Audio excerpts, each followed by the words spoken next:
Hi, welcome back guys. This is your friend, the Broccoli Fanfics, back with amazing fanfiction. This is the series of What If Deku Had Radioactive Quirk. Now before starting, please give this video a like and subscribe to the channel if you want more videos like this. Now let's get into Izuku hates what everyone thinks is his quirk. It's not a quirk, it's just the result of countless medical experiments. It's not a quirk, but it's not a curse either. Then again, spending your every waking moment hearing the thoughts of those around you probably would be considered a curse by most people, along with constantly seeing through people's clothes and the walls. But Izuku isn't most people. He doesn't actually hate his powers, he just hates what he went through to gain them. Project Bloodlines, a military-funded medical study on the quirkless, subjecting unwilling children to go through what even the most shadowy of government intelligence agencies would consider torture. Most people knew about the project, but they thought it was only a study on activating latent quirks. They didn't know the truth. But the worst thing about the project wasn't the secrecy of what was really going on behind the facade,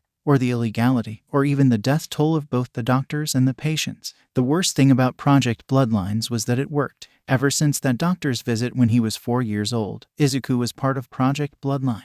Weekly injections, minor monthly surgeries, and examinations. Things got hazy when he turned 12. An entire month's visit in the hospital a complete blank. He doesn't know what happened when he was there. He only knows the impossible weight in his bones, the pattern of scars behind his ears, and that his eyes felt wrong in his head. He can't pinpoint the exact moment his abilities came online.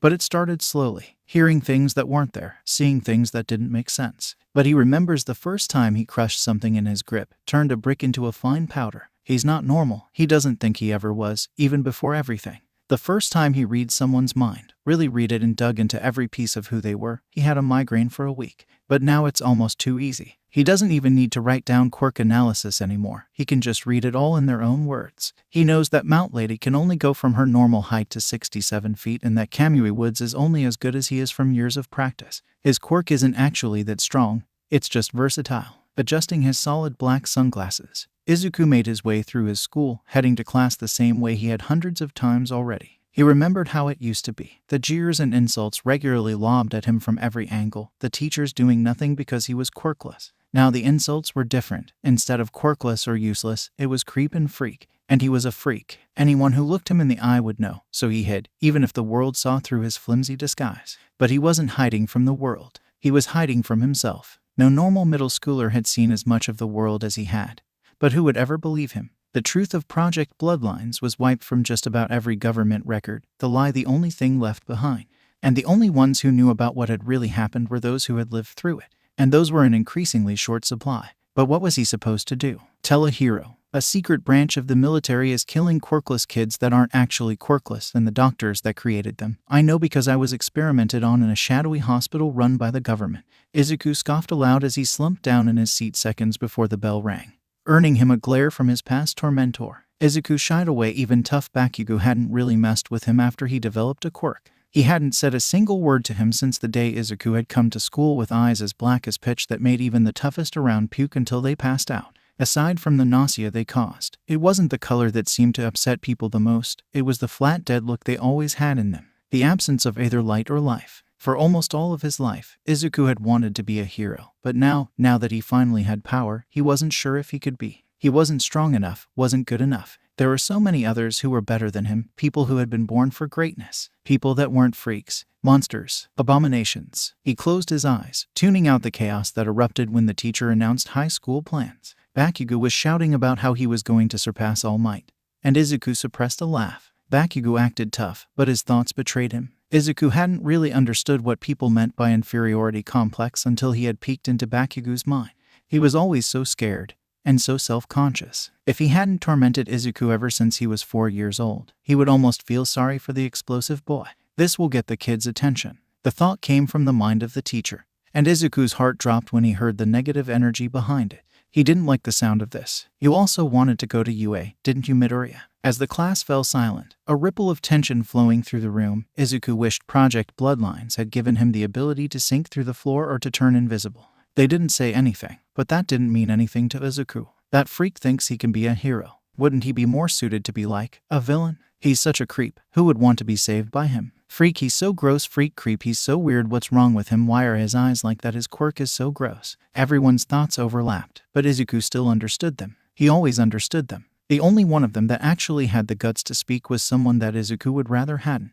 With a glare, Bakugo shouted across the classroom, "Deku, what the hell is wrong with you? You think you can be a hero? You think you can make it to UA? UA doesn't teach freaks." Bakugo slammed his hands down onto Izuku's desk, glaring down at him. Izuku sunk down in his seat, just wishing everyone would stop looking at him. "UA is, well, it's my dream, Bakugo." Of course, this was the first thing Bakugo would say to him after all these months. Wasn't that just his luck? All these losers with weak quirks, but at least they don't make people sick. Bakugo sneered down at him, small explosions popping in the palms of his hands. "There's nothing that says I can't go to UA. There's no harm in trying, right?" Izuku grinned weakly, ignoring the flash of disgusted thoughts that ran through the classroom. Bakugo laughed, a harsh barking thing as he leaned forwards, a handful of sparks popping to life in his hands. "You just want to try. What can you even do other than make people sick?" Izuku wasn't sure what happened after he was asked that. The rest of the day seemed to pass by in a blur until the last bell rang and he was alone in the classroom. Again, for the third time this week, he glanced up at the clock. He had been sitting there for over 10 minutes after the bell. With a sigh,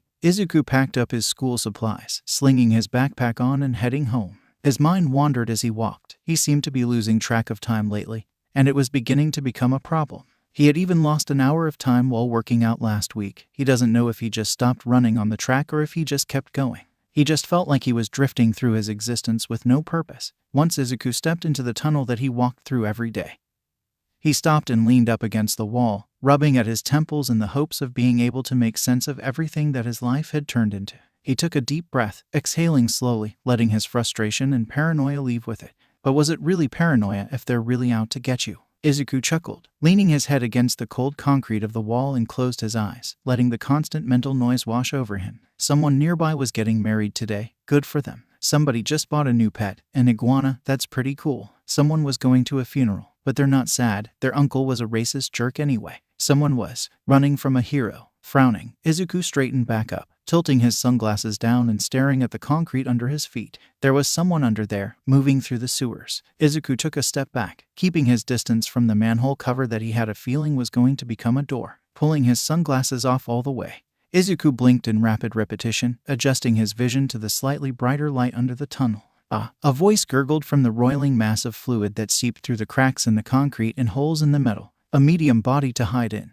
The villain bubbled up from the sewer, dripping as it reformed above ground. Izuku jumped back, his augmented tendons and ligaments launching him over a meter, landing with a heavy thud and cracking the concrete slightly under his weight. Steeling himself, Izuku pulled his sunglasses away from his face and looked into the villain's eyes. The radiation and ultrasonic signatures he used to see forcing the gloopy villain to vomit violently. It was disgusting, but in this situation, he would rather have a villain vomit than have his own death. He wasn't sure how a villain made of sludge even could vomit. And honestly, he was starting to feel a bit queasy himself. But he kept his eyes open until they began to itch, the villain convulsing violently as they were sick over and over. Morbidly, Izuku wondered if it was possible to puke oneself to death. But he decided he wasn't going to test that anytime soon. Blinking finally, Izuku rubbed at his eyes, putting his sunglasses back on as he kept his distance from the villain and their increasingly violent thoughts as they faded into unconsciousness. He sifted through the layers of the villain's mind, jolting in surprise when he learned exactly who the villain had been running from.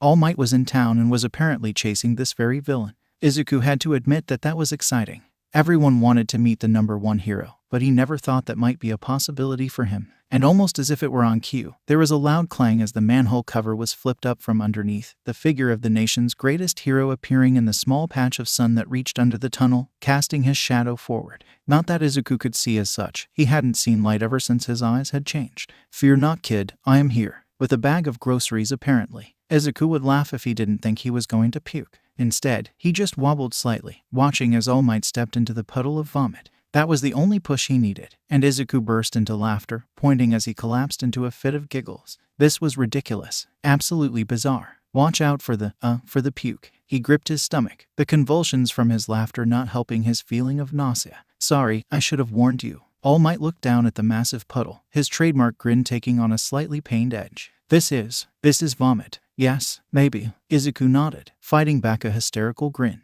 "I made him puke until he passed out, but he's made of slime." "So did he vomit up his organs?" He pointed to the unconscious lump of a villain, the orange, at least he thinks it's orange, eyes glazed over in their stunned state. "That's an interesting quirk. Horrifying is more like it." I wonder how it works. All Might jammed the villain into one of the bottles as he pondered that thought, a flash of motion catching his eye. Interesting is a word for it. Feeling slightly emboldened, most likely from the near mental breakdown he was experiencing, Izuku tapped the side of his sunglasses with one finger, watching the expression on the hero's face shift slightly as he tried to figure out if Izuku could read his mind.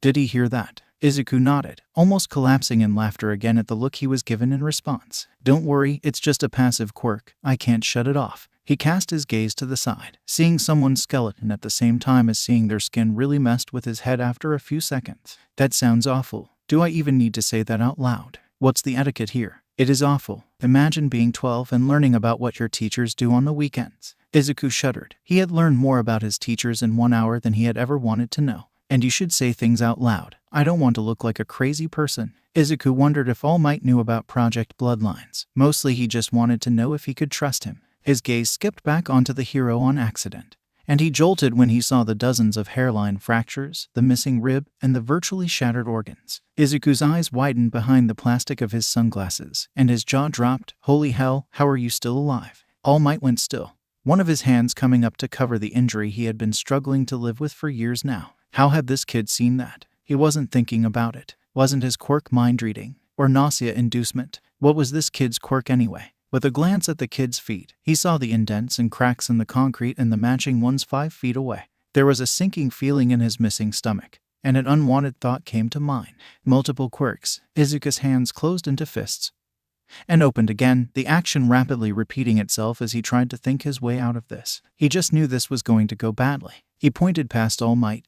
Look over there. Unable to stop himself, he broke into a sprint, the concrete shattering under his feet as he flew past the distracted hero at his top speed, backpack slamming against his back with every step. He had never been good at thinking on his feet. His plan always seemed to be to run away. Sorry, he called out as he left All Might in his dust. He just had to get enough of a head start, and even All Might wouldn't be able to catch him. Passing his school once more, he dove into the crowd on the sidewalk, pushing his way through the people and ignoring their protests. The moment there was a gap in the crowd, Izuku crouched down into a squat, his artificial tendons flexing then contracting, sending him soaring through the air. Oh, this is awful, he thought as he watched the ground fall away beneath him, windows in the middle of buildings now even with his eye line. He had to wonder how All Might did this on a daily basis. How do I land? He twisted in the air, aiming for the closest rooftop as he began his descent. Gritting his teeth, he braced himself for the impact, his world all but shattering as he slammed onto the roof, his breath knocked out of his chest and his eyes rattling in their sockets. Stumbling forward, he miraculously managed to stay on his feet, muscles sore and already tired just from that one jump. Oh, that was terrible. Izuku brushed himself down before running his fingers through his hair in a doomed-to-fail attempt to tame the wild wind-swept curls. How does he do that and not cry? He turned to use the set of stairs only to run face first into a mass of muscle that could only belong to one person. You and I need to talk, young man. The voice of the hero wasn't its usual boom, but it was lower and somehow more dangerous. The only thing Izuku could think to respond with was a quiet meep as he fell flat onto his ass, staring back up at All Might in shock. Are you all right? Why did he run? What's he hiding? Izuku shook his head, scrambling backward until his back slammed into the railing that enclosed the roof, bending it under his weight. He needed to get out of here. He couldn't trust anyone. Not even the #1 hero could be trusted. All heroes worked for the government. The government had done this to him. Therefore, no one could be trusted. Snipers on every roof, shadow operatives around every corner. He rolled back to his feet, keeping himself pressed flat to the railing as he tried to figure out the best way out of this. Shit. He felt nauseous and weak, sweat dripping down his forehead and running along the scars behind his ears. He had to get out. He had to leave. He couldn't stay here. Forcing himself to breathe, Izuku gripped the railing, not feeling it crumple under his grip as if it were paper. The metal screamed under his hand, twisting into unnatural shapes with every twitch of his fingers. It was all too much. He could see too much and hear too much and feel too much. Izuku dropped back down into a squat, desperate to just leave and forget that this day had even happened. He released the mangled metal of the railing, twisting his bloodied hands and his hair desperately. Kid. All Might stepped forward, a worried expression on his face. He had only wanted to ask if the kid had a connection to All for One, not send them into a panic attack. Did they send you? The Institute, Thorn Ridge, Bloody Peak. Izuku began listing any shadow organization that had influence over the world of heroics. Any one of them could be involved in the cleanup of Project Bloodlines. Blackbriar. Excuse me. All Might had to admit that he was beginning to worry. He was running against the clock on his time limit, and this kid was raising more questions than answers. What is this kid talking about? Thorn Ridge was shut down almost 10 years ago. That's what they want you to think. Izuku shouted, heartbeat going wild in his panic. Those shadow organizations are still out there. They've been killing us off like animals. Izuku had lost too many of the others that he had tracked down, almost one a month. He was the only one left other than the doctors. He didn't know when they would find him, but after the doctor that had made him had disappeared, he hadn't so much as heard a whisper of the project. What do you mean? Izuku looked up, black eyes wide behind his dark lenses. What do you know about Project Bloodlines? Project Bloodlines. Toshinori had heard of the study. Just about everyone who was quirkless had, most of them hoping that they would find a way to make them fit in. It was a study on activating latent quirks, wasn't it? Izuku shook his head, nervously gripping the straps of his backpack with bloody hands while he carefully, gently, sifted through the hero's thoughts, leaving no memory unturned and doing his best to leave no trace of his presence. It was hard to keep the relieved note from his voice when he answered, no, it wasn't. All Might didn't know the truth about Bloodlines, and Izuku couldn't describe how happy he was that the hero wasn't involved in the cover-up. He stood back up, stepping up to the hero and ignoring the warning flare of danger that passed through the hero's mind. Izuku was used to people thinking he was dangerous. He was an unnatural force, and people always seemed to be able to tell. We can't talk about this in the open. They're always watching, then they get you when you least expect it. A bit paranoid, isn't he? Wait, he can hear me. Shit. All Might's grin took on an edge of discomfort, his entire being radiating confusion. With a shrug, Izuku stepped towards the stairs, squinting in the light that got past his sunglasses. Don't worry about it, I'm used to it. He didn't even use computers or have a smartphone because anyone with hacking skills could track him, and because X-ray vision makes texting impossible. You should turn in that villain first. Izuku glanced down to where the bottles containing the villain should have been, his stomach dropping when he didn't see them, his heart rate ratcheting back up to where it had been in the middle of his panic. Where is the villain? His mind raced with possibilities. The villain could have been sent by the Institute. Maybe the villain had been working for Dr. Tsubasa the entire time. Anything was possible with those involved with Project Bloodlines. All Might patted down his pockets frantically, cursing himself internally. He had been too busy trying to chase a child just because they had a confusing quirk instead of actually doing his job as a hero. God, he should have been paying attention. Damn it, I must have dropped them during my jump. You lost them? Oh God. Izuku glanced around anxiously. They could be anywhere. He twisted his fingers in his hair, running down the stairs in a panic in his attempt to track the villain. Had it been his fault that All Might had dropped them? Was he responsible for this? He managed to pinpoint the villain's mind. The slime's thoughts filled with images of destruction and explosions. Familiar explosions. Oh no. Izuku's heart leaped into his throat when he realized what this meant. The villain had Bakugo. Izuku raced forward, the concrete shattering under his feet as he ran towards the scene of the villain's rampage. He pulled off his sunglasses as he dove through the crowd and past the useless heroes, forcing the villain to make eye contact. It's you. The villain barely managed to hold in its vomit, but the shift in its concentration gave Izuku the opening he needed to grab a hold of Bakugo's sleeve and pull. Bakugo flew from the slime's grasp with a sickening squelching sound, slime dripping from his clothes and hair as Izuku kept himself between the villain and its intended victim. He was scared, but he wasn't going to let anyone else he knew die. He couldn't. Bakugo's thoughts were a spiraling mess: fear, pain, anger, resentment. But the primary emotion was thankfulness. Thankfulness and tentative trust directed at someone he had sworn that he hated. Gaining strength from Bakugo's faith, Izuku stood fast. His heart was racing in a combination of fear and excitement of the fight, and he cast his mind wide, listening for the thoughts of any hero that could help. Latching on to the approaching thoughts of the number one hero, Izuku kept his fists up, staring down the villain as the radiation and ultrasonic signature became unbearable. The villain unloading heaps of sludge onto the pavement before them as they were violently ill over and over again. His eyes began to dry out, the flat black only more unsettling without moisture. But he pushed through the discomfort, waiting for All Might to arrive. The hero would be here in seconds, but Izuku didn't know if he would be able to fight in his condition. He wasn't sure what he had seen in All Might's mind, but the hero was fading out, his power slowly draining away with every bit of good that he did. Izuku felt the hero arrive more than saw it. The hero's thoughts straightforward and as large as the man himself. He sighed with relief internally, and the moment that the hero used his Detroit smash, Izuku was already on the move again, running away just like he always did. If All Might really wanted to talk about Project Bloodlines, he would find him.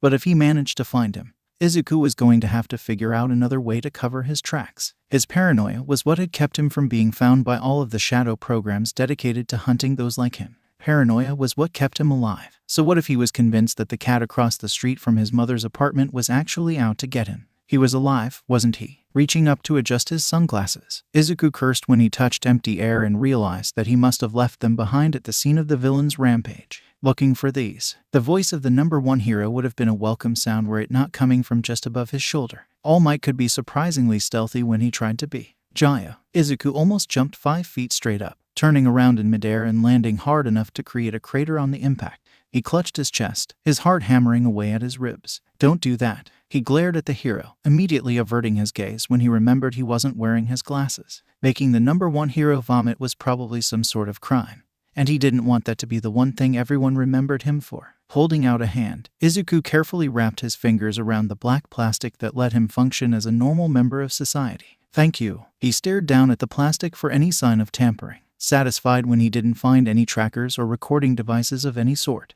With a sigh, he settled the plastic over his eyes, looking through the solid black and wishing for a moment that he could only see what was on the surface instead of also what was beneath. You mentioned Project Bloodlines. All Might asked awkwardly, not sure if the empty street was the proper place to have this conversation. Izuku nodded, grabbing All Might by the arm and dragging him behind him, ignoring the hero's protests. I also said that they're always listening and we can't talk outside. He twitched, nervously watching people that were entire streets away. The #1 hero almost tripped over his own feet in a desperate attempt not to literally be dragged behind a child. You're surprisingly strong. Izuku continued to drag the hero behind him, puzzled over the hero's internal struggle before tugging him behind the apartment building he lived in. We're going in the window. Nobody ever expects the window. This child might just be crazy. Wait, sorry. Izuku rolled his eyes behind the lenses, taking only a few seconds to climb up the drain pipe, and Jimmy opened the window to his apartment kitchen. Come on, I'll put on some coffee. He threw a leg over the windowsill, looking back down at a dumbfounded All Might with a slightly worried expression, the look not quite having the same impact with the dark lenses covering half of his face. Wait, can you even drink coffee? Can't I just use the door? All Might had dropped his trademark grin in exchange for a look of confusion. He didn't want to have to scale a drain pipe if he could go through the door. Ugh, fine. Izuku shook his head, climbing the rest of the way through the window. I'll unlock it, he said, closing the window behind him and heading down the hall to the front door, unlocking it and waiting less than 30 seconds before there was a knock. All but tearing the door open, Izuku grabbed the hero by his shirt collar, pulling him inside while staring around outside warily and closing the door once again. Shoes at the door, turn off your phone. Am I getting murdered? Is this how murders work? And I think I have a bruise forming. But the hero obeyed, leaving his shoes beside the door, just one of his shoes dwarfing the others that were there. He turned off his phone, but not before sending a message to Detective Tsukachi that let him know that if he didn't text him after an hour, he had probably been murdered by a child. I'm not going to dignify that with a response. Izuku rolled his black eyes, walking back to the kitchen and starting the coffee maker, tapping his fingers anxiously on the countertop as the water boiled. He muttered under his breath, eyes darting about as he searched for invisible snipers or chainsaw-wielding madmen. Shadow operatives sprouting from portals. Anything. I can trust you, he whispered. You're not one of them. I can. Trust you, he finished lamely, a shudder running through his entire body. Take all the time you need, All Might said weakly, not even attempting to pretend he wasn't confused and terrified. So, Project Bloodlines, I'll start at... He stopped, turning back to All Might and pulling off his sunglasses and tossing them onto the table, studying the wound on the hero's side. Actually, how about you stop pretending that everything is fine and stop putting on a strong front?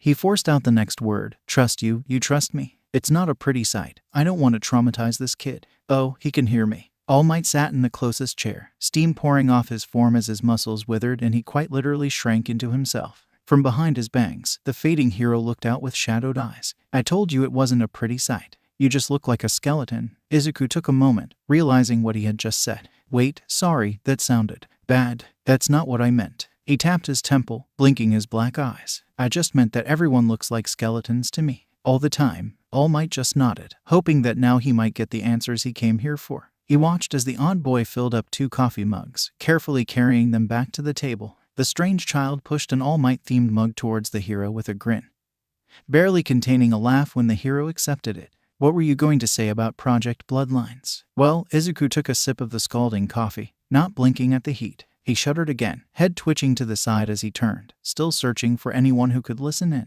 Just because you can't see them doesn't mean they aren't there. Project Bloodlines. He fiddled with his Gakurin collar. You don't know the truth of the program. Most people don't. He twitched again. The government sold the public on the idea of it being a study on quirkless children born to parents with quirks, or even those with, they used to call them invisible quirks. You know, the ones where it's not obvious what it is, usually something to do with endurance or maybe having a slightly better sense of vision or smell, that kind of thing. Where was I? He mumbled, noticing the completely lost expression on the hero's face. Right, they said they were trying to activate latent abilities. But in reality, Izuku paused, unbuttoning the top of his school uniform and pulling off the black fabric, exposing the massive scars that stretched over his arms and throat. In reality, they were trying to create quirks. Izuku traced the scars on his arms, each scar corresponding to a piece of himself that had been stripped away, a piece of himself that had been twisted, a piece of himself that had been replaced, creating quirks. Is that even possible? All Might felt sick. Attempting to create quirks was something that even All for One wouldn't do.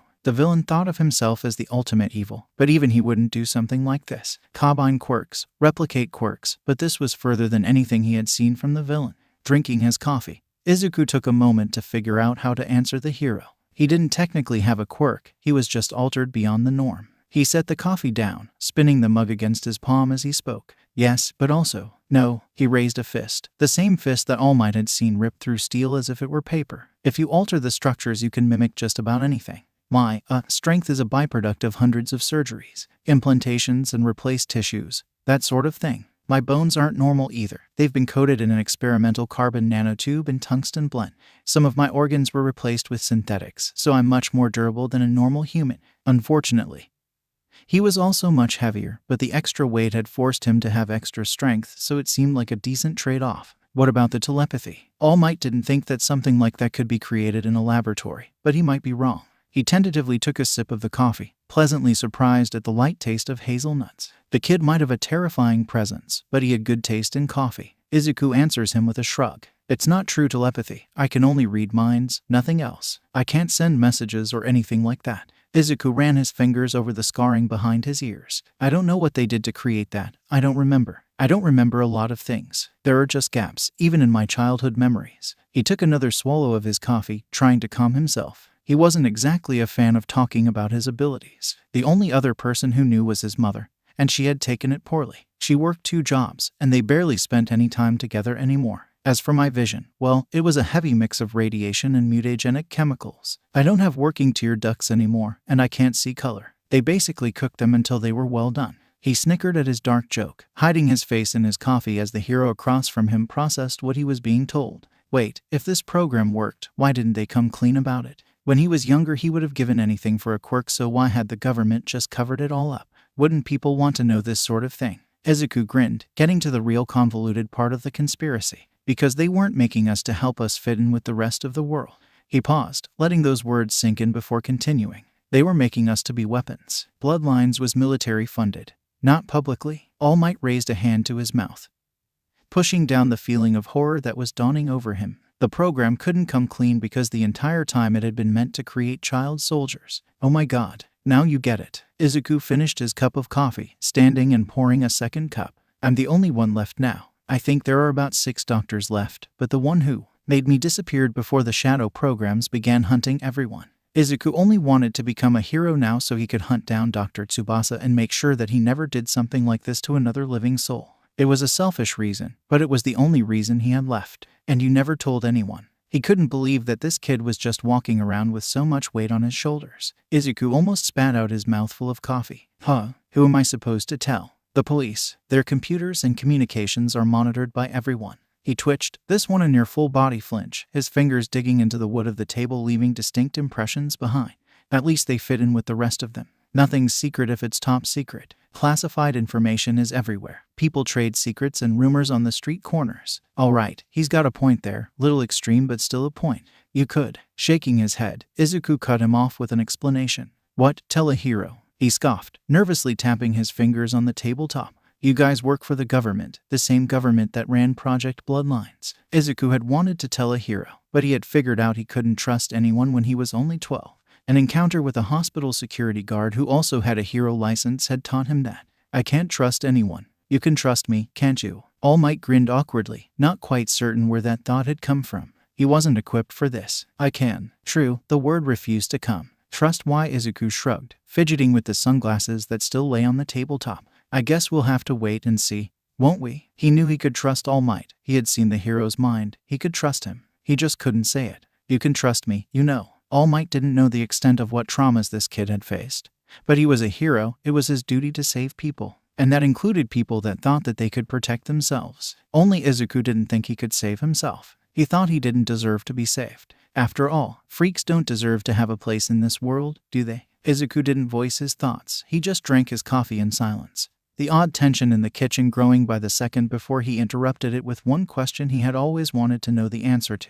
Can someone like me become a hero? I don't see why not. You have to be ready to sacrifice everything at a moment's notice. All Might sipped at the cooling coffee, thinking over his words. You can never be daunted by evil. And I have no doubt in my mind, you can even read it, I have no doubt that you could be an amazing hero. Izuku sniffled, pressing his hands to his eyes. I wish that I could still cry, but these damn eyes. He rubbed the back of his hand against his nose, grinning shakily at the hero. Thank you, I'll do my best. I'm sure you will. It's only been 40 minutes, but it was long enough to completely topple any trust All Might have had in the government prior to this, not to say it was a lot to begin with. The hero sipped at his cooling coffee, trying to piece together what he now knew with the world he knew before. Who could he trust now? Could people he knew, heroes he knew, be involved in something like this? Was the Public Safety Commission involved? How high up did this go? Did it go beyond heroes, beyond the oversight committees, all the way to the top? It was obvious it went high into the military, but how far beyond that?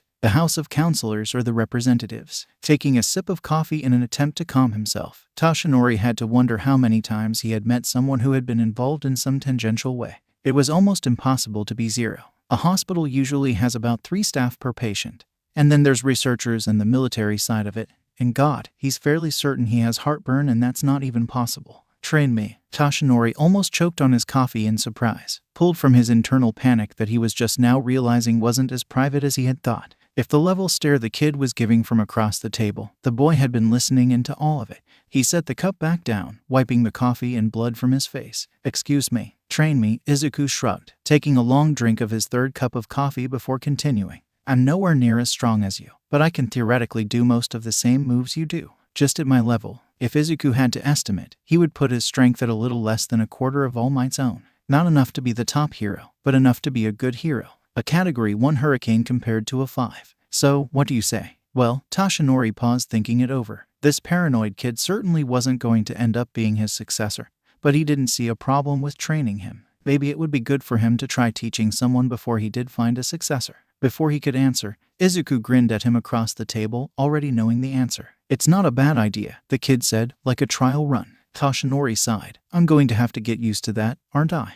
He didn't think he could get used to the mind reading, but he would have to try. Let's give it a shot. Really? Izuku's voice held a small note of hope, a hope he hadn't had for quite a long time. Do you mean it? I mean it. Toshinori took a breath. I'll train you. But he wanted to do it right, not the way he had been trained. Like you said, it'll be a trial run. Right, it's good practice. Izuku nodded and downed the last of his coffee, glancing towards the empty pot the moment he was done.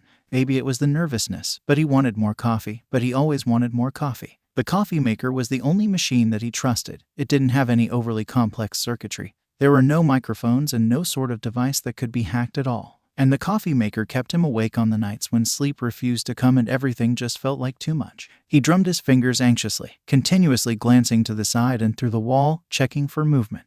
Watching the fidgeting and twitching escalate, Toshinori had to ask, "Are you all right?" Izuku hesitated before answering, sighing softly. Just anxious. Well, it's more like paranoia. Izuku fiddled with the coffee cup, trying to decide if he wanted to share more of his personal life.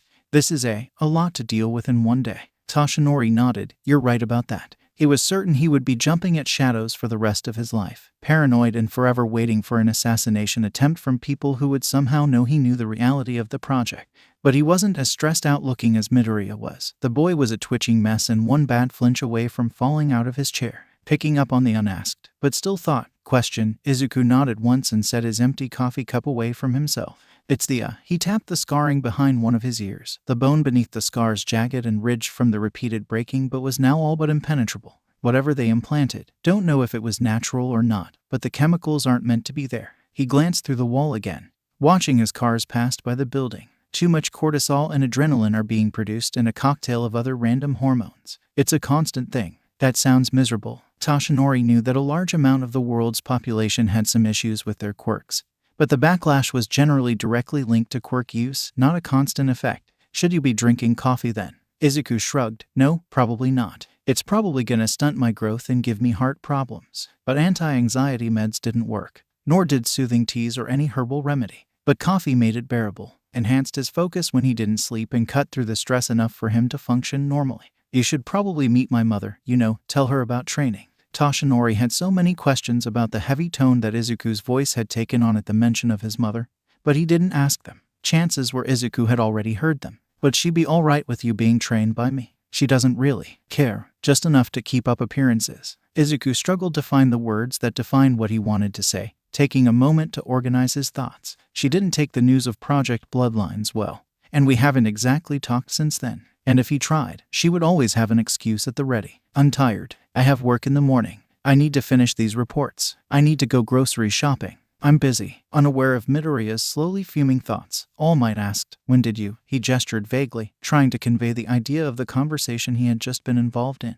A little under 2 years ago. Izuku shook his head, closing his eyes as he remembered how that discussion had gone. His mother hadn't wanted to believe him at first, but once she had seen the scars and seen that he had more than just one quirk, she had been forced to see the truth. She blamed herself, she had said, but Izuku saw the thoughts that she didn't even know she was thinking, the worst thought spiraling just below the surface. My son is a monster. He's not normal. This isn't natural. Is he even human anymore? Those words had changed the dynamic, even if they hadn't been said or heard and the two of them hadn't had a real conversation since. You haven't talked to your mother for almost 2 years.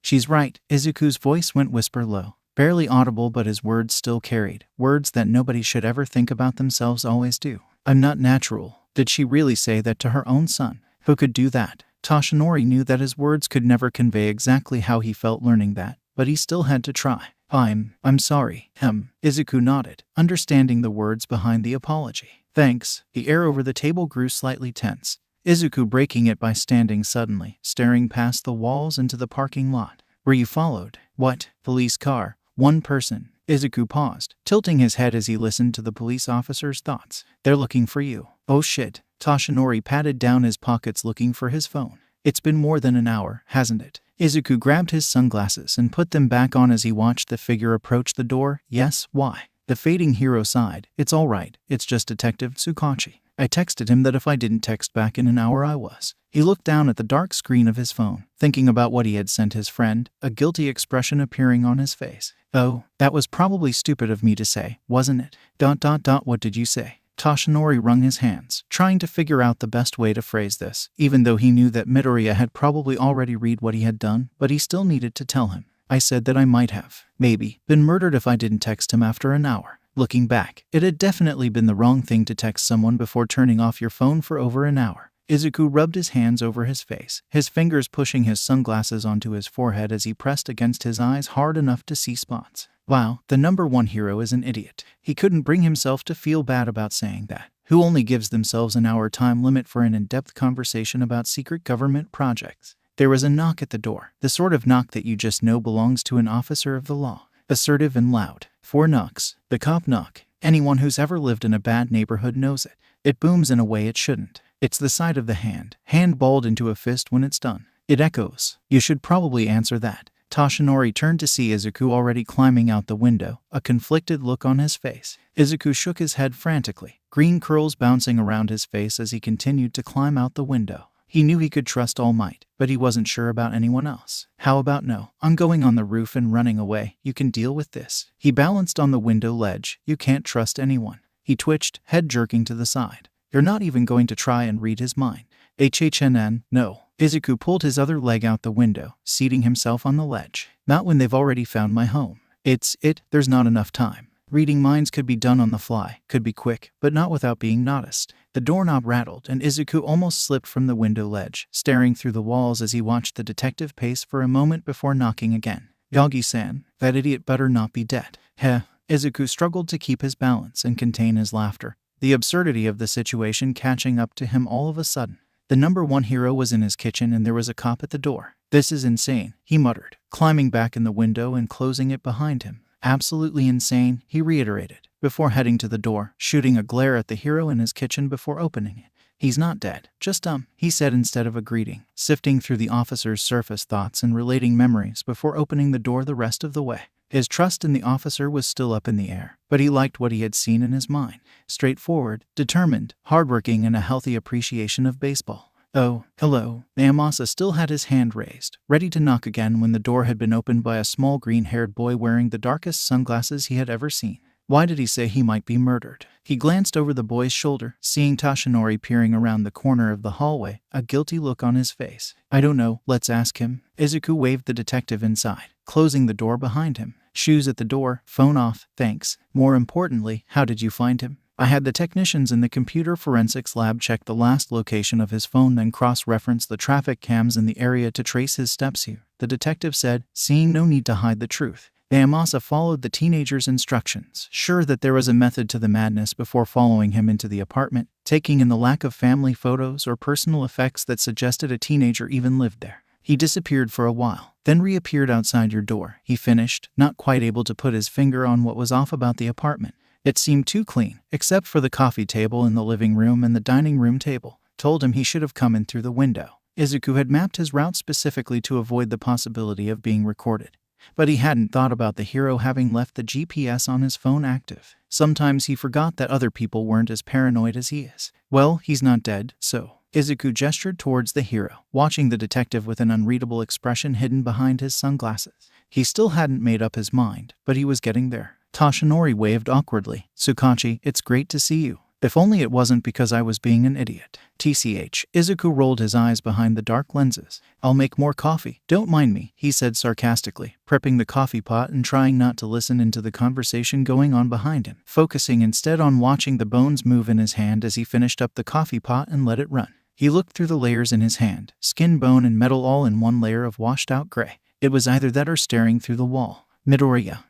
Izuku blinked rapidly, glancing at the clock on the wall. Damn it. He's lost almost 4 minutes this time. He didn't even know it was happening, just like last time less than 3 hours ago. Sorry, He shook his head. Never mind, don't worry about it. The coffee was ready anyway. Izuku turned, picking up the empty coffee mugs and refilling them. He grabbed another mug from the cabinet. One he knew was a plain white mug and filled it as well. All Might got the one themed after himself once more, and the detective got the plain white mug. His own was left on the counter in a clearly planned out excuse to distance himself. Izuku backed away and picked up his mug again, the heat soaking into his skin. If I'm going to train you, I'll need to know what's going on.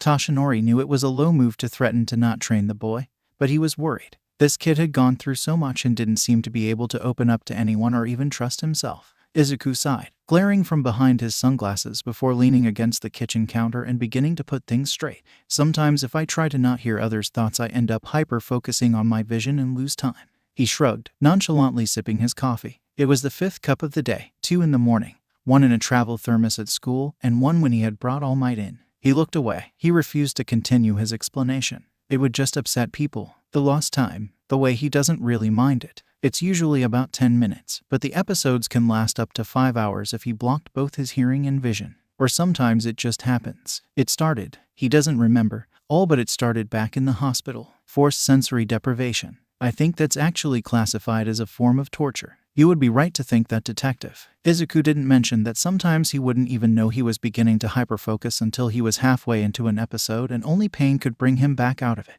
Again, it would only upset them. That's unsettling. Naomasa was used to being the person that made others uncomfortable with his quirk, not the other way around.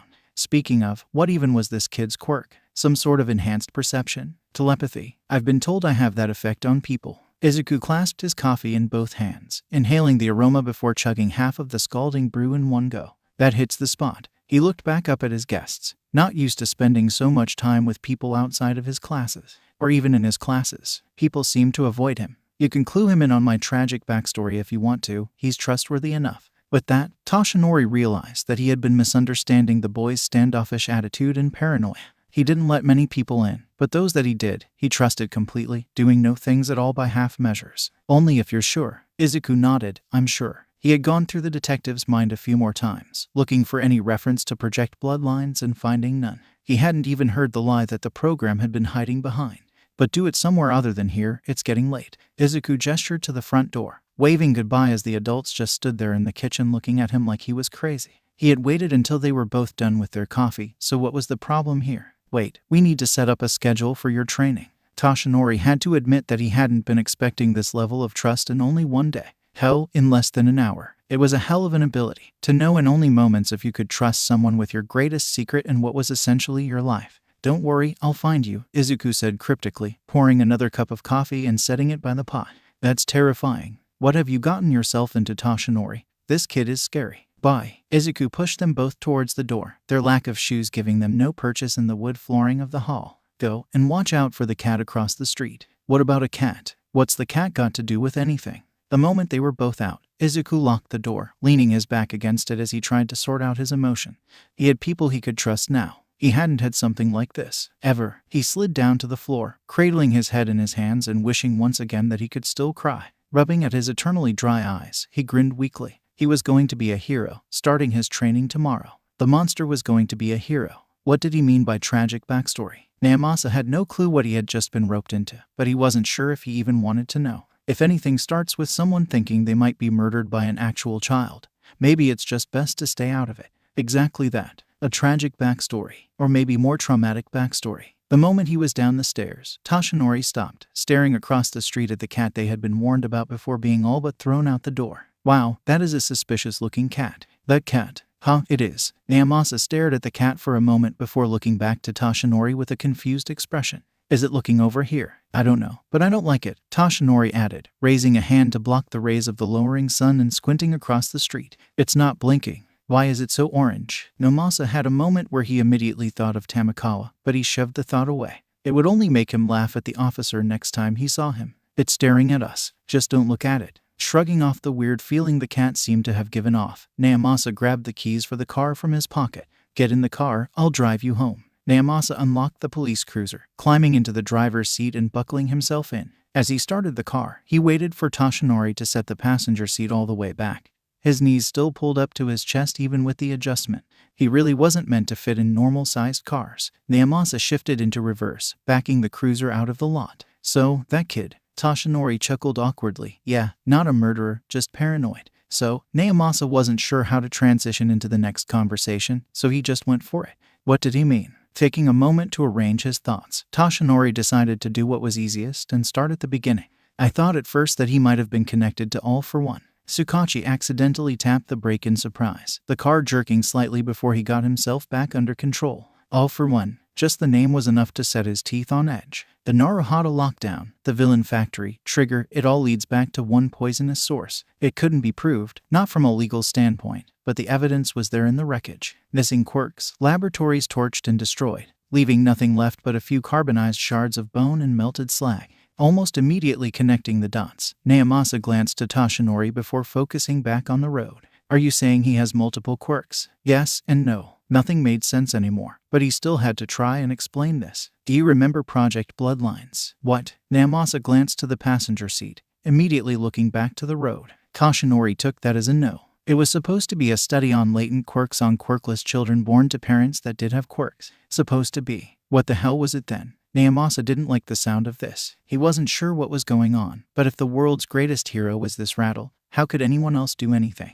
They were trying to replicate Quirks. The detective adjusted his grip on the steering wheel, the fake leather creaking under his hands. Replicate how? He really didn't like the sound of that. Medically, I didn't know this was happening.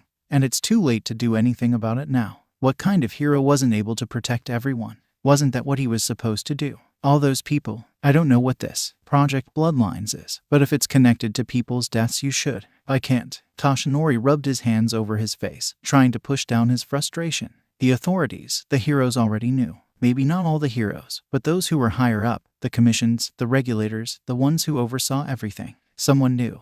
Naomasa went quiet. If people already knew, but nothing had been done about it, what did that mean for justice? What did that mean for the police force he had dedicated over 6 years of his life to? He stayed quiet as he pulled into the parking lot of Toshinori's apartment building, not saying a word as he parked. "We should talk about this inside. It's not something that should get out." Oh great, he was already getting paranoid. Right. The two walked to the apartment in the relative quiet. The only sounds those of the city night. Wheels on pavement, the hum of electricity, muffled voices. Unlocking the door, Toshinori waved Naomasa inside, heading straight to the kitchen once the door was closed and locked behind them. "I'll make coffee, it's going to be a long night." Month 1. "You want me to clean up the beach?" Izuku blinked behind the dark lenses, looking out at the mountains of trash. 2 days ago, he had gotten the location and timing from All Might's mind, but he hadn't actually searched out the details of the training. This wasn't what he had been expecting, anyways. He doesn't know what he had been expecting. The hero nodded before gesturing, the motion exactly the same in this diminished form as he would as All Might, gesturing to the literal tons of trash heaped onto the sand. Being a hero isn't just about fighting villains. Toshinori knew the boy didn't really need the strength training. Was strong enough already, fast too, but it was a good disguise for the real training. Teaching Midoriya how to interact with people without terrifying them or with them running away while screaming. Or him running away and screaming. Lot of screaming involved. Slowly get him used to humanity. HRRM. Izuku tapped his fingers against his thighs anxiously, avoiding looking like he was listening to All Might's thoughts. In reality, he would prefer not to hear the hero's thoughts, especially the ones that pertained to him. He wasn't a jumpy kid and he was not in denial, either. I suppose that volunteer work has fallen by the wayside on the highway of heroics. Toshinori chuckled, shaking his head. That's an awful bit of wordplay, I'm using it. The teenager shrugged, rolling the last bit of sleep stiffness from his shoulders. Go ahead, people love wordplay and puns. Do you have any idea how many puns people think on a daily basis? Izuku had heard almost every possible pun, but he still loved them. Hundreds, All Might. Toshinori cleared the constant presence of blood from his throat, his voice a hoarse rasp as he stated, You don't have to call me All Might, you know.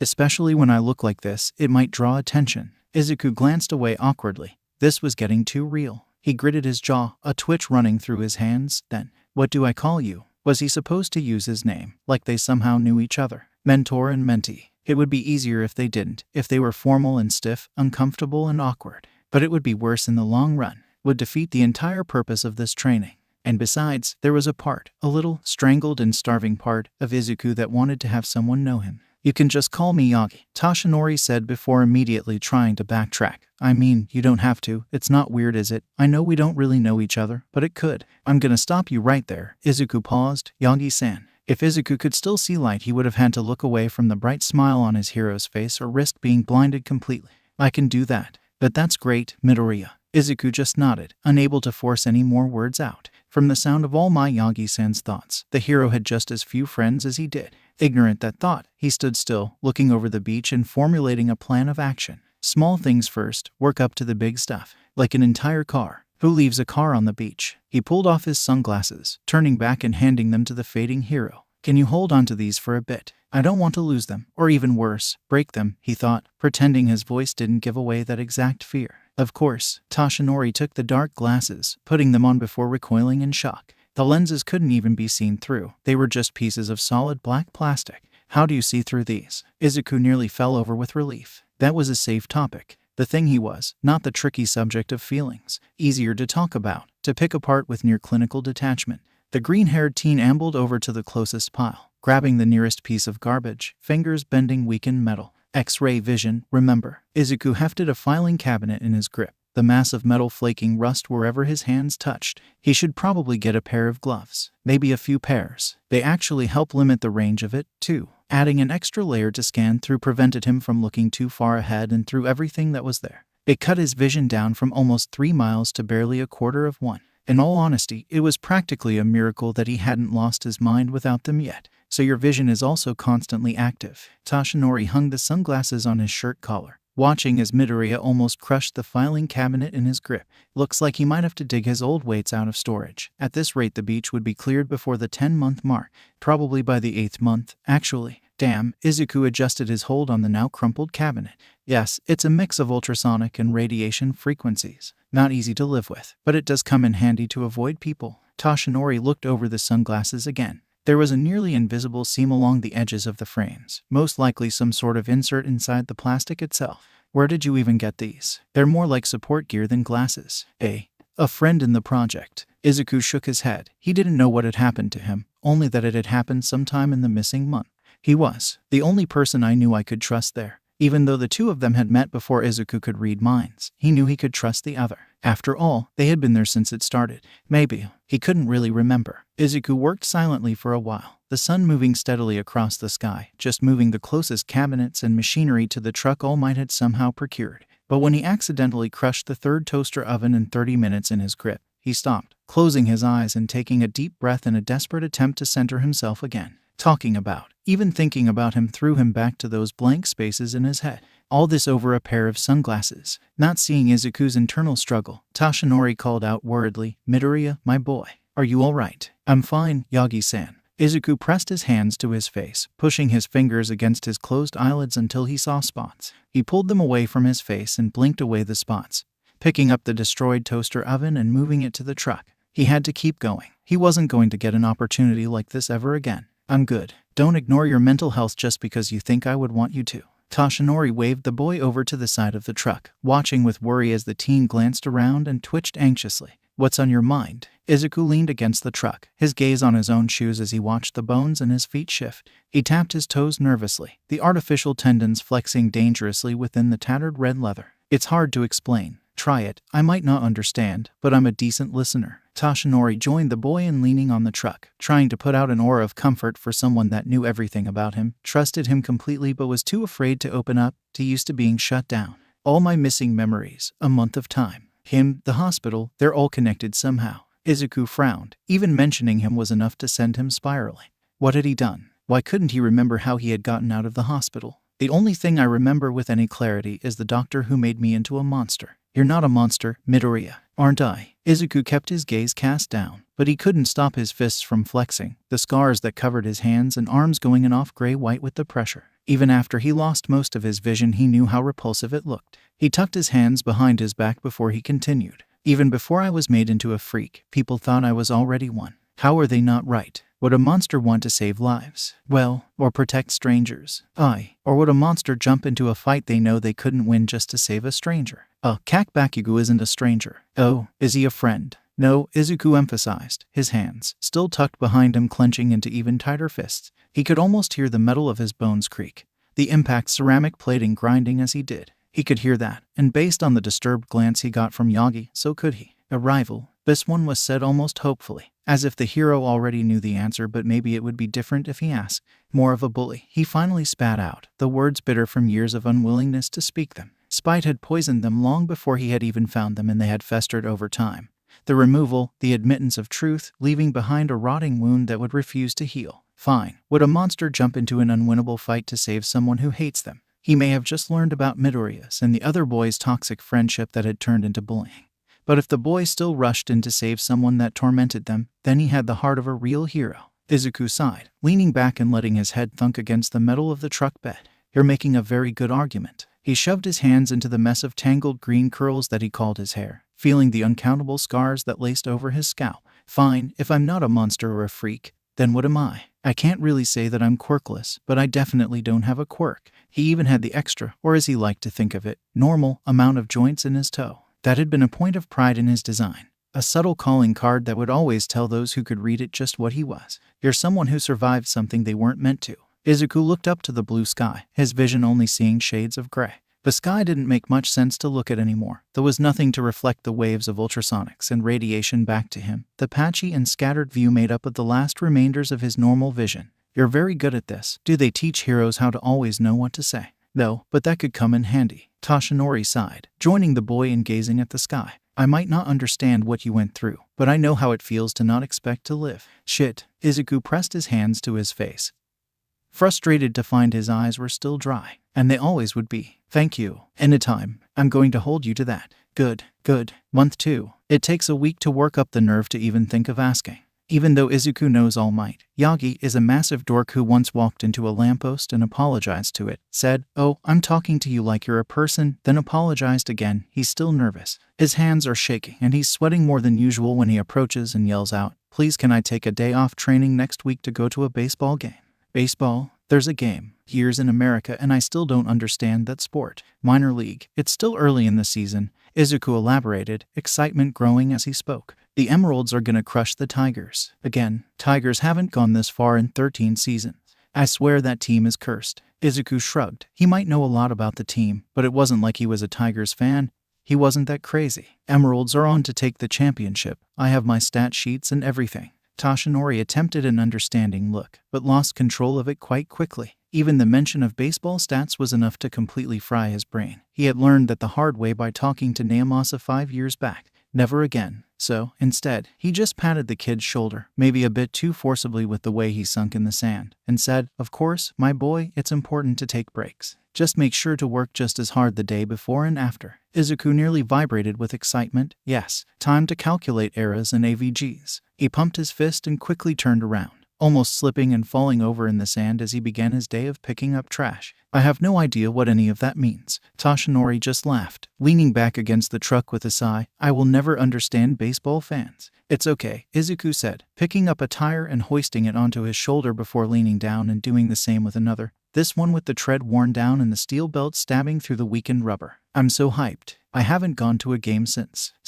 He tossed the tires into the back of the truck. You know, I don't remember. I used to go with. I think I went with my father. Then I went alone. Izuku shrugged, running a gloved hand through his hair. I don't mind going alone. I can sit in the cheap seats and yell at the refs, he muttered the last bit, glancing away in fear of judgment. I mean it, I will never understand baseball fans. Izuku grabbed another tire, waving his free hand dismissively. Come on, I'm not that bad. I've seen people chuck beer bottles, full beer bottles, at coaches before. He shook his head, snorting with disbelief. I might be a lot, and I might carry around stat sheets to every game, but at least I don't do that. Toshinori laughed, crossing his arms over his chest and leaning against the side of the truck. Looks like his training was working out after all. Midoriya, my boy, you're truly breaking out of your shell. From further down the beach, Izuku straightened up, face burning with embarrassment as he whipped around to glare. Don't think such sappy things. Month 2. The game. Izuku adjusted the brim of his baseball cap. Objectively, he knew it was white, the brim green and the Emerald's mascot embroidered on the front panels. A little rectangle cut emerald with a face, but it just looks gray to him. However, even the limitations of his vision can't put a damper on his excitement.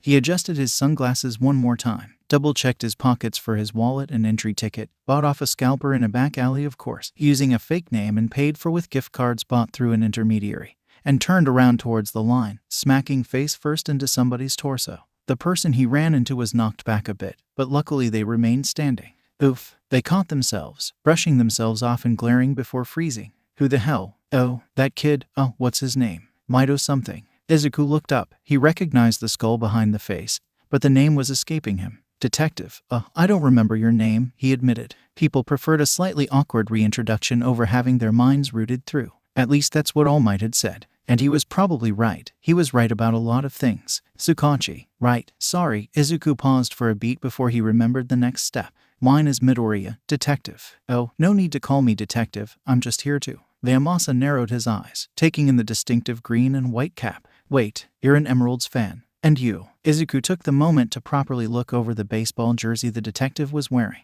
It wasn't a throwback uniform. It was what most people would have called vintage. But Izuku would just call it old. But the age of the jersey wasn't the point. The point was the team name emblazoned on the front. Oh wow, you're a Tigers fan. I didn't know those existed. That last bit was only half a joke he had honestly never met, apart from 3, the man who sold him copies of Conspiracy, and Inquisitor, off the record in The Lone Gunman. But that man was born before the team even existed. He was allowed to be a fan. Hey, you take that back. The Tigers will make a comeback this season. He handed over his ticket at the booth, ignoring the scoff from the ticket taker. This is gonna be it. Izuku felt like the entirety of reality tipped to the side with that statement. He had gone through the looking glass. This was the mirror dimension, the nightmare realm. He took a moment to shake off the disturbance that nagged at his senses and pulled at reality. No, they won't, they never do. That team is cursed and you know it. Izuku grabbed at his stat book, shaking it at the detective. No wins beyond month 3 in 13 non-consecutive season. There was that fluke 4 years back. But that's all it was, a fluke. Izuku grumbled as he handed over his ticket at the booth. Thanks, he mumbled before turning back to the detective and continuing his rant. Jaguar's shortstop fainted in the middle of his throw from dehydration and completely biffed it, letting all 3 runners on the bases hit home. You, Naomasa raised an eyebrow, pretending he wasn't impressed. Really know your baseball trivia? I do. So, Tigers fan. Home team, Naomasa said as way of explanation. Izuku headed towards his usual preferred seating, high up in the bleachers with the sun not quite beating down, but definitely warm. He used to sit up there with his father. At least he thinks he remembers that. I see you're also a sit in the cheap seats and yell at the refs kinda guy. It's the best place to be. At least the 2 of them could agree on that. By the 7th inning, and 3 beers on Naomasa's part, the Tigers are down by 6 runs and the Emeralds are posed to win, and the stadium's filled with an equal amount of cheers and boos. An example of one of the jeers thrown about came from Izuku's side. The detective called out, "Got him at ref, are you fucking blind?" He was safe. Nobody's ever been more safe ever. Get your head out of your ass. Izuku laughed, elbowing the detective in the side. Good call, ref, keep it up. He nearly cackled at the glare he received in return. Ooh, Tigers are going down. Shut up. Izuku grinned, a spark lighting in his mind. He cupped his hands up and turned towards where the largest group of Tigers fans, not that there were a lot of them to begin with, were sitting and shouted, "Losers, losers." The chant was immediately picked up, the stadium echoing with voices. With a chuckle, Izuku dropped back down in his seat, unable to keep the grin from his face. "Hey, Midoriya." Izuku turned, immediately doubling over with the force of his laughter when he saw an absolutely distraught-looking Tsukachi flipping him off. Just the rude hand gesture combined with the man's crestfallen expression and completely despondent thoughts. It was too much. So with that, Izuku spent the last 2 innings sporadically breaking into mad cackles, the near breakdowns unable to stop him from documenting each hit, run, strike, ball, pitch, everything. He couldn't remember the last time he had this much fun at a baseball game. Month 3. The nightmares were back. It wasn't like there was anything he could do about it, but it still felt like a personal failing. That he couldn't bury them deep and hide them away to never see beyond the recesses of his own mind. Nightmares of his days in the project, the training, and the times he couldn't remember. It was always the times he couldn't remember that haunted him the most. Those moments that anything could have happened, anyone could have been there, where he could have done anything, followed any order, performed any task. But nightmares would always stay where he left them, in the darkened corners of his bedroom, lingering under balled-up blankets and a pillow that had been thrown across the room hard enough to scuff the paint on the walls. The nightmares were left behind, and whatever traces of them clung to his skin burned off with the heat of the early morning sun. His hands were shoved in his pockets as he headed towards the beach, the towering piles of garbage easily visible from the distance, even for someone without his visual enhancements. The dent his effort had put into the mess was also visible, and it filled his chest with a sense of pride to see something tangible come from his work. His hands being curled into fists in his pockets kept his fingers from twitching, but the twitch instead just moved up his arm, the flexor muscles tensing and relaxing rapidly until he pulled his hands out and released his tightened fists. He had actually slept. Aside from the nightmares, why couldn't he keep his damn twitching under control? He could keep it contained while at school, when the eyes of everyone who hated and thought of him as nothing were upon him. So why did it seem that the moment he left the school grounds he became a twitching mess? Maybe because he didn't need to keep them under control. Objectively, he knew he was being watched, the passers-by on the street, cameras on light posts, and car dashboards everywhere, cell phones constantly raised and taking photos, videos, of people who didn't consent to it. But those people would never see him again.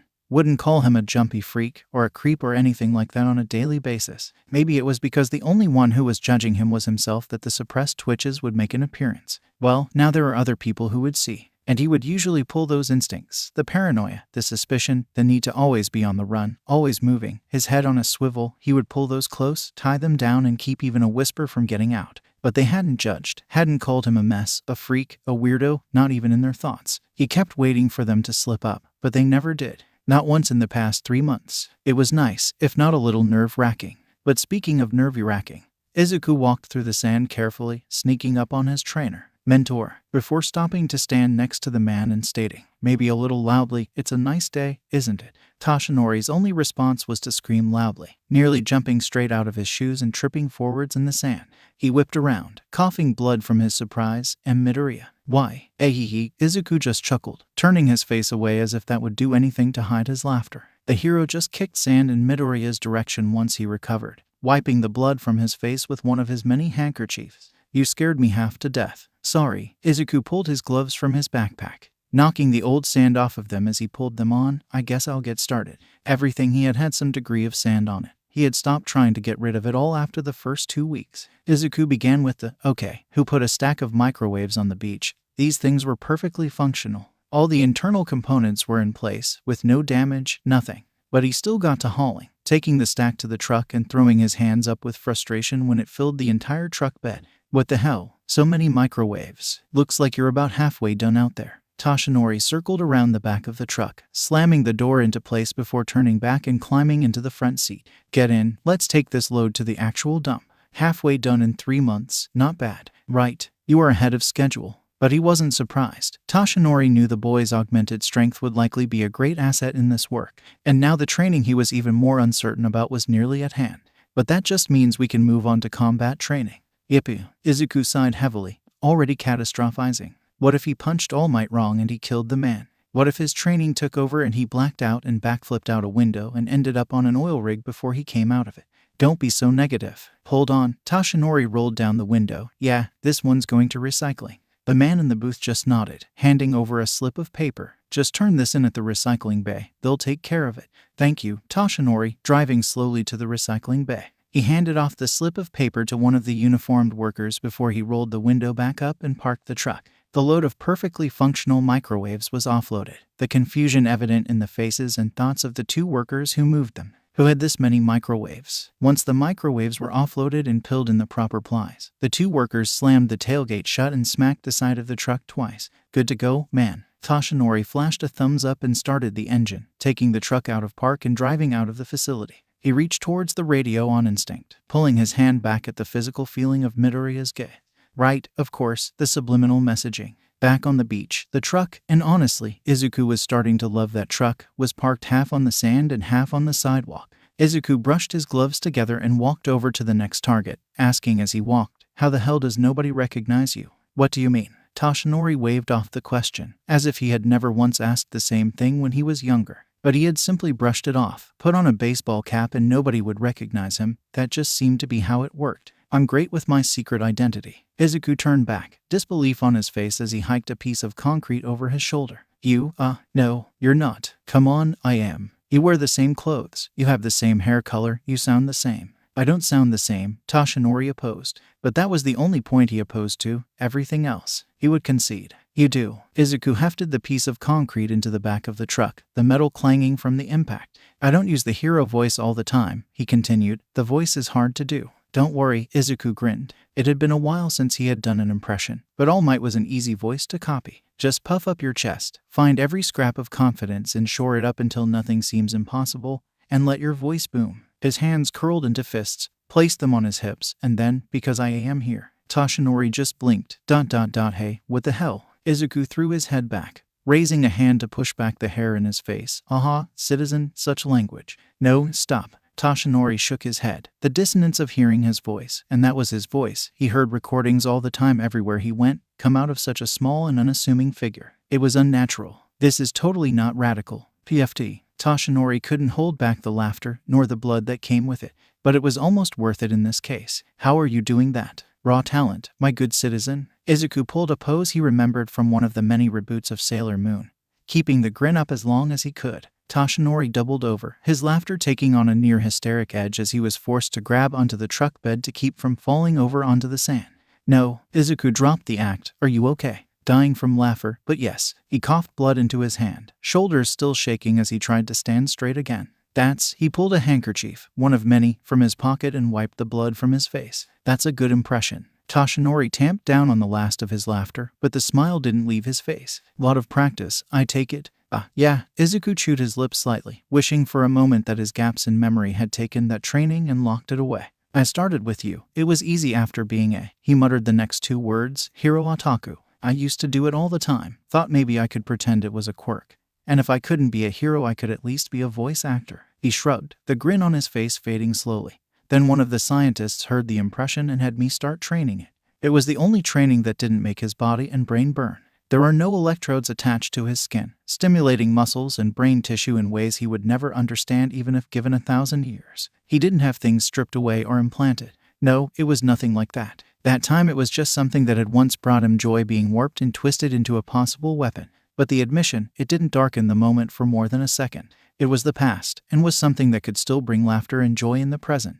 Izuku grinned, the expression taking on a distinct edge. "But it's all right. Why?" "No, because I am." "No, stop it. Because I am here." Toshinori just laughed, ruffling his hand through Midoriya's hair. Unlike the first month, the kid didn't flinch, didn't jerk away and glare. He just laughed, kicking sand towards the hero and letting it happen. Month 4. "So, why are you out in Musutafu anyways?" Izuku had waited for over 3 months to finally ask, trying to let it come up naturally. But after so long, he was impatient and decided to just ask. "Can't you just read my mind?" Toshinori had to admit he didn't know much about mind reading, but this seemed like something that could be figured out without being asked. "I could," Izuku frowned, "but that could be considered rude. According to you, at least. The fact that people could feel it went unsaid. Most people didn't like mind readers in the first place, and most people also wouldn't appreciate someone poking around in their head and learning all of their personal secrets, even if they didn't know it was happening. Even the people who did like mind readers didn't like that. Besides, even if he had just taken the information, unless the person he read it from considered it immensely personal or important, his own brain would essentially flush the information eventually. The human brain, his own modified mess of gray matter included, wasn't supposed to hold that much data. You're an odd child." Toshinori sighed. Maybe I was wrong about it being rude. He took a moment to turn that thought over in his mind a few times, inspect it from every angle. It would certainly be more convenient, maybe a little annoying in a conversation, and it would certainly get them weird looks in public, but it would be much more convenient. The paranoid teen nodded. He didn't have an argument for that. Besides, he had been called far worse than that before. Toshinori crossed his arms over his chest, the salty sea air frigid this late in the day, waiting a moment to decide if he was going to answer the original question before deciding to just go for it. The teen was probably going to find out anyway, so he might as well. I'm going to be teaching at UA. Izuku blinked slowly, trying to process that statement.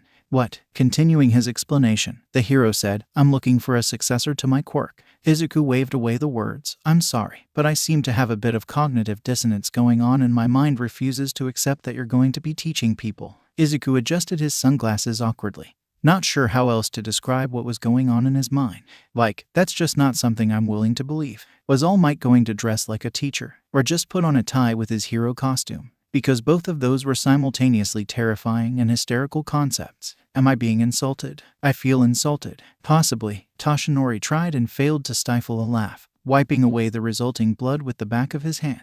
I like how you don't ask about how it's possible to have a successor for my quirk and just jump straight to the insults. It's a skill. Izuku shrugged, deciding to overshare once again. That's what happens when you spend your entire childhood being discriminated against. As long as you can insult people, they won't mess with you. That sounds healthy. You're an adult, you can't sass me. Just watch me. Izuku rolled his eyes, finally latching onto the strangest part of the explanation he had been given. So, a successor. I'm guessing you already figured out my quirk. Izuku gestured vaguely. He knew what All Might's quirk was, but not how it worked. He could find out. Creep into the hero's home through the vents and listen in. Actually, he might just do that for fun. Something to add to his schedule. Toshinori leaned against the side of the truck, kicking at the fist-sized rocks at his feet. This would be the first time he said the words aloud, and now he found himself struggling to make them take form, to become reality. I'm trying to find someone to take up the mantle of the symbol of peace when I'm gone. Izuku raised his hands in a calm-down gesture. Whoa, no death talk. You're not allowed to die.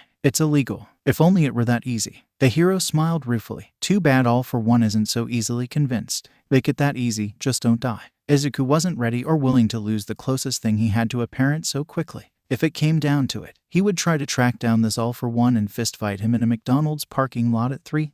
Drag the king of the underworld out of the shadows and just go at it. Sure, it wasn't the healthiest mindset, but it was the only plan he had right now that didn't involve toppling the current government and setting up a new autocracy with himself at the head. Alright then, I'll try my best. Time crawled by, the setting sun casting shadows across the beach, the echo of the trash pile eerily beautiful in the low light.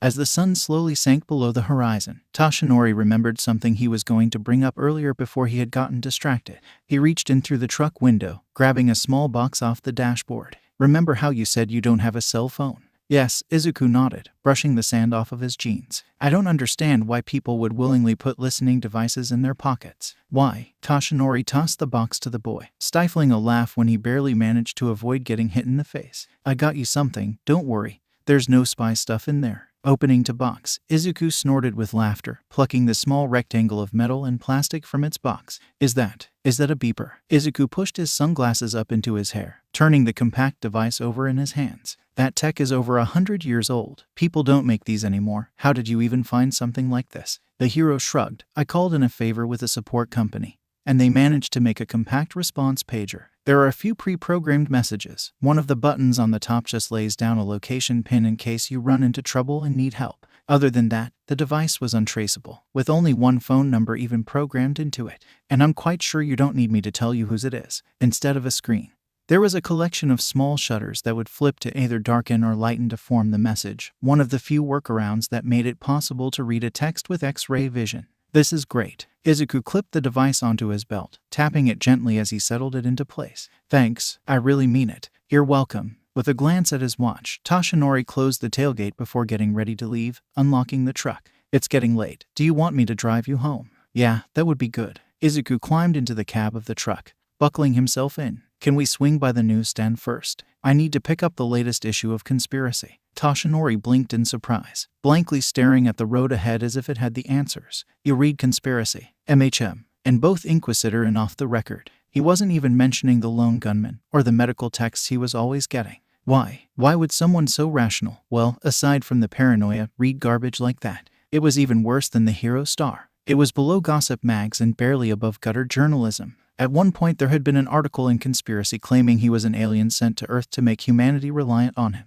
He couldn't even sue them. There's more truth to those stories than you would think. You just have to know the code. Wait, so what about that story about alien abduction? There was no way that could be a coded message, right? Izuku shrugged. That had been an odd one, but still just a code. A hacker looking for a buyer for the next quarter's crop reports that they had managed to get their hands on over a month in advance. Didn't you wonder why the stock of juice companies was suddenly in high demand last year? I really didn't. He wasn't one for the stock exchange. Closest he ever came was watching David Shield buy a few penny stocks back when he was in America, and he knows that's not the same at all. Besides, there's usually a pretty interesting think piece by Dr. Bader. Last week was a discussion on optimistic nihilism. You know, the world is meaningless, but that doesn't mean it's worthless, you know. So, make the most of life because you're going to die in the end.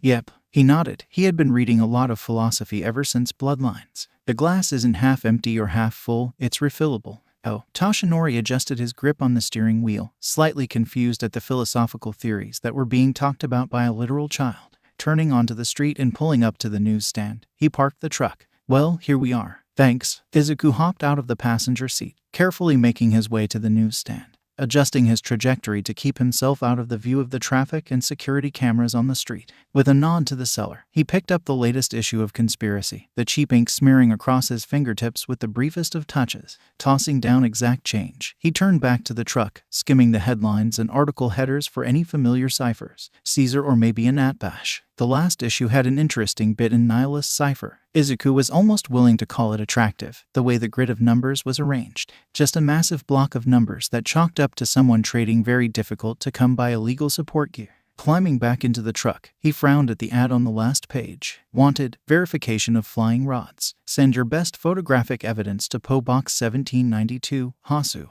We'll be watching. They are among us. It looked normal enough, but if it was in Conspiracy, there was some sort of deeper meaning. One of the problems that he was right off the bat was the PO Box number. As far as he knew, there was no 1792 PO Box in Hasu. He knew that because he had his personal mail sent to a PO Box in Hasu that he rented under a pseudonym. Once a week he picked up his mail, and the postal workers there only knew him as Yamakumo. Maybe he should change his PO Box location. Find something interesting. Maybe. Izuku pulled a pen from his pocket, sketching out possible anagrams before circling the vowels outside of the quotes and connecting the points between them on a hunch. Once he saw what the symbol was, he nearly dropped his pen in shock. Those vowels corresponded perfectly with the security and traffic cameras outside the apartment he had been living in while he was still in the program. The lines were the site lines, and 179 was the address of the building, and 2 was that of the apartment itself. Someone was watching his old apartment. He knew he was the only living test subject left, but he hadn't expected the doctors to be taken down so quickly. The last coded message they had sent out had been less than a month ago, and it implied that the remaining 6 were still alive. They must have ratted him out before they were terminated.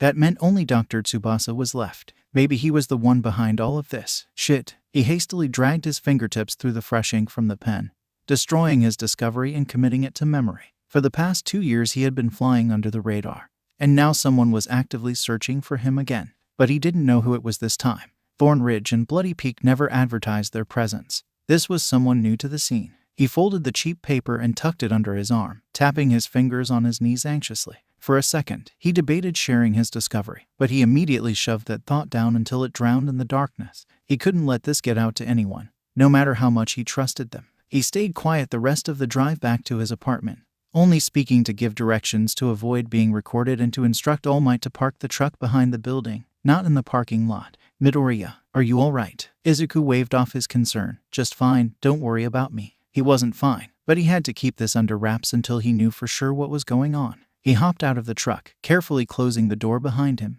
Thanks for the ride. Already knowing why he had been asked to drive around the back, Toshinori shook his head in resigned acceptance. You should stop climbing in through the window. You're going to hurt yourself. PSH, I'll be fine. Izuku shrugged, shoving the copy of Conspiracy into the waistband of his pants before grabbing onto the drainpipe, his fingers settling into the scores of divots he had left there from 2 years of scaling the metal. Same time tomorrow, yeah. Of course, Toshinori grinned, flashing a quick thumbs up. Get enough sleep and no coffee before bed. Whatever you say, Dad. Izuku slapped his free hand over his mouth, his eyes wide behind the black lenses. Pretend you didn't hear that. Toshinori's grin only grew. I don't think I can. NHHH. Izuku frowned, hand still held over his mouth before he just shook his head, scuttling up the drainpipe with just the one free hand and launching himself through the open window. Leaning back out the window once he was inside, he shouted, "Bye," before slamming it shut. The nearly glowing gray flush on his cheeks would have been visible from almost the entire city were it not for the wall of the building behind him. Toshinori waved awkwardly, unable to keep the grin from his face. If he didn't fake a smile so often, he was certain his face would fall off from the sheer force he was putting into the expression. "Bye," he shrugged, backing the truck out from behind the apartment building and heading home. Tomorrow's training was going to be very interesting. Month 5. It's been almost 5 months now, and the dynamic has definitely shifted to what most people would call casual. Well, either casual or just plain weird. Toshinori leaned against the side of the truck, watching clouds scurry across the sky before breaking the quiet with a question. "There was a dumpster that was overturned and went through outside my hero agency. Do you have any theories on what might have happened?" Izuku shrugged, the 2 tires he was carrying moving with the motion. "That was me. I went through your dumpster. Weird amount of glitter in there. You went through my trash." His words had an almost offended tone. Why would anyone even want to go through his garbage? "Please." Izuku rolled his eyes, dropping off the tires and immediately turning and stacking old computer monitors, carrying them to the truck. "I go through everyone's trash." Toshinori signed, pinching the bridge of his nose. "I want to ask why, but you'll have a reason that I won't be able to say anything against." "Yep. I needed to make sure that people weren't throwing away paperwork with personal information or any tech that can be salvaged and mined for data. You know, make sure you don't have an info leak in the agency." "Is there?" "Yes, it's not a leak, but you never know when someone will turn traitor. Invest in a few paper shredders and enforce their usage." He paused, making sure to emphasize the next point. "Crosscutters, not strips. Strips can be taped back together very easily." Izuku had set a personal record for reforming shredded documents at under 2 minutes per page. But he wasn't about to brag about that. There are some things you just don't share, no matter how proud he was of it. He shrugged, going back to work. "And I'm not sure what to do about the computers. I have a hard time with those. I would magnetize the motherboards though, or straight up launch them into the sun.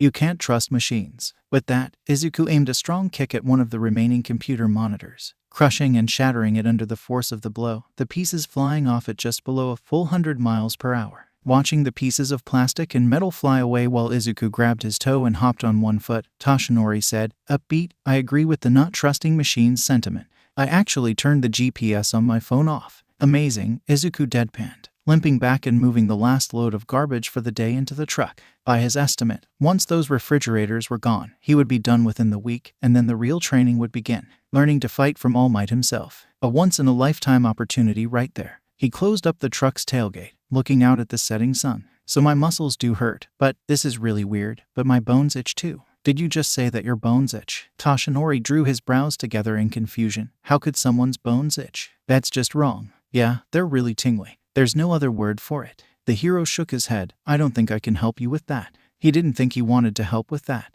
"I don't think you can either, unless you could scratch my bones. And that's just terrifying. I might hate my bones, but I like them where they are." "I agree, that's horrifying. I think it's the nerve damage." Izuku frowned, prodding at the muscles in his arms that were screaming at him. "They're definitely sore. My poor bones."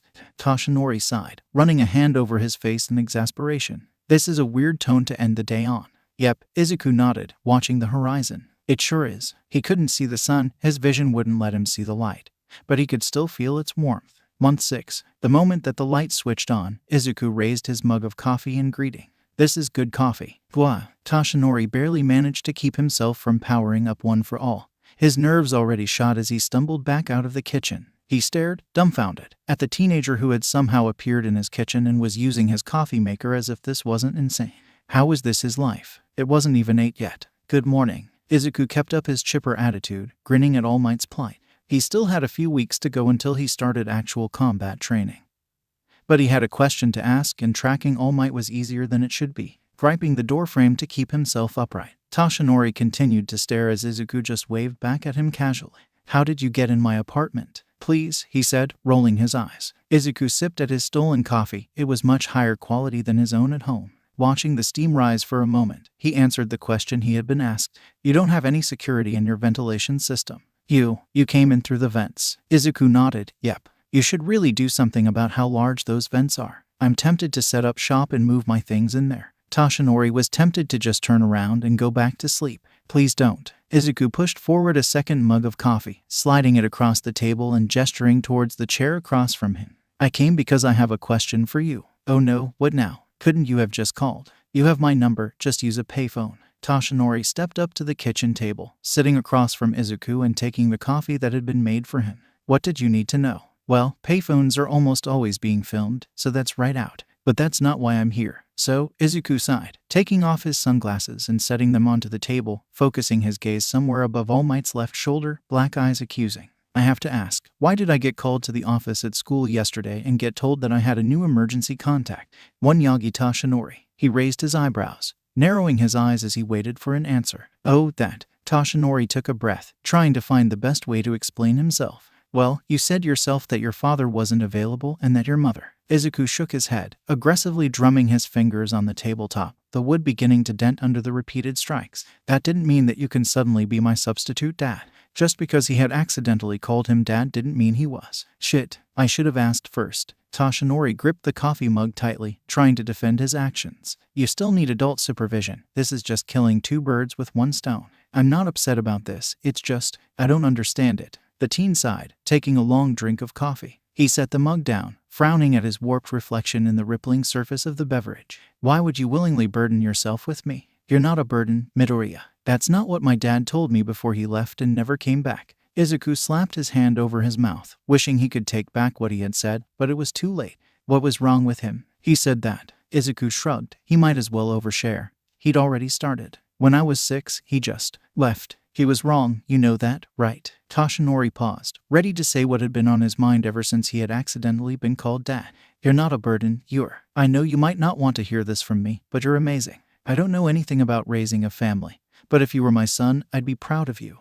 Izuku rubbed at his eternally dry eyes, pushing the hopeful feeling down in his chest and trying to drown it under the unavailable tears. Wow, that was super sappy. I see what you're doing, boy. Toshinori just shook his head, not calling the boy out on his poorly constructed ruse. I'll let this slide. For now. Izuku smiled weakly, keeping his gaze on his coffee. Thanks. Month 6, once more with feeling. If he didn't need to keep up appearances as All Might's secretary, Toshinori would never venture down to the lower floors, would avoid the other departments like the plague. But no, he had gotten the idea to explain his presence away. And now here he was, pretending to clock in for a job that doesn't exist. I'm telling you, the coffee gremlin is real. You're crazy, shut up. Let's hear her out. Toshinori slowed his pace down the hall, the voices from what sounded like the break room growing steadily louder. So, I forgot to buy coffee a couple days back. I know, it's my job, but I forgot. Whoever was speaking paused, either for emphasis, or to drink coffee or take a bite of a snack. Anyway, I get my keys, my badge and everything. I'm getting ready to go and pick up a new bag, and what do I hear? This pause was most definitely for emphasis. The coffee machine was on and making coffee. I thought, maybe I just forgot. But then it happened again a few days later. The speaker again paused for effect, probably leaning forward across one of the tables conspiratorially. And that's not even the weirdest thing. Someone else called out, clearly interested but feigning disbelief. Come on, what's weirder than a coffee ghost? The coffee pot was always missing a single cup of coffee. Toshinori barely held back a snort. Whoever it was that was speaking clearly had a flair for the dramatic. A third person, or maybe it was the second again, chimed in, sounding more than slightly concerned. Or maybe they were bored. Well, the agency building is about 30 years old. Records show it was purchased by All Might a few years into his career. So maybe it's haunted. Definitely concerned. Shut the fuck up, someone else snapped, clearly just wanting to drink their coffee in peace without being regaled by ghost story. The third person, probably raising their hands defensively, responded, I'm just saying. Well, stop saying, the fourth person grumbled. If anyone on Earth could verbalize the exact emotion an exhausted/sarcastic eye roll was, this was it. Yeah, I think a death would be in the building records, a fifth person added. But, the first person again, what if it's not a ghost? Yeah, what if it's a poltergeist? That was the third person, definitely. A poltergeist. A poltergeist that drinks coffee. And there was that fourth person, probably ready to throw up their hands and leave for the day. Ah, Yagi-san. Shit, Toshinori thought, realizing he hadn't walked slowly enough. He had half hoped the conversation would be over, and had more than half an idea of what was happening.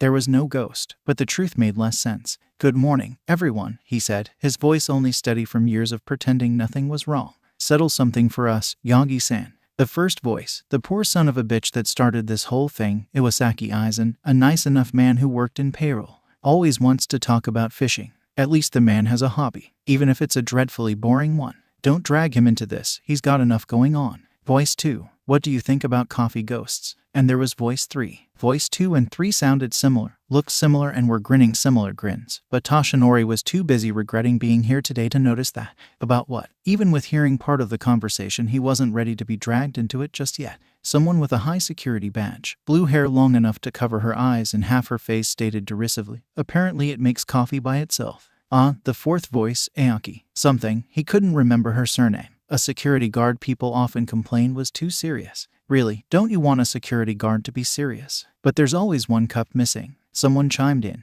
And honestly, Toshinori was losing track of who said what at this point. Toshinori took a slight step backward, glancing over to the coffee pot. The counter it was on was. Of course it was. It was almost directly beneath the air conditioning vent. If someone was small enough, they could slip right out of there and land in front of the machine. And judging by the nearly unnoticeable denting of the vent, that had to be it. But the truth makes even less sense than a ghost. Yes, it was my current student breaking into the building to see me. He crawls through the vents all the time, and also, I'm All Might. Sure, that would go over great and definitely not get him locked in an asylum. Toshinori straightened back up, the eyes of his employees/coworkers all staring at him. Oh, did they actually want his opinion on this? Maybe it's been cursed. Iwasaki nodded. That makes more sense than a ghost. Or a poltergeist. Who would curse the coffee machine? Aoki grumbled, the only person seeming to be more interested in questioning this than going along with it. Voice 2 and 3, two of the members from accounting, identical twins if Toshinori remembered correctly, locked eye contact and stated simultaneously, Endeavor. Iwasaki sat up straighter in his seat, grinning lopsidedly. Oh, is that how it is? Why would Endeavor curse the coffee machine? The security officer asked, stirring her coffee nonchalantly. One of the twins scoffed and the other replied, because he straight up hates All Might. You know this, Aoki-san? The security guard, Eiko-san, just shrugged. Fine, I concede to your point on Endeavor, but not the curse. Come on, we still have. One of the twins lifted their wrist to check their watch, the other checking the time on their cell phone. 7 minutes left on break. Let's look up how to curse him back. Toshinori watched the group hustle down the hall, and he just shook his head, turning towards the elevators. If the group had been talking about the coffee, that means it must have happened recently. And that means Midoriya is likely in his apartment. He won't be surprised this time. To put it mildly, he was surprised. To put it realistically, he was absolutely terrified. How the hell did the kid even fit himself into the dishwasher? Month 6, still. The school days between the training were filled with Izuku's attempts to fine-tune his vision and hearing. And it wasn't a coincidence that he suddenly surged ahead to the top of the class's grades. He wouldn't call it cheating, but it certainly wasn't playing fair. He'd started skimming the minds of his classmates and the teachers during tests, and lately he had been attempting to see if he can scan only through single pieces of paper with his vision. Some things are easier to read than others once he's gotten through the top layers, probably something to do with the ink composition. After all, X-rays can be used to scan and open-able documents, but the ultrasonics seemed to cancel out that precision. Really, the scientists who had made his vision should have been fired, but they're dead now, so whatever. But he hates how the teachers have started praising him, talking about his potential as if him having a strong quirk suddenly makes him worth their time. His behavior hasn't changed, but now he's well-behaved, not non-participative. Or he's no longer argumentative, but curious. If he could read his own file, he's certain it's been scrubbed clean. Every complaint rewritten and every disciplinary action deleted and replaced with false words of near worship. All of this now that he has a chance to bring them greatness. And Bakugo. Now he knows that Izuku has only been using a fraction of his strength, but he hasn't said anything about it yet. Oh, he thinks about it every day, but hasn't said a word. Each time Yue is mentioned, his thoughts come back around to how Izuku had saved his life without hesitation. He seems to know, seems to expect Izuku to make it to Yue, and he hasn't so much as looked his way ever since he had saved his life from the slime villain.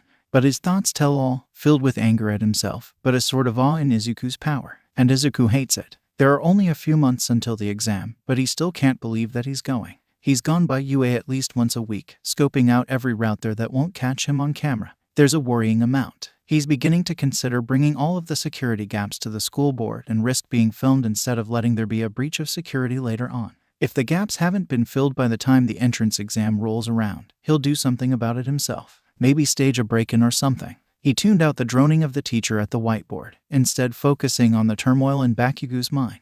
He's not the pebble in my path, he's a damn mountain. What? Izuku blinked rapidly behind the black plastic of his glasses, trying to make sense of what he had just heard. Bakugo's thoughts had been confusing and conflicted ever since he had saved him from that villain. But he hasn't done anything about it. Izuku sighed softly, making up his mind to take the initiative for once. But not today, maybe later. He couldn't keep hiding from his problems like this. Well, this sort of problem couldn't be hidden from, but most others could be. The moment the bell rang and the class was over, Izuku stood, not wanting to stick around any longer before a hand landed on his shoulder, withdrawing quickly at his full body flinch. Izuku gritted his teeth, his shoulders rising, and he nearly stumbled forward. He turned around, seeing Bakugo with his jammed hands into his pockets, his gaze cast to the floor. We need to talk. Oh, Izuku said quietly, okay. The two waited for the classroom to clear, Bakugo's lackeys lingering for a moment before they were sent scurrying with one angry red glare. Once they were alone, Bakugo turned to face Izuku, a scowl on his features. I wanted to say that. GCH. He balled his fists, barely keeping his quirk in check. He fell silent, staring angrily towards Izuku as if that explained anything. Are you going to say anything? Shut the hell up, I'm getting there. Katsuki threw his hands up in frustration, stalking across the room, his quirk popping to life in his hands. Damn it. Okay, I have somewhere to be, Izuku lied, the tension in the room growing by the second. He just didn't want to be here. He didn't even want to be this close to Bakugo. After admitting 6 months back that Bakugo was a bully, he didn't even want to look at him, didn't want to be in the same room with him, didn't want to be here. He turned to leave, but as soon as he took the first step, I'm not sorry, Bakugo shouted, the words ringing in the empty room and hanging in the charged air, looming as a fog between them. Izuku turned back, disbelief etched into every fiber of his being. He didn't know what to say, didn't know how to respond. But before he could take the chance to ask just what the hell Thar was supposed to mean, I should be. I treated you like shit. Bakugo glanced away, seeming to be unable to look Izuku in the face. But I'm not, and that's bad. But, Bakugo, just stop, okay. Izuku sighed, the half-hearted shrug so below half-hearted the movement didn't even appear. I don't expect you to try. Deku, come on, you don't mean that. I do, Bakugo, I really do. He had no expectations. Bakugo was a bully and a real jerk, he just couldn't make himself care what he thought anymore. Izuku gripped his backpack straps, grinding his teeth in frustration. You just called me Deku, and you've been calling me freak since I was 12. What do you want from me? I don't know. Izuku almost stopped breathing in shock. He hadn't been expecting this. What? Bakugo kept his gaze on the floor, his thoughts a perfect mirror to his words. I don't know what I want anymore, okay. Everyone always treated me like I was more important, so I started to act like it. I'm sorry that I'm not sorry. He had been thinking about how awful he had treated someone who only wanted to be his friend, and he only hoped that one day he would be deserving of forgiveness. I don't want you to forgive me, but whatever. Izuku only had one question, the one why that had followed him ever since he was first told he was quirkless. Why did you do it? I only ever wanted to be your friend. All those years, just why? Do you not get it? What are you talking about? Always looking down on me, like I needed help from someone like you. Bakugo scoffed, crossing his arms over his chest defensively. Well, you were right, okay. Happy now? I have no idea what you're talking about. He genuinely didn't know what was happening. Maybe he should have just read Bakugo's thoughts and left it at that. You're better than me. You've always been. He shrugged, a sick look on his face as if the words pained him to say. Even without that fucking quirk, you were always better than me. Izuku stuttered, trying to find the words to counter that claim. Catch, Bakugo. I'm not better than you. Don't give me that shit. I've seen what you can do. I've seen that strength of yours. And you better fucking make it into UA, you loser. Bakugo saw him not as an enemy to crush, not as someone unimportant, and certainly not as a friend, but as a worthy rival, someone to continually match strength with for the rest of his life. Izuku grinned shakily. I'll do my best. Bakugo stomped past him, checking him with his shoulder before leaving Izuku in the now empty classroom. Me too, freak. That was weird, wasn't it? Izuku gripped the straps of his backpack in shaking hands, turning to leave, his heart slowly lightening with each step. Things were really changing for him, weren't they? He finally understood the reason why things had changed, where the disconnect had come from, where it had all broken down. Maybe they could start to fix things now. Now if he could only fix things with his mother. But some things are easier to fix than others. Month 6, for the last time, I swear. Can you read the minds of animals? Izuku looked up from the stacked refrigerators he was pushing, his eyebrows drawn together in concentration. What? Animals? Can you read their minds? The hero asked once more, watching as the teenager suffered. After the conversation in his kitchen at 7, the two had come to an understanding of sorts. Toshinori was slowly taking on the part of a worried parent attempting to connect with a distant teenager, but he didn't know that. And maybe it was a good thing. If he knew that was what was happening, he would immediately become the over-supportive sort. Oh, hold on. Izuku gritted his teeth, pushing the fridge to the truck. Breathing heavily, he rested his hands on his knees for a moment before straightening up and wiping the sweat from his brow. Animals? Huh. He bent back down and lifted the first fridge, shoving it into the truck with ease, missing the proud expression on Toshinori's face. After he loaded up the second fridge, he closed the tailgate of the truck, leaning against it as he tried to explain how his mind-reading powers worked. Sort of. Animals are weird. They don't think in words like people do. More concepts and feelings. Is that a yes or a no? It's a soft yes. It's like that one channel on the radio that's mostly static, and you're not sure if it's mariachi music or classical that's playing under the white noise.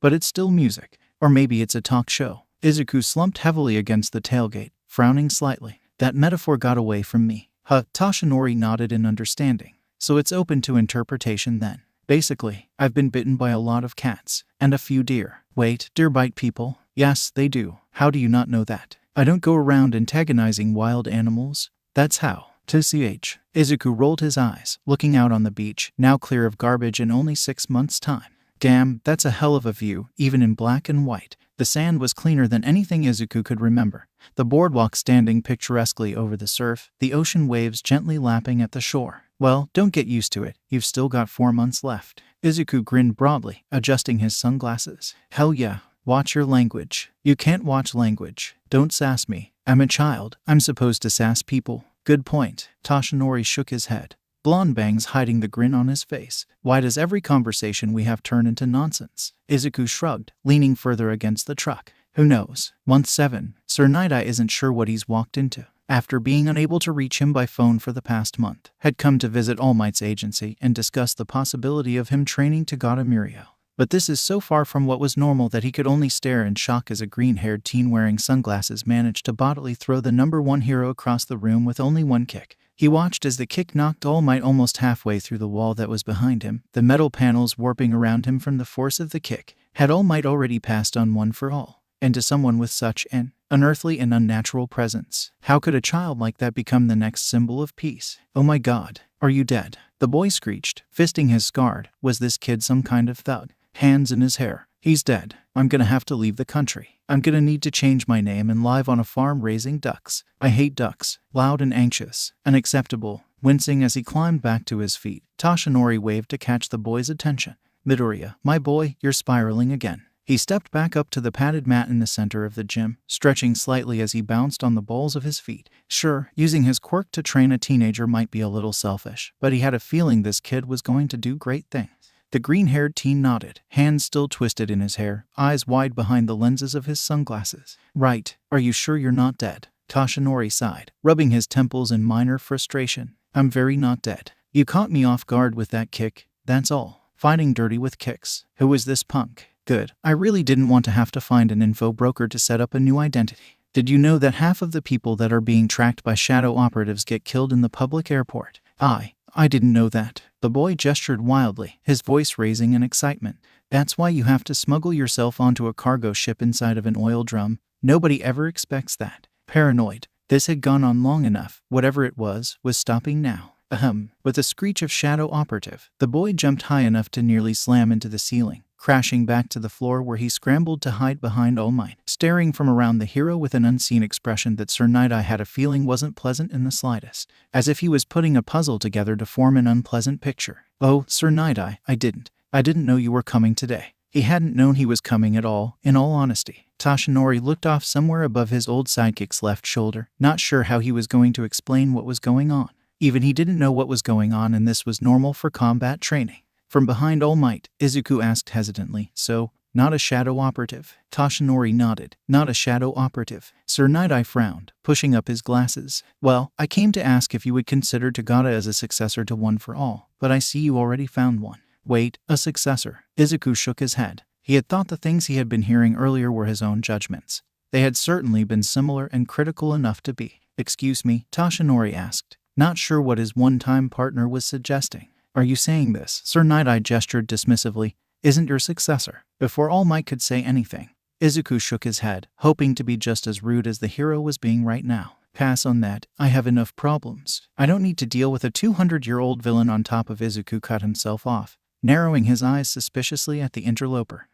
He lowered his sunglasses slightly, looking over them and watching Sir Night-Eye closely. He knew of his record as a psychic and his exemplary record as a hero, but there was something about reading records that just couldn't compare to reading a mind. Are we sure he isn't a shadow operative? Toshinori nodded, crossing his arms over his chest, not sure what was going to happen next. Quite sure. Izuku narrowed his eyes again, backing away and circling Sir Night-Eye like a predator sizing up an intruder in their territory. He sifted through his mind with no finesse, not caring if his presence could be detected, retracting the moment he had what he was looking for. I see. I guess I understand why you reacted with such. I can't find the right words, but you acted like a dick. Midoriya, apologize. I will not. You don't know what he was thinking. He shook his head, green curls bouncing around his face. Very rude. Just because someone isn't smiling, or acting a certain way, or has an unnatural presence, doesn't mean they're not fit to be a hero. Sir Night-Eye watched the scene unfold, trying to figure out just how the two knew each other if Midoriya wasn't his successor. The overly familiar joking and bantering, the almost exasperated tone All Might had at times, the similarity in strength, and the black's clear. There is only one possibility left. Are you this boy's father? Izuku's jaw dropped, and he almost fell back to the floor in shock. What? He shook off his shock and straightened up, bristling angrily. Excuse me, what are you implying about my mother? Are you suggesting she? Excuse me? Toshinori asked, thankfully interrupting Izuku's rant before he could really get into it. And he wasn't sure if he was supposed to be glad or worried that people thought he was Izuku's father. Yes, he liked to think of himself that way, but it might not be a good thing for others to agree with him. Even though he had been interrupted, Izuku still shouted, "What? Midoriya, calm down please." "What?" Izuku screamed while backing out of the room, hands fisted in his hair. He continued backing up, making his way towards the closest window by memory alone, turning to follow him and prevent another window disaster. All Might sternly said, "Midoriya, get back here. You're not climbing out the window again, young man. Going out the window, see you tomorrow." With one hand still in his hair, he opened the window, raising it high enough to leave through. "We're 30 floors up." Bye. Izuku sat on the windowsill, falling back and letting gravity take him. Oh my goodness. Toshinori rushed to the window, watching as Izuku grabbed onto the drain pipe with one hand, using the metal to direct his fall. Sir Night-Eye adjusted his glasses, watching through the open window as the teenager finally landed, a crater forming at his feet. What just happened? I'm not sure. This was normal now, but he still had no idea what he was supposed to do whenever Izuku jumped out a window or climbed into a ventilation shaft. Did he just jump out the window? Toshinori shrugged. I think he technically backflipped, but yes. What on earth have you gotten yourself involved in? The hero sighed, rubbing his temples exhaustedly. I ask myself that every day. Month 10. Mom. Izuku frowned. That just didn't feel right on his tongue. They hadn't so much as said more than 3 words to each other for the last 2 months. Inko's eyes widened in shock, her gaze darting around the hall as she tried to find the source of the voice. Oh, Izuku, I didn't know you were here. Stepping fully from the shadows, Izuku kept his gaze on the hallway floorboards. Sorry, I didn't mean to startle you. He adjusted his ever-present sunglasses, not missing the discomfort that rolled through his mother's thoughts at his sudden appearance. She was always uncomfortable around him. Are you heading to work? No, I just got back. Her tone was just on the edge of too sharp, neither of them knowing what to do now. It had been so long since they were even in the same room, much less had an actual conversation that wasn't just empty greetings or Izuku being told his grocery money was on the kitchen counter. Inko adjusted her grip on the strap of her purse, avoiding looking at her son. Is there something you wanted to say? I'm sorry that I let things get like this. Izuku paused, unsure if he wanted to continue before steeling himself to at least try to fix things. If he could begin to mend things with Bakugo, he could talk to his mother. But I want to fix things. I don't know what happened to us. I'm your mother, I should have. She trailed off, wiping at her eyes. I should have been able to protect him. I don't blame you, for. Izuku paused, gesturing to himself vaguely, trying to convey the concept of what Project Bloodlines had done without mentioning it. For all this. Oh, Izuku. Inko wiped away the tears, her fingertips coming away damp. If Izuku had been more suspiciously minded, he would have noticed the changes in her breathing before the tears came, the sudden cessation of blinking. Standing and carefully crossing the room to stand before her son, Inko placated. I'm so sorry, I've been an awful mother, but that's going to change. She reached out carefully, measuredly, taking one of Izuku's hands in hers. I'll quit one of my jobs, and we can spend more time. Mom, I don't want you to give up on your own opportunities just to try and fix things. Izuku rubbed his shoulder awkwardly, not sure how he hadn't managed to bring this up yet. Besides, I'm going to take the entrance exam to UA next week. You're going to take the exam. Inko smiled shakily through her tears. Oh, Izuku, I wish you would have told me. Yeah, so do I. Izuku squeezed his mother's hand, the gap between them not yet beginning to shrink, but, in his opinion, the distance able to be surmounted now that it had been brought to the light. I wish things hadn't gotten to this point, but I guess there's nothing to be done about that. You're really going to take the exam? Enko asked, worry in her tone. Her thoughts were blank. Izuku nodded. I've been training with. He paused, not certain if he should even say who he had been training with. He shook his head as he made up his mind. He needed to tell her. He needed to try and foster trust between them. I've been training with All Might, he said quietly, his words hanging in the air between them. You've been training with All Might. Enko blinked slowly as the words settled in. An unreadable emotion crossed her face before it was wiped away, and she squeezed Izuku's hand, her fingertips softly running over his scars. I wish you would have told me, she began before shaking herself and putting that aside. I'm so proud of you, she said instead, watching her son's expression. I know, Mom. Izuku grinned, the expression wobbly and barely holding in the force of all his negative emotions and his own mental turmoil. Enko brushed her free hand across her son's cheek, wishing not for the first time she could look him in the eyes once again, but that was something she could never do. I'm so sorry that I thought those things. He's not a monster, he's an angel. Izuku felt his cheeks burn, glad the low light hid his embarrassment. Maybe don't go that far with the praise. If he weren't so overwhelmed, he would have noticed how precise his mother's thoughts were, how metered and controlled. The words carefully plucked, forcible broadcast through mental defenses. How artificial they were. He would have noticed how clinical her touches were, a brush across his knuckles, a palm on his cheek, as if she were following a well-practiced script. But it had been so long, and he had been so desperate for just this very thing. Enko pulled her hand back from Izuku's cheek. Oh, I keep forgetting. Yeah, the teen rubbed at the back of his neck uncomfortably, his other hand still in his mother's grasp. I know things have gotten bad, but they can still get better. I'll work to get better. I know you will. Enko pulled her son close for a brief embrace, not even noticing how Izuku stiffened in her arms and barely tried to reciprocate.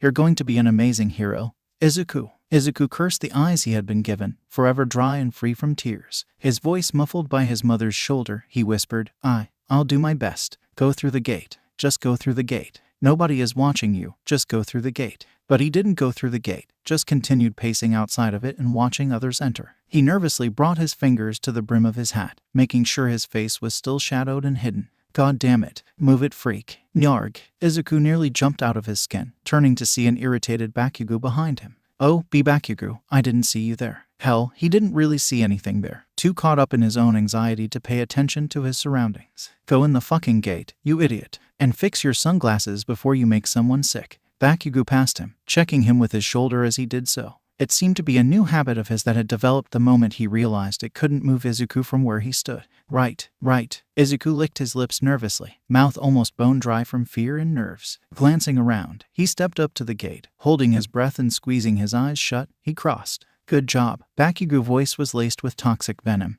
And even with his eyes closed, Izuku knew what sort of look was on his face. You made it, freak. Izuku opened one eye, seeing a sneering Bakugo storm away once the explosive teen saw he was still alert enough to move without passing out. I did it. He took a breath, a small part of him waiting for someone, anyone, to realize that he wasn't normal. Waiting for someone to shout, get out or we don't want freaks here. He grabbed the straps of his backpack tight enough for them to sting his hands and took a step forward. A step forward that got lost in translation, almost sending him straight to the ground. Gwa. Izuku blinked behind his lenses, seeing the ground stop coming towards him as a floating sensation filled his guts.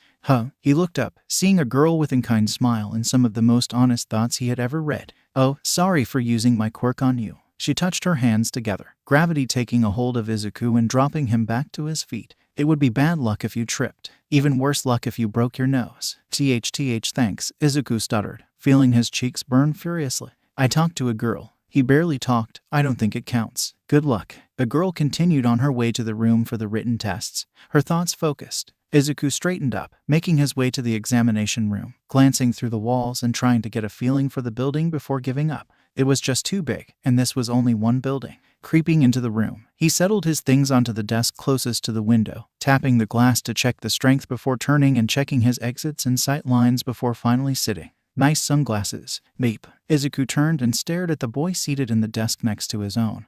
Their hair, a color Izuku was sure was in the range of dark pink to light blue, and deep bags under his eyes that made it look as if he had never slept a day in his life. Thanks. The other teen nodded, leaning back in his seat and fidgeting with his sleeves nervously. He had only complimented on Izuku's sunglasses out of social obligation. But now that he had done it, he was still just as awkward feeling as before. Taking off his baseball cap, Izuku hung it over his knee, sitting in silence for a second before picking up where the other had left off. I'm Midoriya Izuku. Izuku offered a shaky smile, his fingers drumming anxiously on the table, slowly denting the wood under the force of it. Shinsu Itoshi. Shinsu nodded, watching the dents appearing in the wood with a blank expression. Pointing out the growing damage, he asked calmly, super strength. Some people have all the luck. Kinda. Izuku shrugged, immediately lifting his hands away from the desk and nervously touching the arm of his sunglasses. I can also make people vomit uncontrollably with about a second of eye contact. TFF. Shinsu barely stifled a laugh. He knew he shouldn't judge someone based on their quirk, but that was just something else entirely. Wow, that's terrible, isn't it? Izuku chuckled, relaxing into his seat finally. The two shared a look before nearly collapsing in nervous and almost hysterical laughter, not seeing the glares and rolled eyes aimed in their direction. As the laughter died down, Izuku squinted up at the whiteboard, trying to decipher what it said before giving up and leaning to the side with a question. So, you want to do the heroics? Is that what you wanted to say? Shinsu's surface thoughts were curious and filled with wry comedy, concepts slowly taking their form like lethargic bubbles popping in a pot of boiling tar. Izuku shook his head. No, it's not. But, yeah, I want to do the heroics. Shinsu shrugged. He couldn't help what he wanted to be, could he? Yeah, I know I might not have much of a shot, but I've still got to try, right? Well, what's your plan of action? Izuku had a plan. He had a plan that would either go well or literally blow up in his face. But he was curious about what other potential test takers would do compared to what they had planned to do. What's the plan here? Going after the one-pointer robots and maybe the two-pointers if I can get a piece of metal sharp enough. Shinsu had been working out some sort of strategy ever since he had first looked up the requirements for the entrance exam.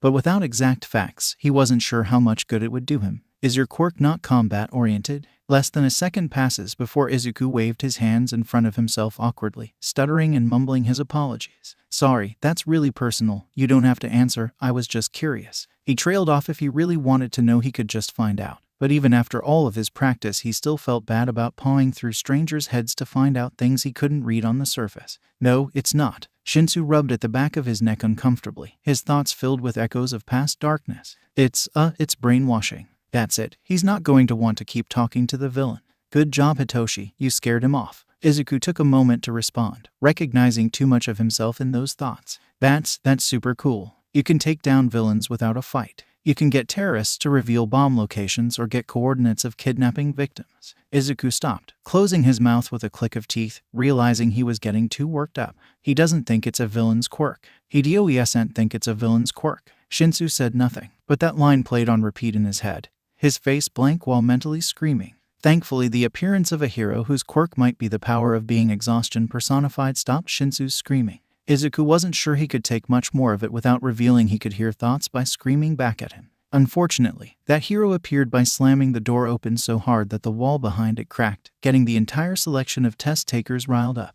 Everyone settle down now, it's test time. The hero, and Izuku was sure that he recognized them from watching his neighborhood's nightly patrols from the roof of the apartment complex, began walking down the rows of desks, dropping packets of paper at each desk. Once I begin the timer, you may open your test packets. Not before, not after, no cheating, no answer sharing, no guessing. He droned on through the rules, making his way back to the front of the room and dropping heavily into the chair behind the desk and starting the timer. Begin. Izuku nearly tore the packet in half in his anxiousness to open it, immediately flipping to the first page and setting pen to paper. He knew that the hero had said no cheating, but if he couldn't get caught, he continued answering questions, keeping pace with the middle range of students and comparing the answers he had with the answers of the others. The subjects went from basic mathematics and history to quirk legislation and historical moments in global quirk integration. It was surprising how many of the questions he was getting right on his own, and Izuku began to pull ahead of the rest of the students, not even caring if he was noticeable and breaking rank. He was getting over half of the questions right. Before he knew it, the exam was over and the hero was collecting the tests, pausing for a moment when he saw the ripped, bent and ink-smudged monstrosity that Izuku handed him before shrugging and moving on. Get out, he said, taking the tests to the front of the room and stacking them on the desk. You have 5 seconds to leave. Izuku's eyes widened behind dark lenses, and he jammed his hat back on his head, picking up his things and grabbed Shinsu, dragging the brainwasher by the arm behind him and out of the room before those 5 seconds were up. There had been a real threat behind those words, and he wasn't taking any risks. What the hell, you're fast. Shinsu straightened up, fixing his sleeves and staring at Izuku in surprise. He hadn't expected to be moved at such high speed. I'm not risking getting thrown out a window by a hero. Besides, he looked down at his watch, eyebrows nearly lifting into his hairline when he saw the time. There's only 3 minutes to get to the auditorium. Shit. Shinsu stretched his arms above his head, getting ready to run. Go, I'll try to catch up. He watched as Izuku blasted through the halls, wondering what it was about the unearthly presence the other had that was so welcoming to him. Ahead of Shinsu, but behind many others, Izuku headed into the auditorium, flinching the moment he walked into the room. There were so many minds, all humming with excitement, anxiety, fear, adrenaline, confidence. There was just so much emotion, and Izuku was thankful he wasn't an empath. But that didn't mean he didn't understand what was being felt. And while the feelings were awful, it was the overlapping thoughts of hundreds of people that was the worst part of it all. God, I'm at UA. Is that Kimmy from my old elementary school? Wow, that girl looks tough. I don't have a chance. What can someone with that kind of quirk do against robots? Did that little freak just try to look up that girl's skirt? I can do this, I'm not scared. I hope nobody gets hurt. If I fail, I'll just go to general education. I'm better than all of these extras. That was a familiar thought, one that Izuku knew well and was comfortable with. Izuku latched onto Bakugo's thoughts, following his familiar self-conscious anger, barely keeping himself from covering his ears against the dual layers of sound and brain waves. But he knew that wouldn't work. You can't block out thoughts. He's tried to do it before. What's wrong with you, loser? Izuku sat, nearly whispering his reply. There are so many people. What? It's not like you can read minds or anything like that. Bakugo kicked his feet up onto the table, moving to lean his chair back when he realized his question, though rhetorical, hadn't been answered. Izuku said nothing, and he only listened as Bakugo's thoughts correctly interpreted his silence. He hadn't expected to be able to keep his enhancements a secret around the explosive teen. There was a reason he was top of the class after all. Holy shit, tell me you can't read minds. Bakugo snorted, rolling his eyes and crossed his arms over his chest. Of course, that freak has 3 quirks, isn't that just how it is? Always better than anyone else. Always fit to be a hero. What the hell, you have 3 fucking quirks? Kinda. Izuku was glad for the distraction from the rumble of thoughts, even if it meant explaining some of his secrets to Bakugo. His voice quiet, he did his best to explain. The mind reading can't be turned off. He gestured to his sunglasses, not wanting to quantify exactly what he could do with his vision. And the strength is constant too. Bakugo sighed, shaking his head in disbelief. You just have to be fucking perfect, don't you? He went silent as the lights lowered, the voice hero, and he only knew his tagline because that fucking freak would always gush about the local heroes whenever he had the chance. Present Mike stepped up to the elaborate podium, and Bakugo just leaned back in his seat, ready for anything. Welcome to the performance. Everybody say hey. The auditorium went so quiet it was almost possible to hear the movement of the air currents. Present Mike looking dejected for only a moment before continuing, his entire attitude excited and energetic. Well, that's okay, little listeners. I'm here to give the guidelines for the practical. If you're ready, then put your hands up. Present Mike threw one of his hands up, not letting the silence get to him. Yeah, wow, Present Mike acts just the same outside of the studio as he does in it. Izuku's eyes were wide behind his lenses, his hands pressed to his mouth in an attempt to quiet his whispers. It's so wild that all of UAS teachers are heroes. But wasn't that a security risk? Did they even have the right licensing for teaching? What if there's a villain attack that needs them? Do they just leave in? Shut up, freak. Bakugo elbowed Izuku in the side, cutting off the storm of mumbling that the other didn't even know was happening. Izuku continued muttering under his breath, nervously drumming his fingers along with the rhythm of Present Mike's explanation.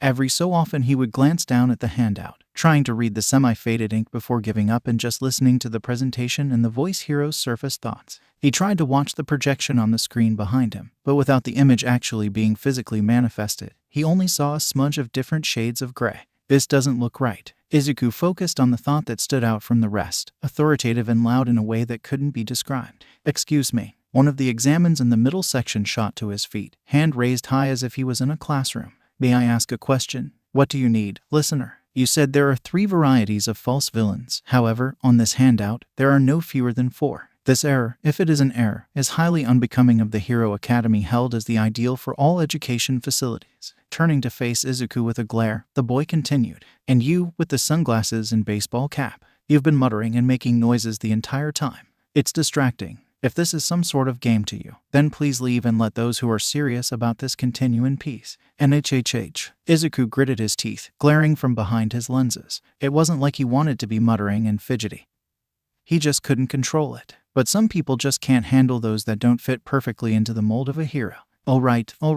Wow, that kid is uptight. Contrary to his thoughts, with his actions, Present Mike kept himself upbeat and enthusiastic. Nice catch, Examine 7111. But the fourth villain type is no typo, it an obstacle that gives 0 points. Have any of you kids played Super Mario Bros? It's kinda like the thwomp, a gimmick that will rampage in close quarters. Just wait for them to get a load of what it really is like. I see. I apologize for my interruption. The boy bowed deeply before returning to his seat, his thoughts satisfied with his answer. Present Mike waited for the muttering to die back down before wrapping up the announcements. That'll be it from me, and I'll leave you with our school motto. As the auditorium went quiet, all the potential students on the edges of their seat, the voice hero cleared his throat subtly, playing up the drama before beginning to speak once more. The hero Napoleon Bonaparte once said, "True heroism consists in being superior to the ills of life, in whatever shape they may challenge us to combat." Plus ultra. He clapped, watched the students file out of the auditorium, an excited murmur rippling through the crowd. Break a leg, everyone. Izuku wasn't sure Napoleon could be considered a hero, maybe a conqueror or an invader or even a grave robber, but certainly not a hero. He hadn't known that's where the motto had come from, and it was just odd to think about now that he knew. Shrugging, he carefully made his way out of the auditorium, checking to see if Shinsu had already left before heading out towards the testing grounds. Izuku had changed into his tracksuit in record time. The black added as neither the most popular nor the least, but perfectly average, just how he liked it. Average was his shield, his cloak of invisibility. People like average. Average is easy, and average is forgettable. He took a calming breath that had no effect and glanced around anxiously, unconsciously trying to find a familiar face in the sea of strangers. There, at the front of the group, the girl who had kept him from falling and breaking his nose. Amongst the rising tide of thoughts, her mind was focused and calm, a beacon that Izuku needed to get closer to. He took a step, willing his hands to stop shaking. He reached up to adjust his sunglasses. The movement aborted when he remembered that he had left them with the rest of his things. But at least he still had the baseball cap to hide his eyes. Izuku shook his head, the trembling in his hands not stopping even as he continued walking. That girl seems to be doing some sort of meditation. The moment the hand landed on Izuku's shoulder, he nearly jumped out of his skin as he acted on the fight or flight instinct he had honed for the past 2 years. "Why are you here?" "Ryo." The boy's sentence was cut off by a grunt of pain. Izuku, having chosen fight instead of flight, lifting his knee and carefully kicking backward into the other's shin, sending them back about a foot. Izuku spun around, keeping his gaze on the ground and adjusting the baseball cap to keep his eyes in shadow while sifting through the other's mind with next to no finesse. As the other boy, Ada Tenya, Izuku thought, remembering what he had just learned, climbed back to his feet, an unhidden look of suspicion on his face. Around the two, the thoughts of the crowd varied wildly, from support for his actions to apathy, and even believing that he really was just there to throw others off of their game. Let's get this show on the road. Time for the first lesson on heroics. Izuku couldn't pinpoint where the thought was coming from, but that was definitely the thoughts of Present Mike once again. He was excited about something and beginning a countdown, so Izuku took that as his cue to go. Spinning his cap back, Izuku turned away from the other teen. Stepping back and away from the other, he headed towards the back of the group, dropping into a squat as he listened to the countdown that no one else could hear. From the rooftop, the silent countdown reached 0, Present Mike loudly calling out, "And start." While Izuku readied himself, the examinees all froze, looking up at the voice hero in disbelief. Present Mike threw his hands up. "What? You won't get a countdown in a real fight?" As the group of test takers all pushed against each other in their rush, Izuku finally acted, launching off the ground and leaping over the crowd, slamming over 10 feet ahead of them and approaching the first robot he saw. A one-pointer, extremely fast, but fragile armor. His carefully laid plan was immediately discarded. Izuku stared through the metal searching for the weakest point before grabbing it by the machine gun in its arm and pulling the arm off in one motion. Gritting his teeth against the pain, he shoved his other hand into the circuitry of the weapon. And without the shutdown signal from the robot's circuit, the machine gun began to fire, shredding the bot it had been attached to and turning it into so much scrap. With a wild grin, he rushed towards the next cluster of approaching robots, bracing his stance and firing wildly until he was out of ammo, the 6 barrels containing to spin and beginning to overheat. He extracted his hand from the circuitry, grimacing at the torn skin on his hands before he shook off the pain. He dropped the now useless gun, shaking his head. He needed more points. He couldn't get in with only 12. In his hunt for points, he nearly collided with a familiar, tired face. Izuku grinned, flat black eyes not showing his excitement. "Shinsu, you're here too." The brainwasher nodded, a sharp spike of metal in his hand and a bruise forming on his cheek. "What happened to your hand?" Izuku glanced at his hand, looking at it in surprise as blood rolled down his fingers and dripped to the pavement.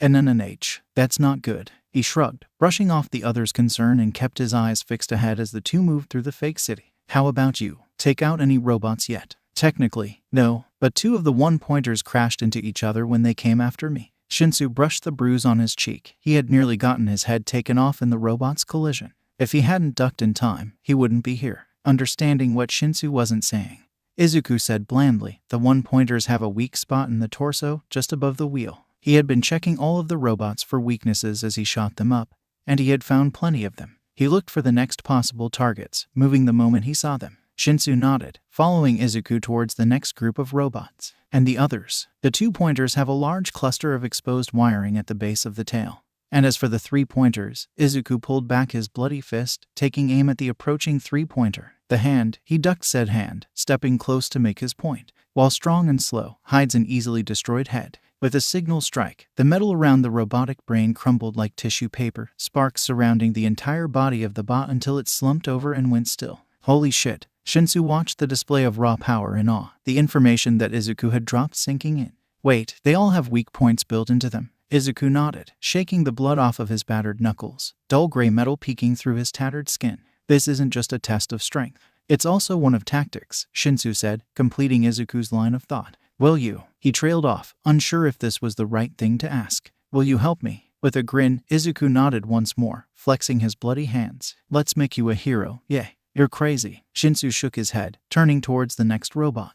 Don't steer me wrong, all right. What kind of person do you think I am? Izuku cupped his still bleeding hands around his mouth, calling out tips as Shinsu approached the robot. Use the spike and gouge the tire, then go for the weak point. Shinsu followed the directions he had been given, sinking the spike into the rubber of the tire, the robot spinning out of control and skidding to a halt. The brainwasher ran to where it had stopped, using the spike to completely sever the torso from the base, the robot powering down with a whine. Oh my god. Two-pointer, right behind you. Shinsu barely managed to duck the sweeping tail, stabbing at the base of the metal weapon and tearing through the clustered wires, the joints of the robot freezing up as its momentum carried it into an approaching one-pointer. Both of the robots engulfed in an explosion.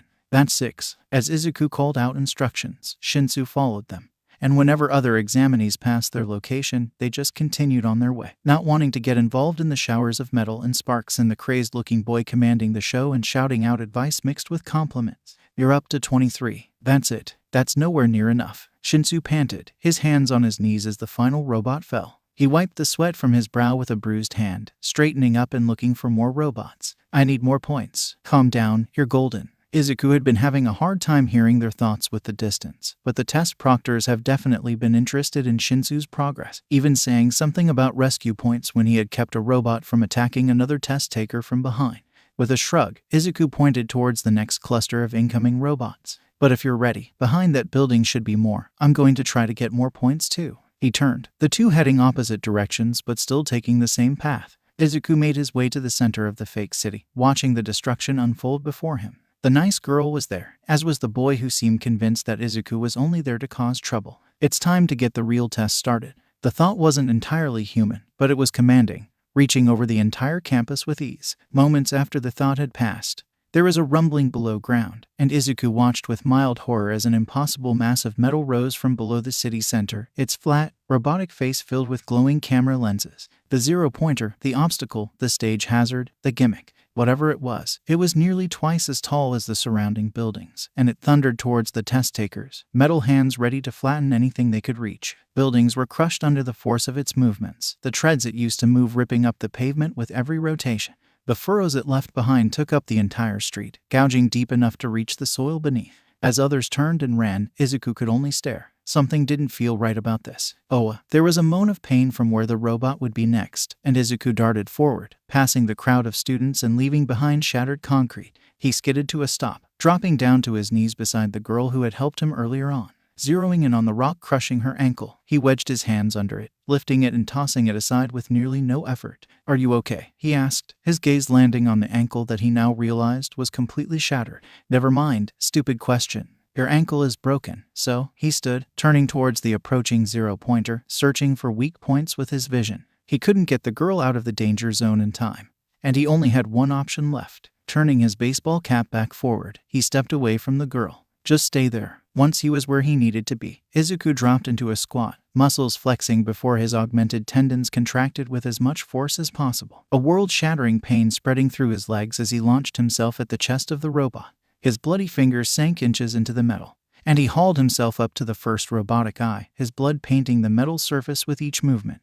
With a bloody fist, he slammed into the glass, cracking it and sending shards of it down to the ground below. Continuing his assault, he punched wildly, creating an entrance before crawling into the now exposed circuitry and pulling every wire he could get his hands on. Every movement of his limbs was excruciating, but he kept going, moving through the inside of the robot before kicking outwards, knocking panels off of the robot's armor from within. Electricity ran up and down his body, the metal in his bones conducting the energy through him, the blood coating his body only helping. With his teeth gritted, Izuku grabbed a bundle of wires attached to the core of the robot and pulled, shredding them in his hands as the robot suddenly stiffened and locked around him. Punching and kicking, he managed to fight back to the outside, suddenly dropping through thin air, twisting as he fell. Somewhere along the fall, someone tried to stop him, but he was falling faster than a normal human, falling too fast. Was this it? Was this how he was going to die? Not hunted like the monster he was, but dying from his own stupidity. His thoughts spiraled down darker paths as he fell, eyes wide as he watched the ground zoom up to meet him. Slamming his eyes shut did nothing. He still saw the pavement rising until he slammed down into it, muscles and soft tissues bursting on impact. A dull wet slap was the only sound he made as he landed hard enough to create a crater around him. Staggering back to his feet, the buzzer sounded. The test was over. Izuku stood in the middle of a crater nearly half a meter deep and a full meter wide, blood gushing from his shattered skin, the metal of his knuckles exposed to the world. A picture more at home at a horror movie than a hero academy. Blood trickled down his face, the adrenaline in his veins the only thing keeping him upright. He tried to step forward from the crater, but could only collapse in a heap, the muscles in his legs shredded and only connected to his tendons and ligaments by the barest of threads. He jumped right in at that zero-pointer. He literally jumped into it. How did a kid with a great quirk like that become such a twitchy mess? Was it an act? Was he just trying to throw us off? He jumped in to save that girl. He saved my life. He didn't hesitate, not at all. Across the campus in a darkened room filled with a wall of screens, the footage was being played back over and over again. The screen was filled with empty black eyes before it was replaced with a bloody fist and the screen went dark, small lines of static playing across it. It's been a while since anyone managed to take out the zero-pointer. He managed to rip out its power supply and destroy it over. There was a tapping at a screen, and they read off the statistics of the zero-pointer. Over 13% of the circuitry with just a few hits. It's almost as if he knew where to attack. What's that boy's name? Hold on. There was a shuffling of papers in the darkness. Midoriya Izuku. Says his quirk is general enhancement. That's really vague. Gimme that. The papers rumpled loudly. Says it enhances all physical aspects including senses. Vague, but useful sounding. Whoever he is, I'll be very interested in his education here at UA. Oh, what is it? It also says he's deceased. That's obviously a clerical error, right? How interesting. There was the sound of fingers tapping on a tabletop. Very interesting indeed. Back at the testing grounds, test takers were crowding around the crater, trying to get a good look at who had stopped the zero-pointer in its tracks. It's all right now, yes. Well done, good work. An elderly woman, shrunken by her time on this earth, moved towards the two injured middle schoolers. Here, have a gummy. She passed gummy candy to the uninjured children, finally reaching the crater's edge. That mademoiselle, a blonde boy that literally sparkled with every movement, answered the question on the mind of the crowd around them. She's the backbone of this institution. Oh my, now this. The youthful heroine shook her head as she looked over the damage Izuku had done to himself. I've never seen a backlash quite like this. What did your quirk do to you? Izuku pushed himself into a seated position, bracing himself against the wall of the crater. Please, he lifted a shaking and bloody hand, pointing to the girl he had saved. His black eyes cast down, heavily shadowed under the brim of his cap, he said quietly, his words still carrying across the crowd. Help her first. How noble of you. Recovery girl nodded, slowly making her way towards the girl and pressing a kiss to the back of her hand. How's your ankle now, dearie? It's great. The girl staggered to her feet, tentatively putting weight on her ankle before stumbling back and leaning against the nearest light post. But now I'm so tired. You'll be fine, just rest up now. Recovery girl pressed a handful of gummies to her palm. Here, have some gummies. The sparkling blonde continued his explanation for the crowd that had stayed around the crater. Her quirk is a super healing factor. It's because of her presence that the school can have such rigorous examinations. Recovery girl carefully made her way through the rubble surrounding the crater. Now, it's your turn, young man. Izuku nodded, pulling himself out of the crater and seating himself on the broken edge, his destroyed legs dangling in the rubble created by his fall. Recovery girl tipped back Izuku's baseball cap and pushed back his hair before planting a kiss to his forehead. You'll be fine, just get plenty of rest now. She turned as the soft tissues of Izuku's limbs healed themselves, the muscles flexing as they pulled back into place and the skin over his exposed bones reknitting itself before finally closing with the barest minimum of scars. Any other injured children? As the crowd slowly thinned, Izuku headed back to the locker he had left his things in, limping and wincing with each step, not seeing the many pairs of eyes that followed his path. It was only a few days after the exam when the nerves really set in, Izuku tracing his new scars while pacing through the apartment.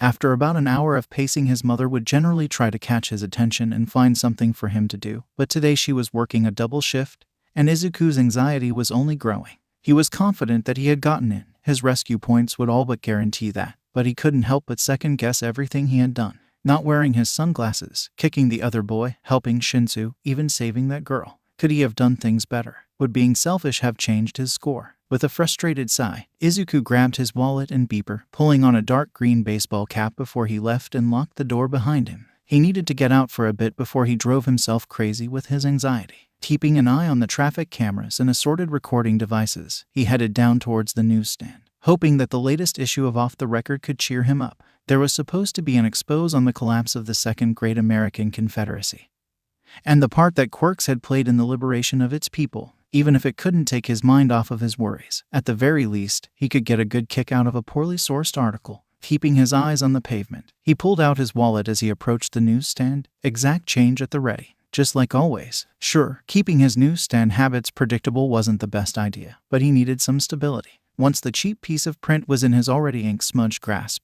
he continued to walk, his nose buried in the paper while he managed to check ahead of himself, still looking past the article every few moments. He hadn't even realized where he was heading until he was there, staring up at the agency building. He had gotten used to jumping out of its windows, even if it was only from 30 floors up. Izuku shrugged, rolling the cheap paper and shoving it into the pocket of his hoodie, already hauling himself up the drainpipe the moment his hands were free. He wasn't wasting any time. He had a ventilation system to get into. Crawling forward and pulling himself with his elbows, Izuku finally approached his destination, peering through the grate into All Might's living room. Carefully, Izuku removed the grate from within the vent, fingers digging into the metal, warping it slightly as he prevented it from clattering to the floor. With almost no sound, he slid from the vent, still holding onto the edge to keep from slamming to the floor and alerting All Might to his presence. Izuku carefully set his feet on the carpet of the living room, shoving the vent cover back in place before realizing it was too bent to stay. Shit, he muttered, straightening the metal the best he could, hoping it would work. He gingerly placed it back over the ventilation shaft, breathing a sigh of relief when it stayed. Slowly, he backed away, keeping an eye on the vent for a few more moments before he dared to turn away and head into the kitchen. A quick glance through the walls showed that All Might was still unaware of his presence, and Izuku decided to change that by knocking on the table as he approached. Coffee. All Might flinched, spinning around from the coffee maker, ready to fire up one for all if necessary. But the moment he saw that it was only Izuku, he let out a sigh of relief, turning back to the coffee maker and filling a second mug. Haven't I told you to stop doing that? Yes, exactly 37 times. Izuku took the second mug, reaching into his hoodie pocket and pulling out his now smashed copy of Off the Record, reading through the article he had been looking forward to. Feels like more. Toshinori knew why Izuku was here, but he couldn't share the scores of the exam with him, no matter how much he wanted to. No matter how proud and impressed he had been at their rescue points and how proud he had been when he had seen that the boy had willingly given up his chance at a higher score just to help a stranger do better. You know I can't tell you how you did. I know. I've just been stressing about it. Izuku took a sip of the coffee, calming by increments as the caffeine began to work its magic. Besides, Mom's at work, and I've been. He carefully folded the nearly destroyed issue of Off the Record, setting it down on the tabletop. I wanted to thank you for helping me and giving me this opportunity. Well, that's. Toshinori wasn't sure what he was supposed to say. There wasn't exactly a how-to guide for this sort of thing. He wasn't sure how people were supposed to parent, but it certainly wasn't like this. You don't need to thank me. I know. Izuku shrugged, adjusting his sunglasses. Besides, it's Sunday. We spar on Sundays, remember? I remember. And in all honesty, Toshinori had expected Izuku to ambush him in the gym this time around. Not in his kitchen again. He had let his guard down, but next time he would be prepared. At least he hoped he would be. Finish up your coffee then, and we can go down to the gym. Nice. Izuku all but chugged the coffee, ignoring the indigent sound All Might made in reaction to the atrocity happening in his kitchen.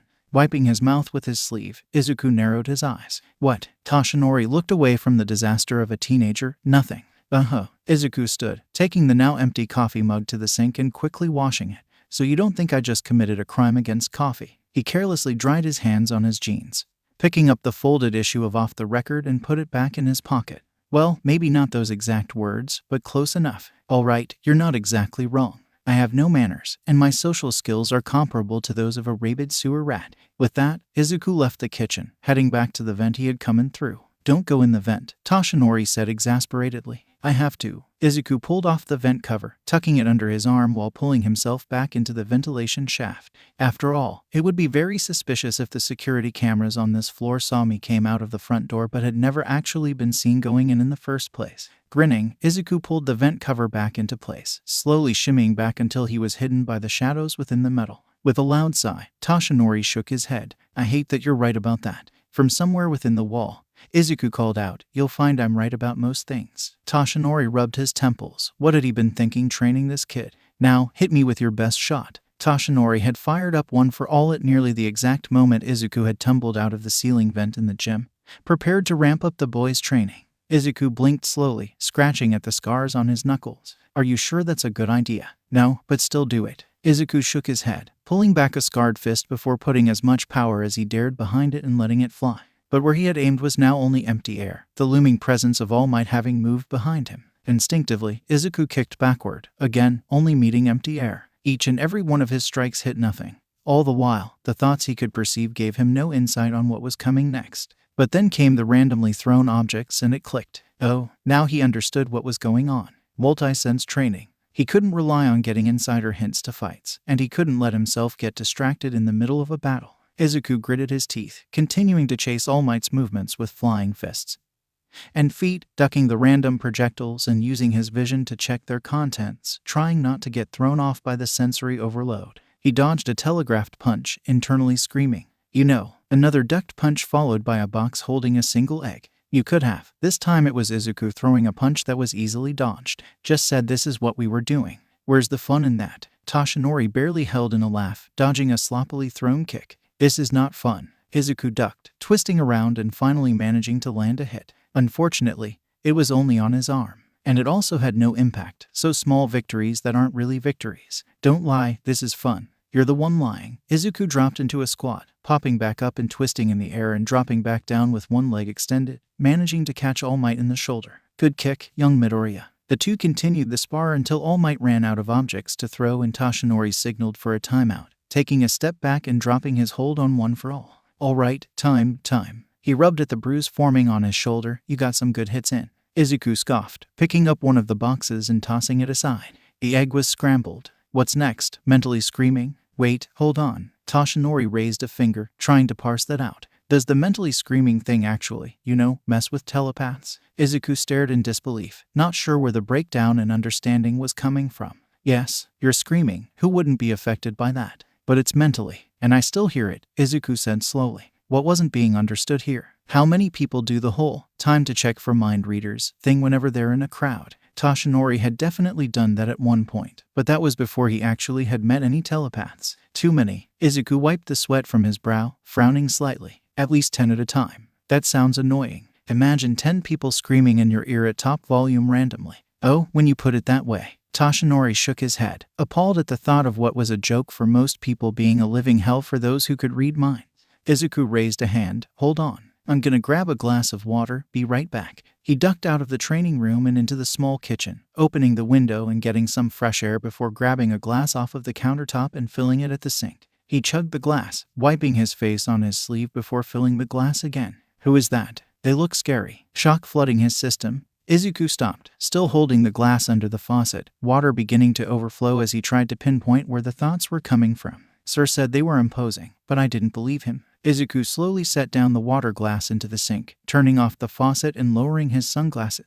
Where is that coming from? He thought, backing away from the sink, looking through the floor and finding a patchy spot, as if something was superimposed through the concrete. What the hell? He muttered, suddenly realizing there was someone in the floor. There was a face in the floor. Oh shit. Izuku rapidly began stomping where the face was, not trusting anything that was coming up from the floor. They were 30 floors up. How the hell were they even doing this? A horror movie, one he had been far too young to watch, came to mind. He didn't remember the name, just that whatever it had been was absolutely terrible, but he had been a child. That thought only made him stomp all the harder. Midoriya. Toshinori looked into the kitchen, nearly recoiling in shock and terror at the sight that greeted him. What are you doing? Someone. Stomp in. Stomp the. Stomp floor. Stomp.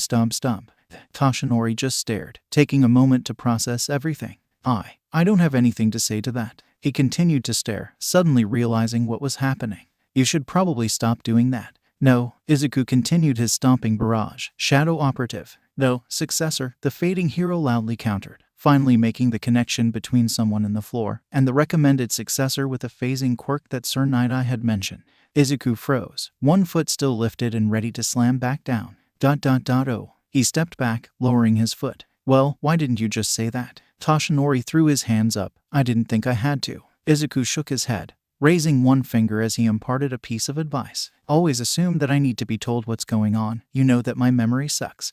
Excuse me. A confused voice piped up from the floor where one Mirio Tagata now sat, his thoughts in turmoil. He wasn't sure what was going on, but he was fairly certain that this wasn't normal. Too bad that he was wrong and this was as normal as it got around those two. No, Izuku snarked, adjusting his sunglasses and peering over the black plastic to get a better look at the successor Sir Night-Eye had sent with no warning on what might be waiting for him. Really, that was just irresponsible. With a long-suffering sigh, Toshinori shooed Izuku towards the kitchen door. Midoriya, I think Tagata had been through enough at your hands, don't you? You mean at my feet? Toshinori gave a long-suffering sigh, pinching the bridge of his nose. Not the time for wordplay. It's always time for wordplay. Izuku grumbled, crossing his arms over his chest and backing out of the kitchen. He kept his vision trained on his mentor and the one who was likely to become his true successor. He didn't want to read too much into his own emotions, but he knew he didn't like the idea of having to play nice with someone that was more worthy than himself. It wasn't just about them being more worthy. It was how they were allowed to just insert themselves into a situation that didn't belong to them, and he couldn't even complain about it because they were going to be a hero that the world needed. And Izuku had to admit that they didn't seem like they even knew what they were intruding into. From what he could read, they were honest, compassionate, and all-around hero type. Save the day with a smile and be the pillar of the community that the people needed. Izuku couldn't exactly be mad at someone for just wanting to help people, but he could sure try to. But if he was sure about one thing, it was that he was going to enjoy this. Mirio wasn't sure what Midoriya's deal was, but the green-haired teen seemed to be purposely trying to make him uncomfortable, staring from behind black plastic with an unreadable expression, and shaking his head derisively each time Mirio said so much as a single syllable around him. And now that All Might had ducked out of the room, it was just uncomfortable. Sir Night-Eye had said that Midoriya was hard to get a read on, but that had been a drastic understatement. It was as if he had cultivated an aura of average and made sure to never step out of it.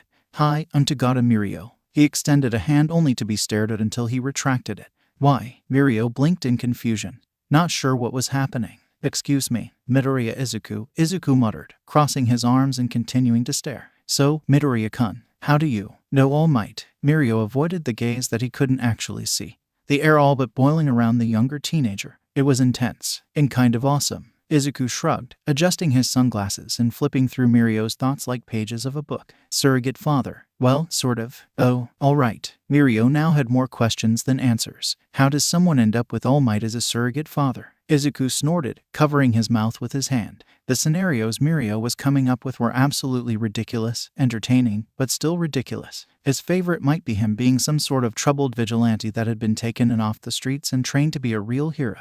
He decided right then and there that this guy might be good enough. Emphasis on might be. He would just have to mess with him a little bit, see how he reacted and how he thought. How he likes mind readers. Mirio watched as Izuku pushed his sunglasses up into his hair, finally getting a glimpse of the dark circles under his black eyes. Immediately, he only had one question. How much do you sleep at night? Izuku shrugged before rolling his shoulders back and dropping down to begin his push-ups. He could always go for the physical intimidation. 3 hours, usually. Non-consecutive. Only 3 hours. Mirio just couldn't believe it. How do you live like that? Easily. Izuku talked through his set, keeping a mental count of his reps. I usually go to bed at 10, stare at the ceiling until 12, sleep until 2, wake back up and then get back to sleep at 4, and I'm back up at 5.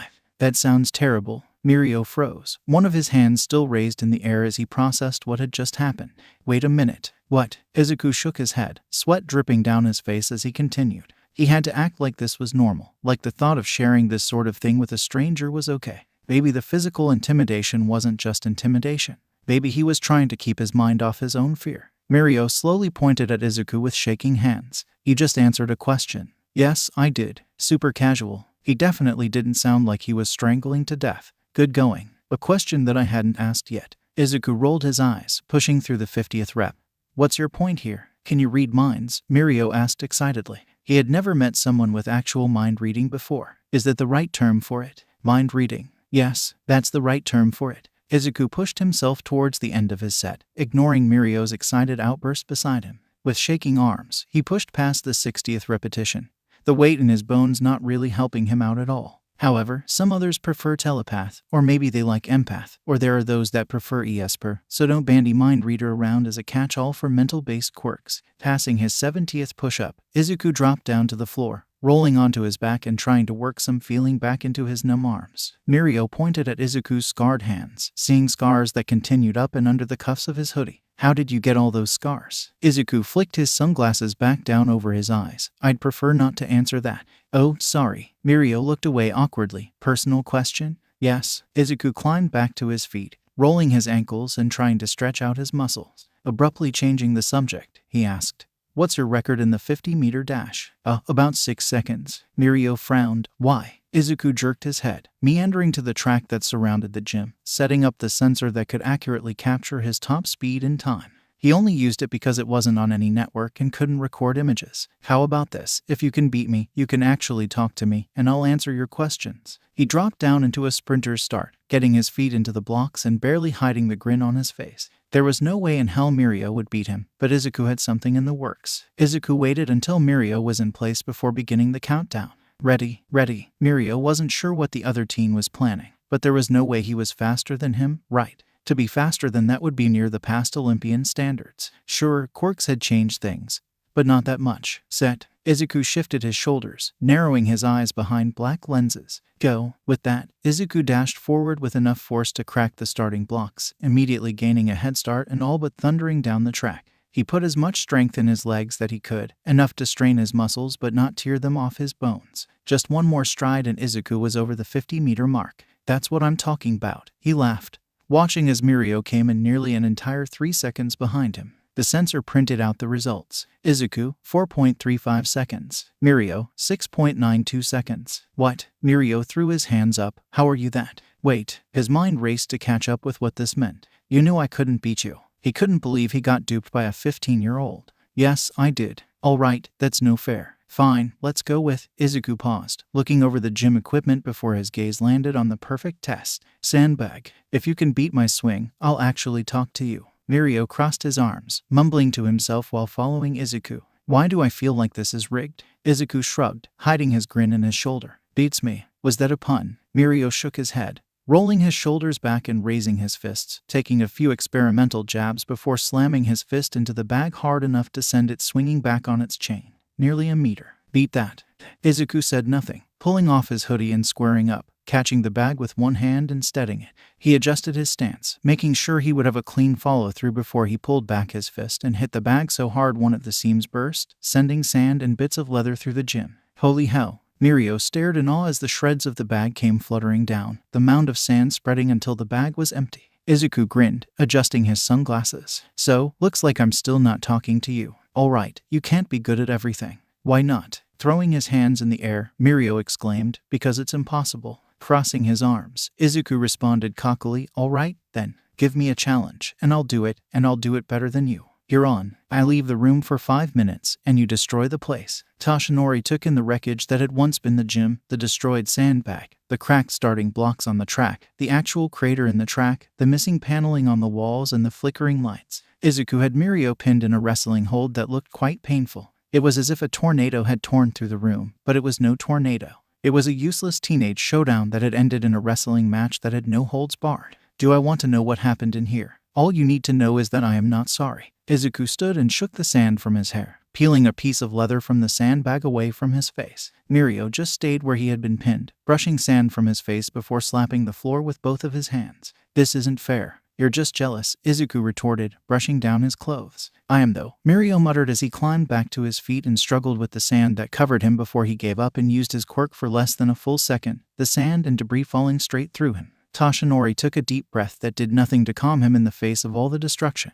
I don't want to know what happened. I don't want to know what happened. He repeated the words like a mantra, keeping himself from freaking out through sheer force of will. Izuku shook his head, green curls bouncing around his face. You really don't want to know. I don't think I know what's going on either, sir. Mirio at least had the decency to look apologetic, while Izuku just smirked. So, Mirio, Izuku nodded in approval of the older teen. Same time in 2 days. Yeah, you bet. I'll beat you in something next time. Mirio raised a fist, shaking it in a mock threat, the action at odds with the grin on his face. You better. At least you two are getting along. Toshinori hoped he hadn't made a horrible mistake in this, but he had a feeling that he had. This was going to turn into absolute nonsense, wasn't it? Why did he do this to himself? Oh, is that what time it is? Mirio looked down at his watch, the wall clock having been a casualty in the middle of his and Izuku's competition. I've got to go, but I'll be back tomorrow for that one-on-one session. All might. Mirio collected his jacket and hurried out the door to the elevator down the hall. Carefully stepping through the disaster, Toshinori stood beside Izuku, waiting for a moment before letting himself power down.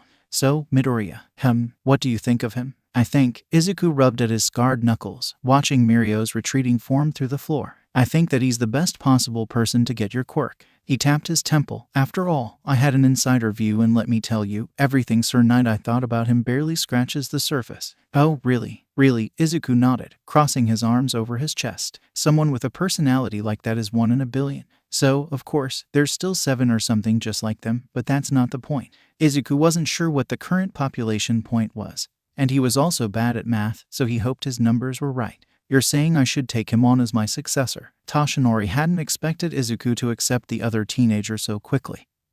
He had expected more pushback than the ignoring him that Izuku had done in the beginning.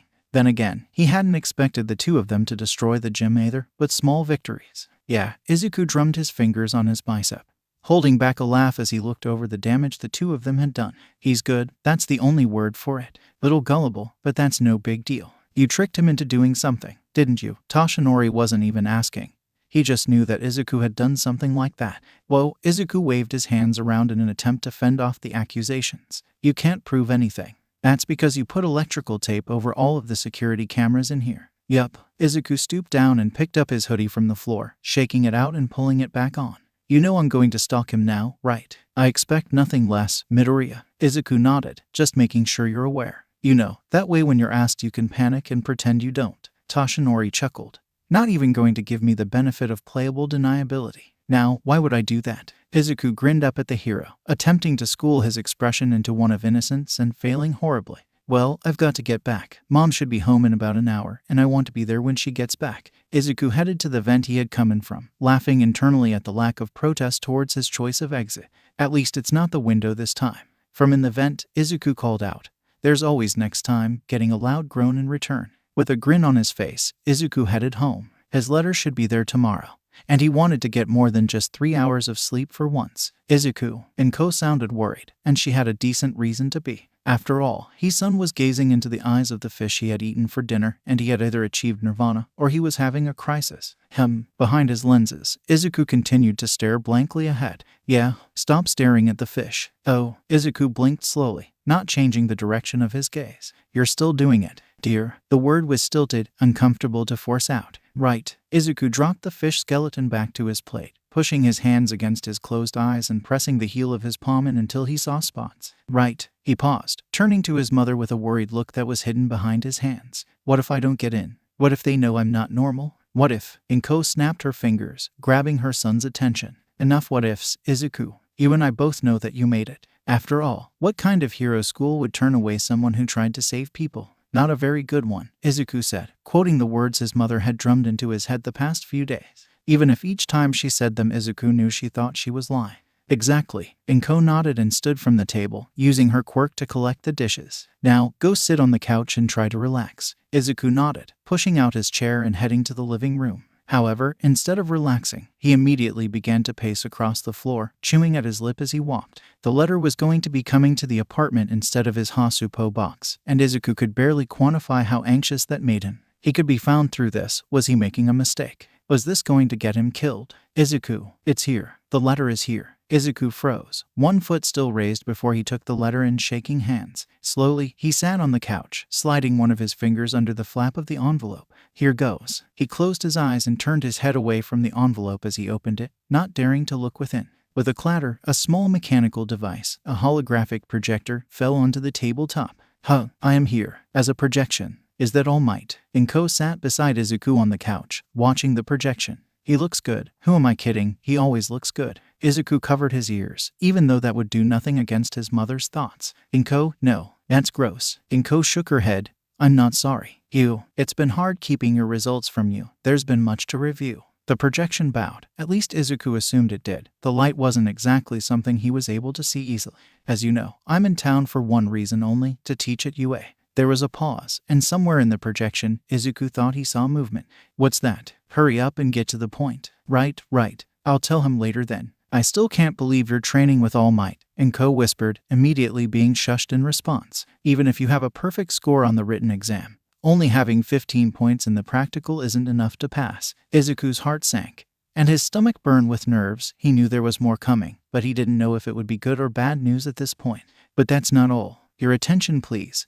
There was a shift in the arrangement of light, but all Izuku saw was a washed-out gray blob. The next voice wasn't the loud boom of All Might, but the soft voice of the girl who had kept him from falling on his face at the front gate. Excuse me, that boy, the one with the hat and the freckles, sort of average-looking. Izuku chuckled, closing his eyes as he listened. Can you give him some of the points I earned? He said he needed more points, and he gave up his points to save me. Izuku rubbed at his dry eyes, overcome with emotion as he realized what this meant. Please, he saved my life. The voice was once again that of All Might, the hero explaining what Izuku already knew. You see, for this exam, we weren't just looking for villain-based points. Izuku shot to his feet, struggling to keep his breathing steady as his heart pounded wildly in his chest. A hero course that doesn't take those who do the right thing. That's no hero course at all. Inko grabbed Izuku's hand, squeezing it tightly. Think this is all for fame and glory. Think what you want, but in this job you risk your life and prove your worth. There was a long pause, and Izuku held his breath, sure he would explode with the tension.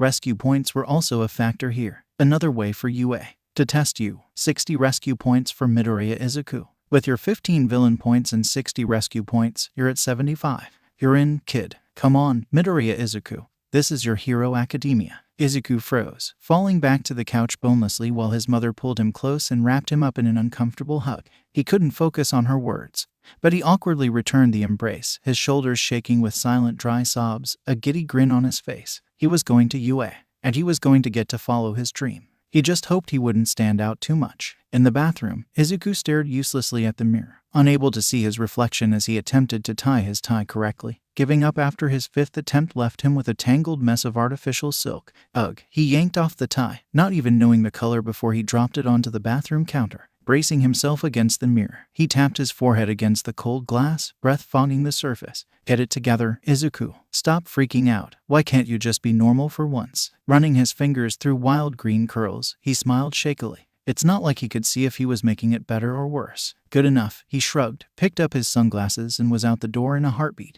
Wait, Izuku. NHHH. Izuku froze in the middle of the doorway, hands on the straps of his backpack and his jaw clenched tight. What, Mom? They still weren't on good terms. It was more like a casual friendship than a mother-son bond, but at least they ate breakfast together now. You forgot your eye drops. Inko smiled softly, holding up a small bottle. I swear, that boy would lose his head if it weren't on his shoulders. Oh, Izuku took the bottle and tucked it into the pocket of his uniform jacket as he muttered a quick thanks. See you later, Mom. And he was off once again, heading to the train station and his new school. The station is nearly stuffed to bursting this time in the day. Salarymen heading to their jobs, night workers coming home from their shifts, and so many students. Quickly, Izuku found himself a place to stand, leaning against the back corner of the train car and checking his exit points. Hey, hi, hey, hello, hey, mister. Izuku blinked slowly as he processed that last word. Had they just called him mister? How old did they think he was? Izuku turned his focus to the gaggle of elementary school children staring at him with wide eyes. What?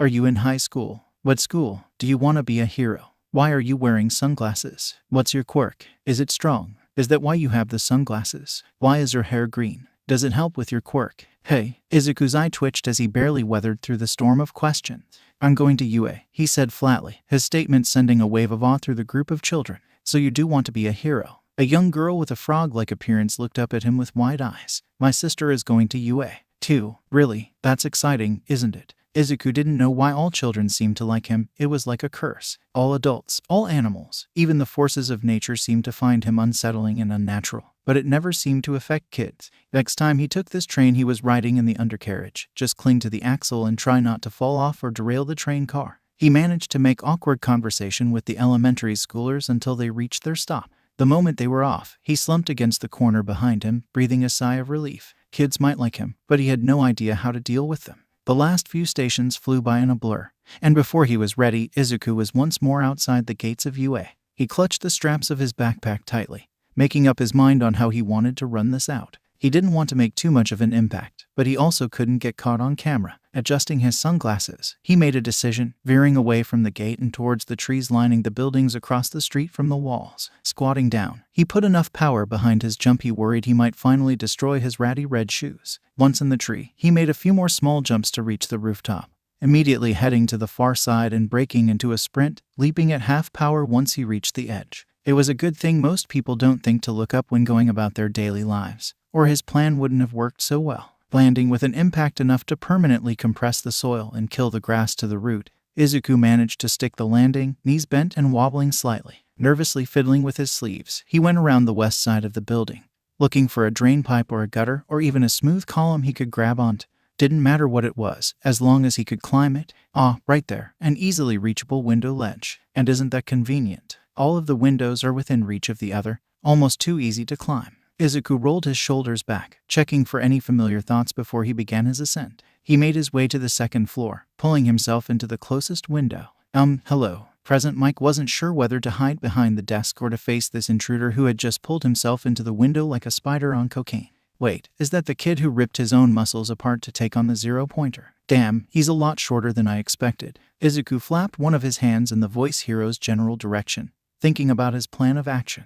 SHH. There were definitely security cameras in the halls, but the classroom was just next door. Could he risk it? Was he willing to be recorded appearing out of a classroom he had never been seen entering? Of course not. And that only left him with one option. Wait, what's happening? What are you doing? Ignoring Present Mike's protests, Izuku grabbed the closest desk and climbed onto it, reaching for the ceiling panel and falling short. He shrugged and stacked another desk on top of the other, climbing onto the second one and pushing up the panel in the ceiling and pulling himself into it, closing it behind him. Hey, get out of there. Yamada attempted to follow the student into the ceiling but was deterred by a spider dropping out of the darkness. He backed away quickly, watching as the ceiling was closed back up from the inside. Screw this, you can go on ahead then. This kid is crazy. Holding back his laughter, Izuku crawled towards the location he had pulled from the mind of the unsuspecting and terrified Present Mike, and he followed the cloud of excitement that seemed to wait ahead of him. He only had 2 minutes before class began. He had to pick up the pace. Nothing stands out more than being late. It doesn't matter how you get in, as long as you're on time. Where is that freak? I know he got in. He better not have gotten lost. Izuku followed the stream of Bakugu's angry thoughts, easily navigating his way through the wiring and insulation filling the space around him. Testing the stability of his chosen exit point, Izuku braced himself and shifted onto his knees, sliding open the panel in the ceiling and looking down at his new classroom. Please remove your feet from the desk. Ada chopped the air, never having dealt with something like this before. The disrespect. Bite me. Bakugu barked back at the other, leaning his chair back onto its hind legs to get his point across on how much he didn't care. How does he think he is? Fucking extra. Suddenly the room went quiet, everyone turning their focus to the open door of the class and the sleeping bag-clad form of the exhausted hero who had been proctoring the written exam. It took you over 8 seconds to quiet down. Somehow he stood without the aid of his hands, still zipped within the confines of the fabric. Disappointing. Time is a precious resource. That's our teacher. Hey, it's the tired dude. He doesn't look familiar. Is he a hero? I am your homeroom teacher, Shouta Aizawa. Welcome to the heroics course. He dropped the sleeping bag and stepped from the copious amounts of insulating fabric. From within the bag, he pulled out a track uniform, and Izuku assumed the colors were dark blues and reds, or perhaps black and green. He didn't really have a reference point. Excuse me, we appear to be missing a student.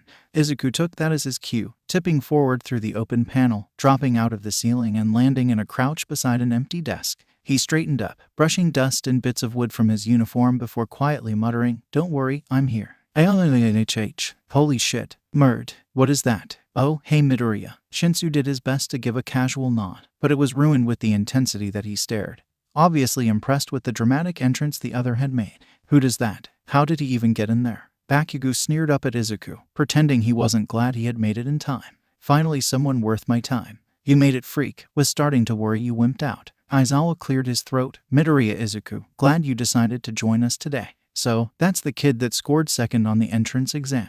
How interesting. He looks about ready to jump out of his skin." Explains the mess of a written test he turned in. "As you heard, change into gym clothes, then head out to the grounds." Almost immediately, Izuku instinctively snapped to attention, chin up, shoulders back and heels together. "Of course, sir." As soon as the words left his mouth, Izuku shook his head, trying to pull himself back out of his memories. Just because they were an authority figure didn't mean he had to talk to them the way they had demanded him do. Something about Aizawa unsettled him.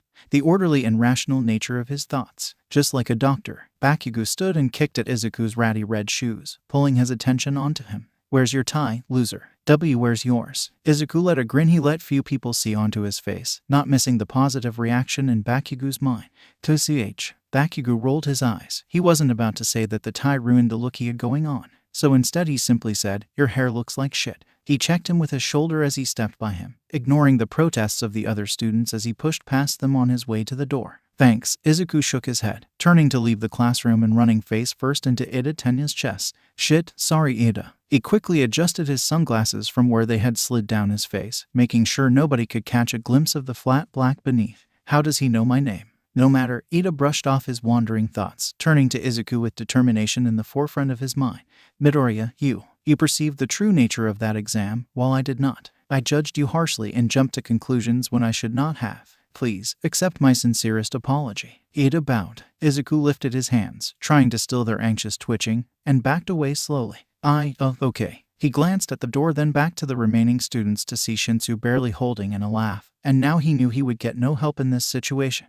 Ida stilled the vigorous motions of his hands, adjusting his glasses from where they had begun to slide. "Although I must ask that you apologize to the staff of your destruction of property. It's not destroyed. The panel just needs to be pulled back over." Izuku ran a hand through his unruly hair and slung his backpack off and stowed it under the closest desk. "Destroying your exit point is poor strategy." With that, he turned back to the door, following the other students out towards the grounds, Shinsu right on his heels. Though, a few long strides caught Ida up with Izuku and Shinsu, and Ida chopped the air with one hand as he brought himself to his second point.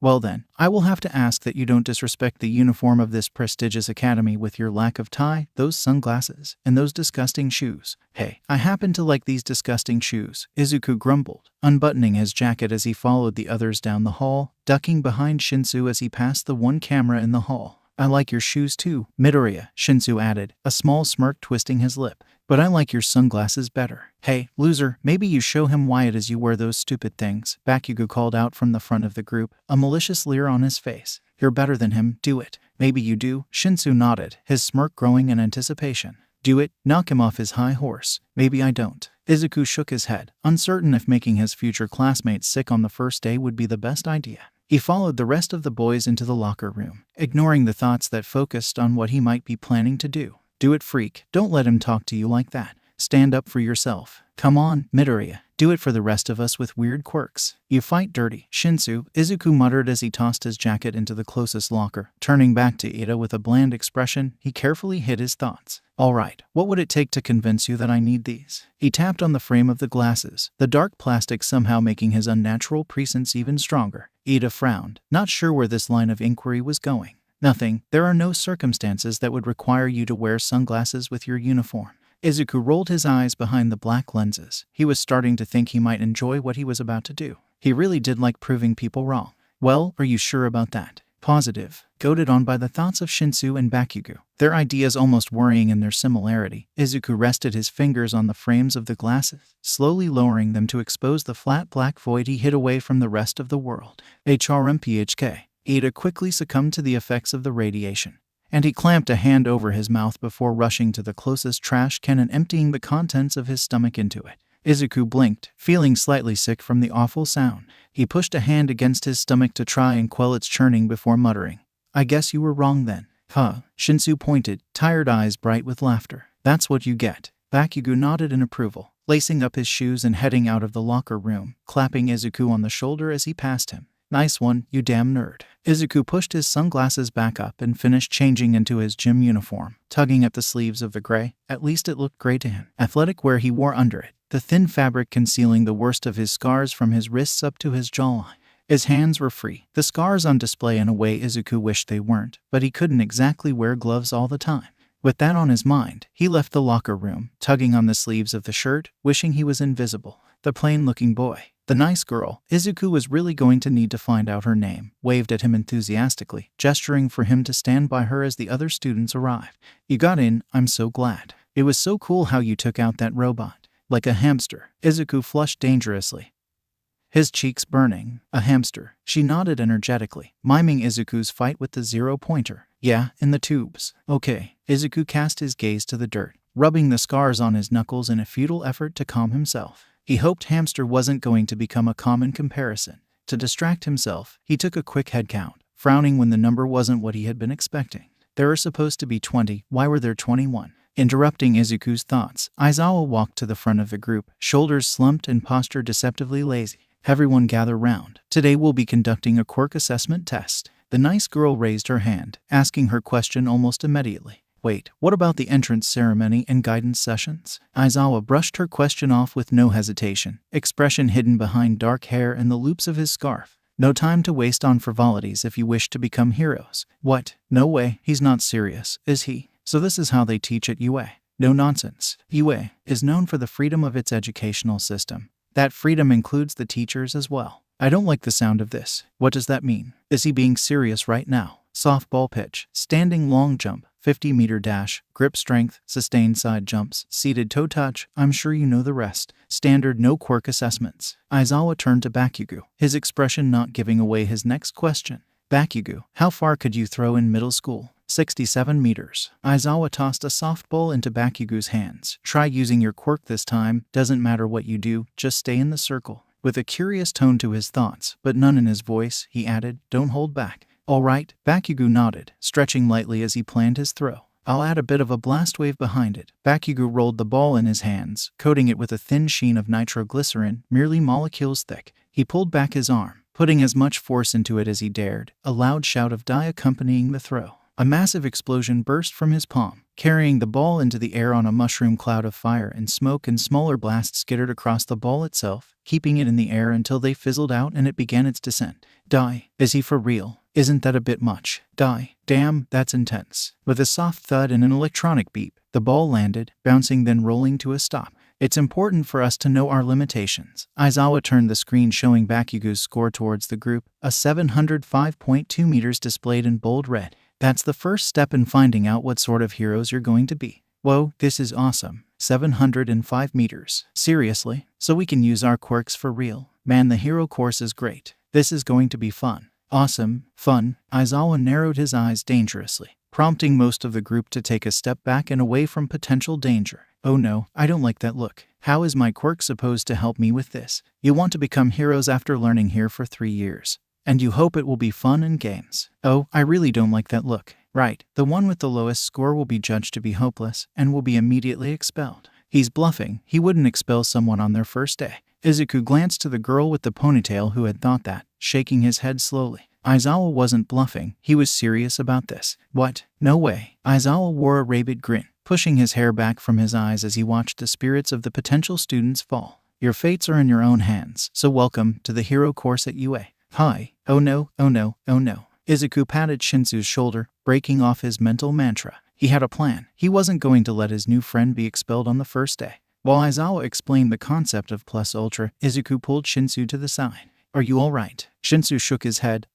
Shit, it was stupid to think I could be a hero. Nobody wants a hero with a quirk like mine. Izuku grabbed Shinsu by the shoulder, shaking him slightly. Don't give up yet, I have a plan. All Shinsu had to do was be a better candidate than someone else, right? I've seen your plans, and I don't think there's a Gatling gun around here, Shinsu replied immediately. That hadn't been a plan. Izuku's cheeks flushed, still embarrassed about how he had gotten his first 12 points. He had definitely stood out. He shook his head, green curls bouncing over his sunglasses. But see, there are 21 students. There was a tied score, so someone's getting cut no matter what. And if I play my cards right, Izuku pointed to the shortest students, the one with some sort of disgusting balls on his head and the most atrocious thoughts Izuku had ever seen. That one will be getting cut loose. You're going to try to get them expelled. Shinsu's words were laced with disbelief, but his thoughts only held thanks. Yeah, Aizawa-sensei is going to expel someone no matter what. And how badly do you think someone like that? He pointed again.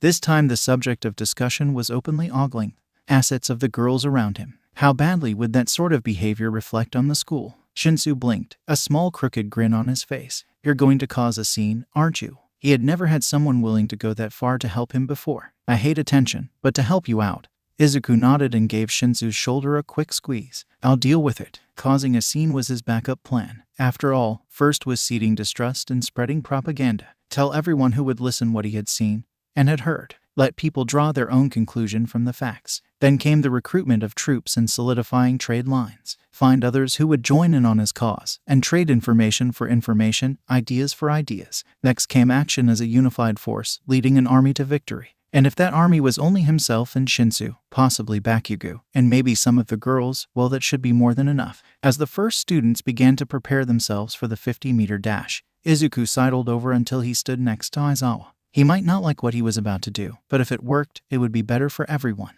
Mostly he didn't like how he was about to act, how they had wanted him to. Izuku drew upon his experiences, bowing his head slightly, keeping his voice timid, and most importantly, being almost overly polite. Apologize for taking their time. Manipulate human kindness. Excuse me, sir. I have some concerns about the behavior of one of the students. He made sure to keep his posture subdued. Controlling how people perceive you always helps. Concerns. Already, I should have expected this from him. Nedzu doesn't take interest in just any regular student.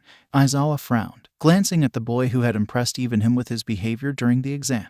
The boy, while twitchy and nervous, was intuitive, and it was almost as if he had personal insight into everything around him. What are your concerns, Midoriya? Izuku made sure to project an air of discomfort and hesitance, his hand and fingers twitching as he discreetly pointed towards the problem.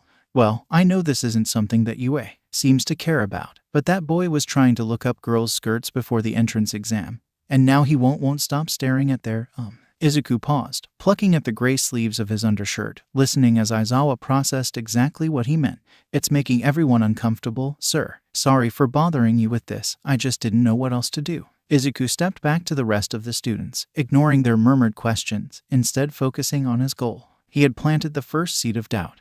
And now he had less than 10 minutes to work his plan. He really couldn't afford to fail this. Systematically seed distrust and spread propaganda. Next were the other students. Spread the same information, and it would circle back to where it had first been heard, adding credibility. Capture the subject in the middle of a trap of their own making. After all, he wasn't lying. Izuku schooled his features, keeping a rabid grin from his face, only showing the twitchy and anxious mess that he usually was. Behind him, Shinsu meandered towards Bakugo, leaning in to tell him Izuku's plan. Bakugo didn't even care to hide his snarl, glaring at Minta with violent intent. Oi, freak, he called out, drawing attention to himself that he glared back into submission. What? Bakugo stalked up to Izuku, his voice low as he glared around them, daring anyone to question his actions. You read his mind. Huh. He is much a bastard as you told Creep. Creo, you mean Shinsu. Izuku nodded, barely muttering his reply. But yeah, he's. The only word he could think of was bad. Really inappropriate. With a nod, Bakugo turned on his heel,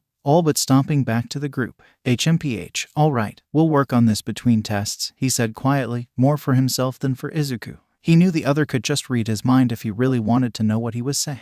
Izuku kept an eye on the other students, watching as they each finished the 50-meter dash, some with scores he couldn't hope to beat. But some of the others, such as the nice girl, the boy with some sort of laser, light beam, force beam, and then there was the one with the bird head whose quirk he couldn't quite figure out. He could beat them along with the rest of the class. Midoriya and Bakugo, you're up. Izuku and Bakugo all but flat out ignored the other's presence on the starting line, Bakugo flexing his fingers and warming his palms while Izuku dropped and got his feet into the starting blocks. He glared at the sensor bot that would be recording his score, not trusting it for a second. Just who is it reporting back to? The moment a countdown ended, Bakugo's quirk crackled to life, propelling him forward on a wave of explosions. Explosive speed. Izuku set off after Bakugo, pushing off with enough force to crack the starting blocks and embed them into the track, ducking the rapid-fire explosions in his face. He pushed himself against the blowback until he could swear his bones were rattling. He knew he couldn't beat Bakugo. He couldn't fly, after all. He crossed the line barely more than a second after the other, and he waved the smoke from the explosions out of his face, not even trying to hear his time. He knew what it was already, the same time he had been stuck on for the past 2 months. His bones were too dense to allow him to improve by anything more than milliseconds, and the stronger he got in the future, the slower he would be. The grip strength assessment was next, and he already knew what was going to happen. With a small sigh, Izuku picked up the device and squeezed with more force than necessary, flinching as the sound of squealing metal echoed through the grounds as his hand continued to close and the metal twisted around his fingers. "Shit," he muttered, all eyes upon him as he attempted to unlock his joints, the artificial tendons stiff and refusing to release. Oops, he finally managed to remove his hand from the device, shaking his head in disappointment at the destroyed sensors and glitching readout. Guess he would never know his score. "Midoriya, what did you do?" Shinsu looked at the mangled mess of a machine.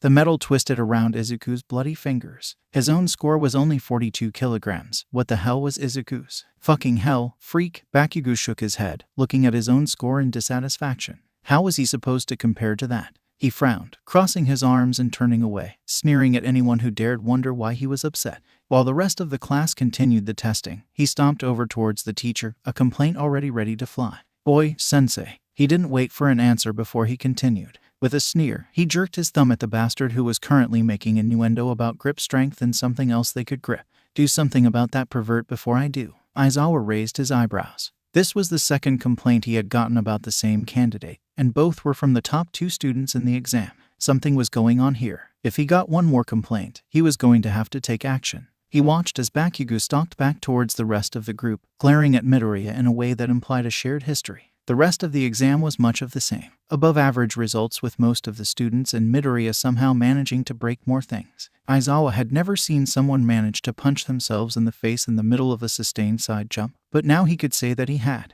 After 15, the lowest score of them all, Midoriya had kicked himself in the calf and gone down in a pile of limbs, nearly breaking his nose in the process. He would laugh if it wasn't so unprofessional. "Excuse me, sensei." Aizawa looked down to see Uraraka Ochako. The girl had a nearly sick look on her face, and Aizawa immediately knew what was going to be said. This was the last straw. He wasn't going to keep Mineta around if it would end up harboring an unsafe environment in the classroom. He had planned on waiting until the scores were compiled to expel the lowest scoring student, but now that 3 out of the top 4 students had already come forward with complaints, there was no other option at this point. He had planned on choosing between Shinsu and Mineta, the two having tied in their final score in both the practical and written exams. But this had taken his choice and turned it into a necessity. "This is about Mineta, isn't it?" he asked, watching as Uraraka nodded quickly. Her expression unchanged. "Don't worry, I'll take care of it." Uraraka quickly said a quiet thanks, avoiding the gazes of everyone as she hid behind Midoriya and Shinsu. Too busy setting up the equipment for the softball pitch, Aizawa almost missed the feeling of being watched. He turned discreetly to see Midoriya whispering to some of the students, wiping the blood off his face and onto the green sleeves of his undershirt, a sly and knowing grin on his face that was quickly wiped away along with the last of the blood. "So that's how it is, isn't it, Midoriya?" Aizawa had to admit that he hadn't expected this from the anxious and jumpy mess of a boy. But if he could put this sort of plan together in less than 10 minutes, what else was he capable of? The hero shook his head, hiding his grin in the loops of his capture tool. This boy was going to go far. He just seemed to draw people towards him with almost no effort, even if he made Aizawa's skin crawl every time he gazed at him from behind those black lenses. The long jump was uneventful, almost half of the students clearing the sandbox while the rest fell short. As the scores were added from that test, Aizawa kept his eye on Midoriya, watching as he awkwardly attempted to interact with his future classmate.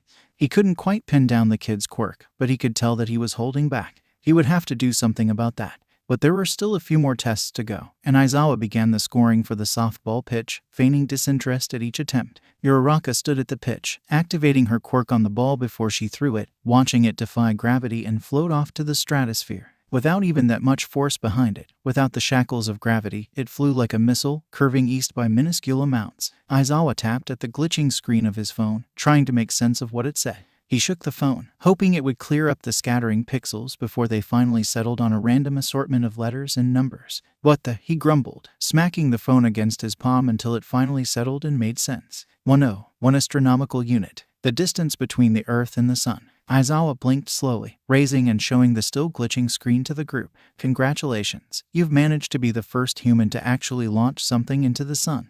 Wow, can you launch me next? Shinsu asked, his own score feeling worthless in comparison. Only 34 meters, it was like nothing at all. Izuku nodded, knowing his throw wasn't going to be anything close to that. After him, I'm up. High-five me, then casually toss me right into the sun. Wow kids, lighten up a bit. Ada's thoughts closely mirrored those of Aizawa, and he chopped the air sternly, frowning at Izuku and Shinsu. Don't joke about death so casually. Who said anything about dying? I just want to be thrown into the sun. I hear it's a real hotspot, Izuku snarked, raising a chorus of giggles behind him. Midoriya. No, Shinsu shook his head in disappointment, not believing that he was putting his faith and fate in someone who would willingly make a joke like that. Aizawa hid his smirk in the loops of his capture tool, waving the green-haired boy forward. Midoriya, you're next. On shaking legs, Izuku stepped up to the pitch, testing the weight of the ball in his bloody hand. He closed his eyes, facing the sun, taking a slow breath as he pulled back his arm and wound up for the pitch. Erase his quirk before he can release. Force him to take this seriously. Izuku narrowed his eyes, shaking his head and shaking the tension from his shoulders. He didn't care if he was holding everyone up. A quick glance through Aizawa's Eraserhead's mind told him he had already gotten what he had wanted from his efforts. With a quiet but determined breath, he wound back up before throwing the ball with as much force as he could, his artificial tendons and ligaments flexing dangerously under his skin, muscle tearing and shredding all along the lines of tension. As the ball flew, Izuku pulled his injured arm against his chest with a heavy gasp of pain, barely looking over the damage before he felt sick. It was worse than he could feel, the damage to his nerves numbing the pain, but that did nothing to change the fact that he had nearly stripped his muscles from the bone. I couldn't erase his quirk. I thought it was an emitter. Must be mutation. Aizawa looked down at the score. It was lower than it could be, but it was much higher than he had expected of him. Midoriya, 230 meters. Thanks for taking this seriously. Interesting, he's still holding himself back. But now I see why. At full strength, he's a glass cannon. Izuku just nodded, continuing to cradle his arm, stumbling back to the group and ignoring the concerned voices of his future classmates while he hissed in pain. There were still 3 more tests to go. He had to push through the pain. The next 3 tests passed in a dull gray haze, the sort of haze he was beginning to recognize as the warnings of another episode, but the exam ended before he could fall into it. And it also ended with him not hurting himself worse than he already was. So that was a plus. Somehow he had managed them with only 1 working arm, and Izuku just wasn't going to question it, even if he had only laid on the ground and not even participated in the seated toe touch. But because of that, the thoughts of those around him seemed to all be assuming he didn't feel pain. With a few taps on the screen of his phone, Aizawa brought up the scores, a bright hologram that Izuku struggled to read it for a few seconds before giving up. He raised his uninjured arm. Excuse me, sir. Aizawa barely managed to hide the twitch of his eye. He was beginning to loathe being called sir. What is it now, Midoriya? This boy is going to be a problem,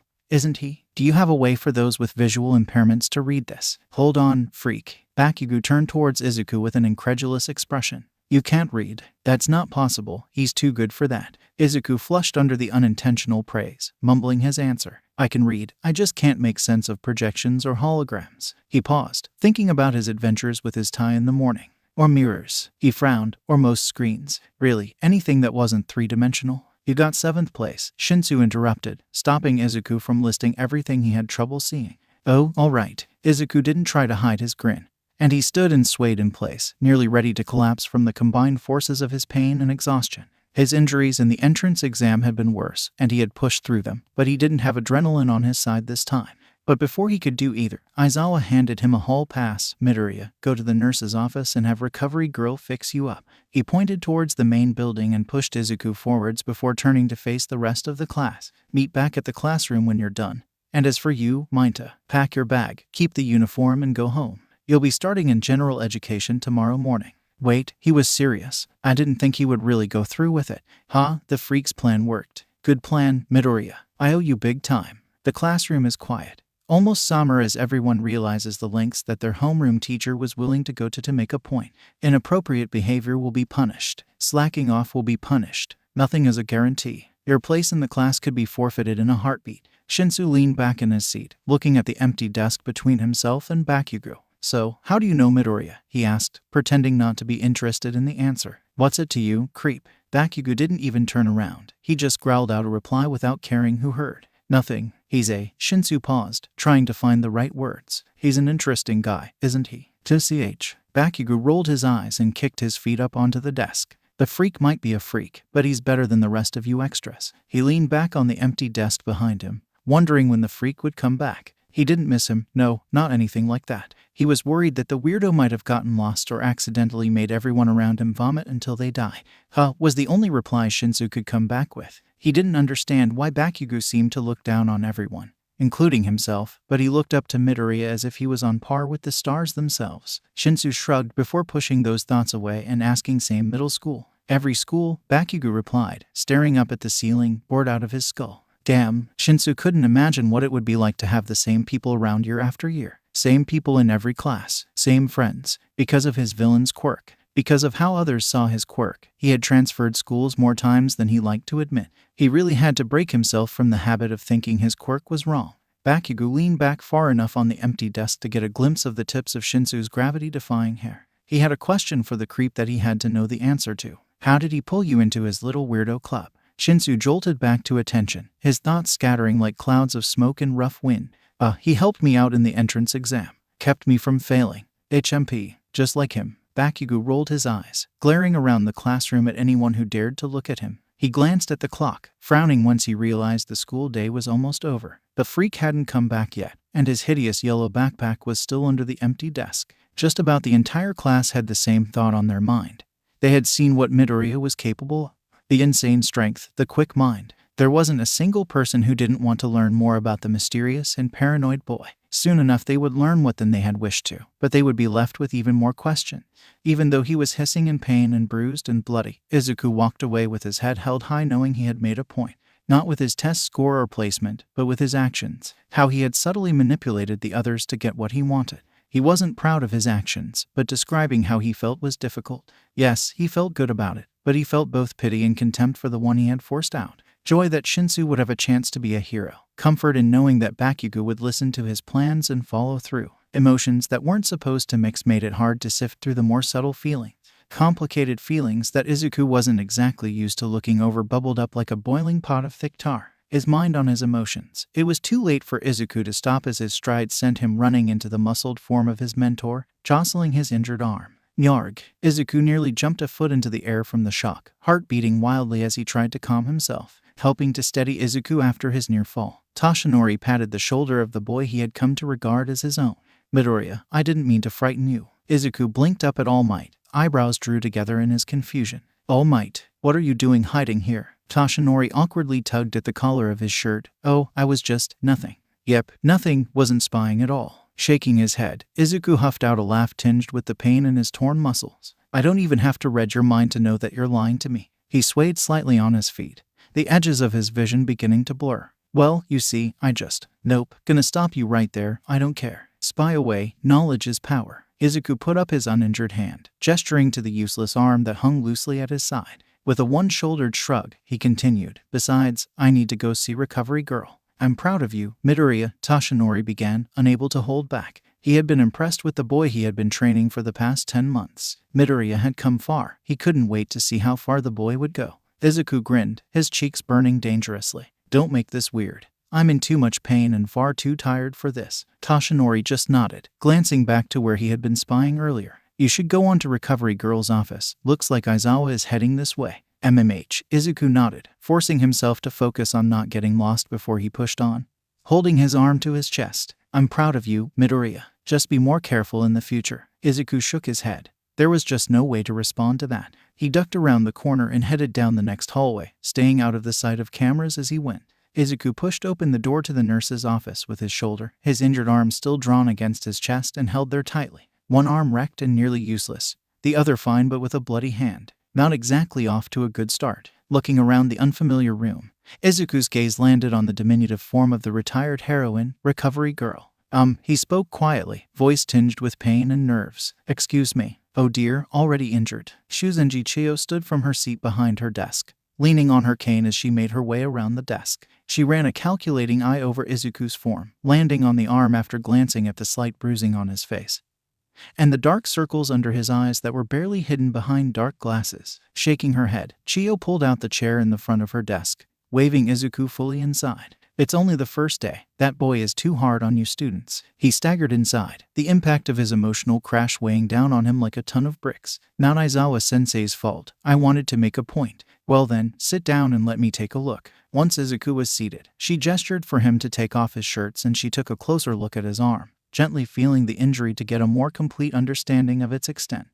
Almost completely off the bone. How did you manage that? Izuku didn't see the point in lying. After all, he would likely be here quite often with the way things were going. Relaxing his arm, he flinched as the torn muscle shifted in place. My muscles aren't as durable as my tendons and ligaments are, but they would be eventually. He just had to train. I see. Recovery girl raised an eyebrow at the odd color of the boy's blood. But she had seen odder quirks in her life. Strange colored blood was nothing out of the ordinary. Besides, the first time she had healed him, she had seen his bones beneath the splits in his skin. Odd-colored blood was nothing compared to the metallic gray of his bones. Interesting. Izuku kept his gaze focused on the wall, feeling sick at the sight of his muscles lying slack and unresponsive under his skin.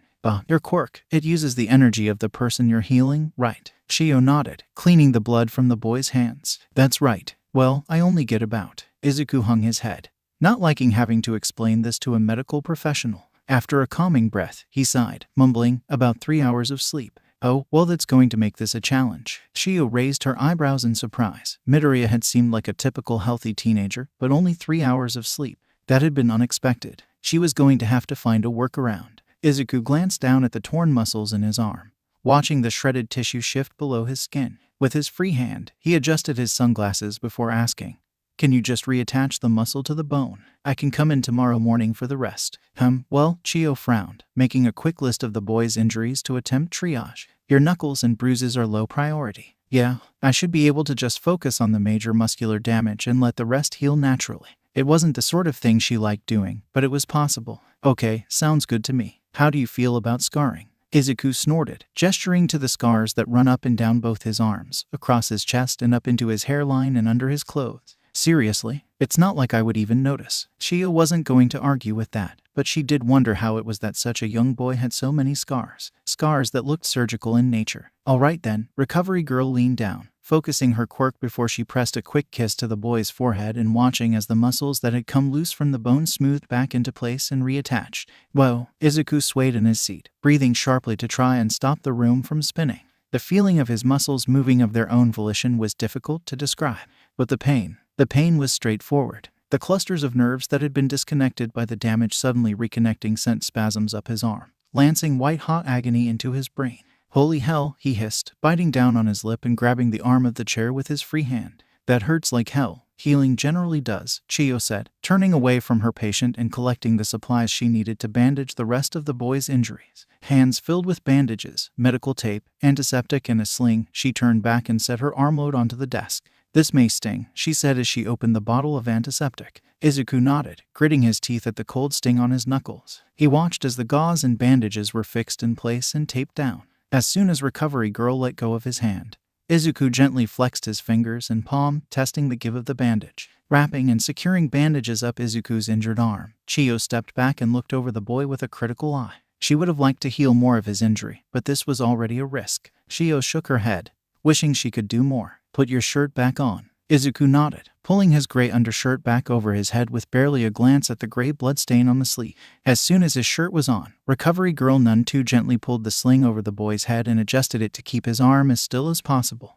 Oh man, a sling. Izuku frowned, picking at the strap hanging around his neck. He didn't like the idea of not being able to use his arm at all while it was in a sling. Lame. It may be lame, but if you don't use it, you will be too. Was that a joke? Izuku laughed loudly, throwing his head back. As he calmed down, he just shook his head and adjusted his sunglasses. A wide grin painted across his face. Of course it wasn't. Recovery girl shook her head, gesturing towards the door. Now go on back to class. Right. Izuku stood, folding his gym uniform top and draping it across his injured arm. I'll be here tomorrow morning. He walked to the door, pushing it open with his uninjured hand. I expect you to have more jokes by then. I've never made a joke in my life, Chiyo said, making shooing motions until the boy continued on his way out the door. Now go on, get exhausted. He didn't even understand the bombardment of thoughts as he slipped into the classroom and sat in the only empty desk just in time for the bell to ring and signal the end of the day. Oh my god, he muttered, standing and grabbing his backpack from the floor, leaving only to run into a concerned Shinsu on his way out the door. Midoriya, What's with the sling? Shinsu grabbed Izuku's freshly healed arm, looking over the bandages that covered his hand and disappeared under his sleeve. I thought you were getting healed. She couldn't do it all at once. The muscle needs to rest overnight before I go in tomorrow morning. Izuku fell into step beside Shinsu, the two of them heading towards the exit.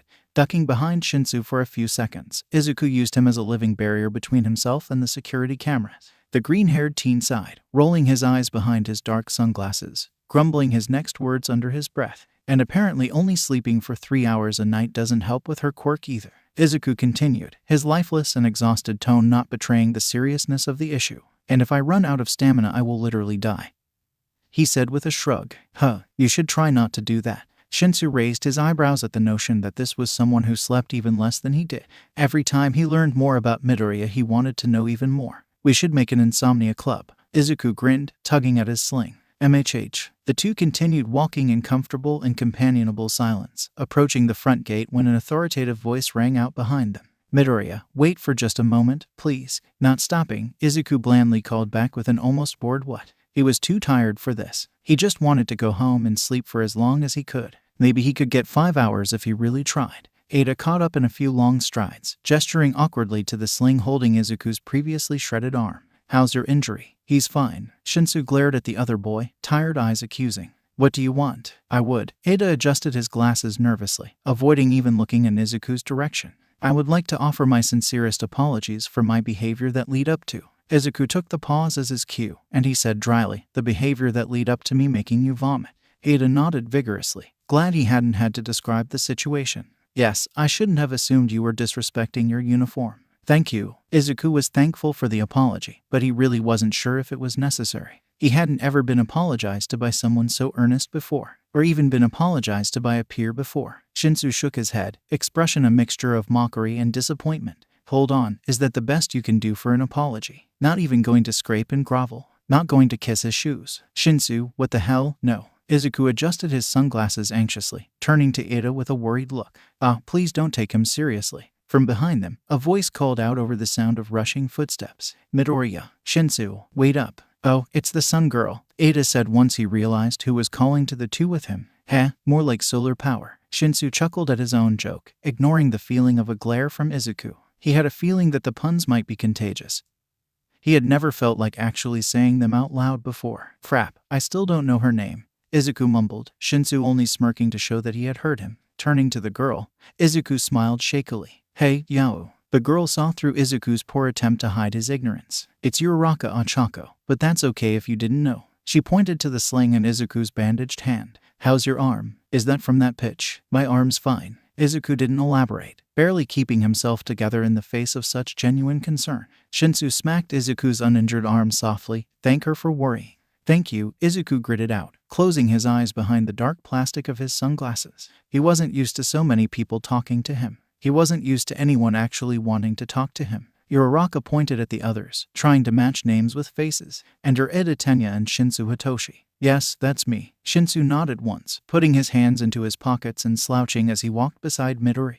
However, on the opposite end of the enthusiasm spectrum, Eda chopped the air rapidly while all but shouting. A pleasure to meet you. I hope we can work well together in the coming year. So formal. Shinsu rolled his eyes, shoving his hands deeper into his pockets as the group of four headed to the train station. Uraraka turned to Izuku with a curious expression, her hands tightly holding the straps of her backpack. What did you say to Aizawa-sensei to get him to expel Mainta? The truth, Izuku said, his eyes still closed as he walked. Ada's thoughts loudly objected to Izuku's statement, and his words matched with them. Chopping the air and frowning, Ada asked, Excuse me, did you imply that you purposely got Mainta expelled on the first day? I'm not implying anything. Izuku rolled his eyes behind the dark lenses of his sunglasses, the only proof of his movement a slight shift in his eyebrows. He shrugged with his one good arm. I'm not going to pretend that I didn't do it. I'll own up to it right now. I purposely got him expelled. Shinsu nodded. Was the right thing to do. Izuku grabbed onto one strap of his backpack with his free hand. He listened as Ada and Uraraka talked, with Shinsu adding his own thoughts in at random intervals. He tuned out their thoughts, letting them fade into the background chatter while thinking about the events of the day.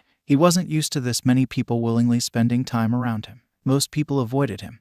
not wanting anyone to think they were friends with the freak. Not even the bullies wanted to be associated with him. His paranoia and constant twitching, random sounds and unreadable features made him something to be avoided. The background noise of surface thoughts grew as the 4 students approached the train station and the crowd surrounding it.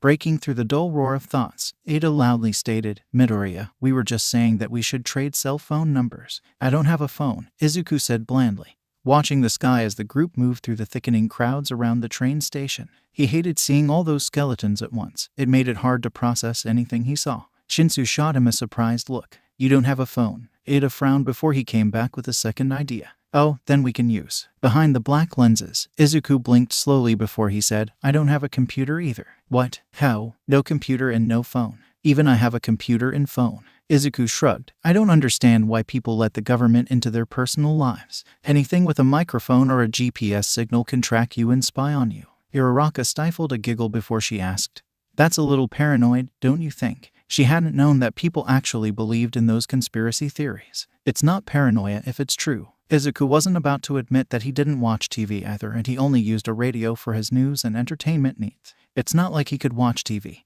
All he would see would be random bursts of gray and the internal wiring, and whatever was behind it for almost a quarter mile. Ida adjusted his glasses, trying to find a way to include Izuku in his planning. "What about letters?" "My mail goes to Hasu." Shinsu's jaw dropped, and he openly stared, not caring how it might look to others. "What?" Izuku grinned slightly before following his answer with an unsatisfactory explanation. "It's under a pseudonym," he said, giving no other information. "Excuse me." "You're excused," Izuku said, his voice taking on a teasing tone. "What the hell? Hasu? I should have my mail sent to Hasu. Keep my parents out of it. I need to ask my brother why someone would have their mail sent somewhere other than their house." As the thoughts of his new friends whirled, Izuku patted the pocket of his jacket, finding the bottle of eye drops his mother had reminded him to bring. He could already feel the dryness of his eyes, normally dry, but now bordering on uncomfortable. Pushing his sunglasses up into his hair, Izuku tipped his head back, a few curious thoughts the only reaction to his actions. "Do you get dry eye?" Uraraka asked curiously as she watched Izuku put drops in one eye and then the other. Izuku put the bottle of eye drops back in his pocket and lowered his sunglasses back down. "Yeah, my tear ducts don't work, and my eyes don't produce any moisture on their own." "Is that a side effect of?" Shinsu gestured to Ada, trying to mime the concept of causing people to vomit with eye contact. Izuku just stared at him incomprehensibly, blinking in confusion. What? Shinsu gestured vaguely before giving up and saying right out, "You know, the puke thing." "Oh, why wouldn't you just say that?" Izuku shook his head. He was far too tired for this. Too tired to try and read into any sort of subtext. "I didn't want to, offend you." Shinsu shrugged, putting his hands back into his pockets and staring straight ahead. He was trying to pretend what had just happened wasn't weird and awkward, but he wasn't very good at it. "How would?" "What?" "Most people don't like having their quirks explained to strangers." "Oh," Izuku nodded. He was thankful that Shinsu had tried to be discreet, but he was far too tired to have made that connection.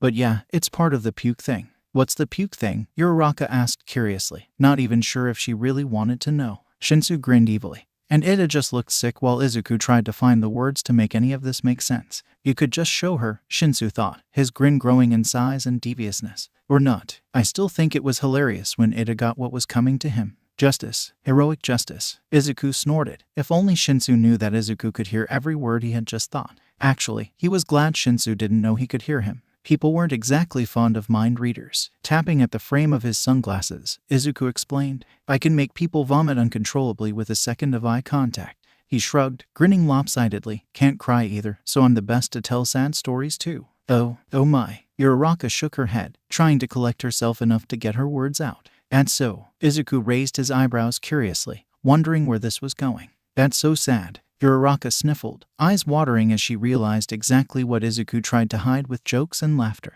Never being able to truly connect with someone, it's heartbreaking. "What? It really is tragic. Never being able to look someone in the eye." "What? Never able to look at someone without worrying you'll hurt them." "What?" All right, this was too much. Izuku didn't know how to handle this. He didn't even know that this was. Izuku attempted to wave away their concern, shaking his head and stuttering. No, it's not. It's really not that bad, honestly. I don't know if I would be strong enough to live like that," Uraraka confessed, her voice taking on a tone of careful awe. "I wouldn't be able to do it." "Stop acting like I'm some sort of emotional martyr just for keeping my quirk under control." Izuku grabbed onto the strap of his backpack and walked faster, keeping his head down as he pulled away from the group and pushed his way towards the train. He couldn't deal with this, not right now, most likely not at all. Midoriya, wait. We didn't mean to offend you, Ida said, his thoughts filled with worry and guilt. You didn't offend me, Izuku shook his head, shoving his hand deep into his pockets as he avoided looking at his companion. I just don't like being treated like I'm doing something impossible when it's just a normal part of my life. As the quartet moved through the crowd and boarded the train car, Izuku continued to avoid looking at the three others. He shrugged, his shoulders hunched as he unconsciously attempted to make himself less noticeable. Sorry for just freaking out like that. Today has just been a lot. Izuku straightened up, watching the black and grays of the train station before he spoke. But even if you might think living with a quirk like this is impossible, I've been doing it for years. It's just part of who I am, he mumbled, signaling that the conversation was over. Sighing, he leaned against the wall of the train car, tilting his head back and letting the ocean of thoughts lap at his mind while staring through the ceiling while Uraraka, Shinsu, and Ida attempted to revive the conversation. Izuku nodded at the appropriate intervals and made vague sounds of agreement, hoping he didn't sound too disinterested. After nearly ripping his arm apart, that awkward encounter with All Might and being healed, he just wanted to eat dinner and sleep. For the first time all week, he and his mother were actually going to be having dinner together. A little celebration and a desperate attempt to fix their dynamic. Izuku wasn't sure how he felt about that. His feelings towards his mother still sharp even after they have begun to try and fix things. He even felt uncomfortable calling his own mother Mom. He had switched to using her name because somehow that was less awkward. Bye Shinsu, bye Ida. Uraraka poked Izuku's arm, pulling him from his trance-like state. I'll see you tomorrow, Midoriya. Izuku just smiled weakly and nodded, his threshold for complex conversation long past. Shinsu and Ida said their goodbyes before settling into an awkward calm, neither of them knowing how to begin a conversation without someone else to lead it. More train stations were passed, passengers getting on and getting off, carrying briefcases, backpacks, boxes, and tools, heading home for the night or heading out for it. Well, this is my stop. Ida stood, adjusting his glasses before gesturing energetically. His motions somehow unhampered with the lack of space or being surrounded by dozens more train passengers. Good day, Shinsu. Thank you for your patience with me, Midoriya. Bye, Ida, Shinsu said with the barest hint of a smirk. He and Ida might not have gotten off to a good start, but that was fixable. Hopefully. Yeah, not a problem, Ida. Izuku nodded, straightening up and watching as Ida was swept into the current of exiting passengers. More time passed, bringing Izuku closer and closer to his stop and whipping Shinsu's thoughts into a frenzy. I don't know if I can go home yet. They said they would be back late. I don't want to be alone in that apartment. Izuku glanced towards his friend, eyebrows furrowed as he tried to connect the dots. Hey, Shinsu, get it together, idiot. He's a stranger. He doesn't want to know about your problems. He straightened in his seat, trying to push away his cluttered worries. Sure, he now had a decent idea of why Shinsu was so worried. Izuku asked, want to come over for dinner tonight? My mom is making katsudon. Oh, thank God. Shinsu let out a mental sigh of relief, grabbing onto Izuku's offering with a vice-like grasp. Yeah, that would be great. He didn't have problems at home. His parents didn't do anything wrong, just sometimes they didn't try to do things right. And Shinsu couldn't really blame them. They had jobs, they were busy. They couldn't always make time for him, even if he wished they could. Izuku nodded. His mother always told him he had a standing invitation to bring a friend home, but he had never used it before. Besides, Izuku had a feeling his mother had only said that to try and make him make friends. Cool. She's probably going to be a little overbearing. Yeah. Izuku shrugged, taking his hand from his pocket and rubbing at the back of his neck. I'm not very good at making friends, and she's probably gonna have a ton of questions. Alright, that sounds fine. Shinsu grinned, a wave of relief washing over him. Better than fine, so much better. The two sat in the train in silence, waiting for Izuku's stop. This was new territory for the both of them, and maybe things wouldn't be so bad with someone by their side. Then again, if Izuku's anxieties were right, it was all going to be so much worse. So, what did you think? Shinsu asked, gripping the straps of his backpack as they left the train station and pushed through the crowd towards the sidewalk. Too busy watching a familiar spiky blonde head of hair to really pay attention to the question, Izuku asked absently. Then think about what? He couldn't focus. Bakugo hadn't even tried to speak to him even though they had both been on the same train car, not even 5 feet from the other for the entire ride. Even with his stubborn silence, Izuku had heard his thoughts continuously circle back to him. It was almost flattering in a way. All of that insecurity and anxiety, a bit of pride and hope, jealousy, and so much internalized anger. Honestly, more emotional complexity than Izuku would have expected from Bakugo if he didn't know any better. He could tell that Bakugo had been listening in on the conversations around him, wanting to join in with Izuku and his new group of. Izuku was hesitant to call them friends, but was unable to make himself do so. Unaware of Izuku's wandering mind, Shinsu shrugged and explained his question. Yue, hero course. Eraserhead is our homeroom teacher. It's all pretty intense, isn't it? Shinsu's grip tightened on the straps of his bag when he mentioned Eraserhead. The underground hero hadn't made any allusions to his hero name, but Shinsu just knew it was him. After all, you don't follow someone's career for as long as he had without being able to recognize them immediately. Yeah, too bad I busted my arm up during the test. Izuku flexed his injured hand, shifting his arm in the sling slightly, sparks of pain bursting and fizzling out along his torn muscles.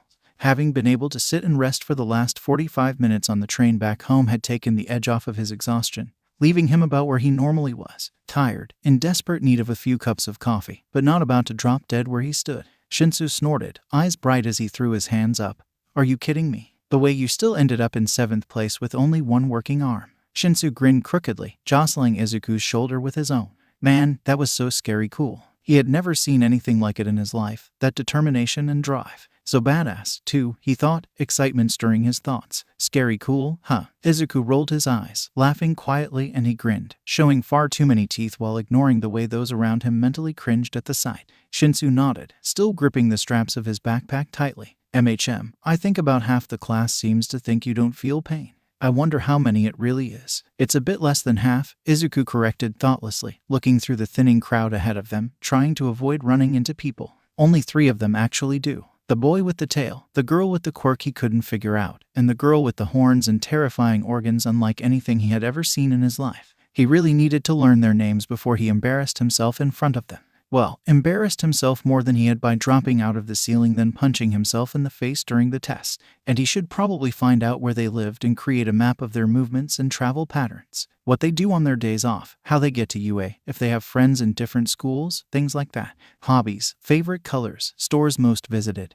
Their internet browser history. It's not paranoia. He might just need that information at one day. Really, he swears it's not paranoia.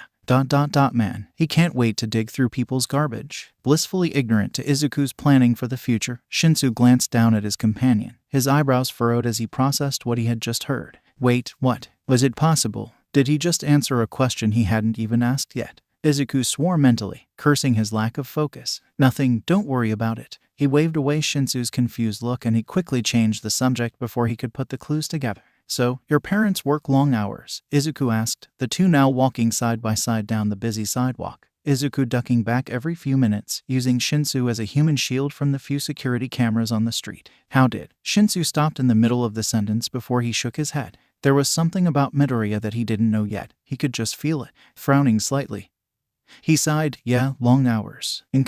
My mom works 2 jobs, so I get it. Izuku kept his eyes on the pavement, following the fiber optic lines and water pipes under the sidewalk. There was a rat tunnel getting very close to the fiber optics, and about a meter further, there was a steady leak in the water line.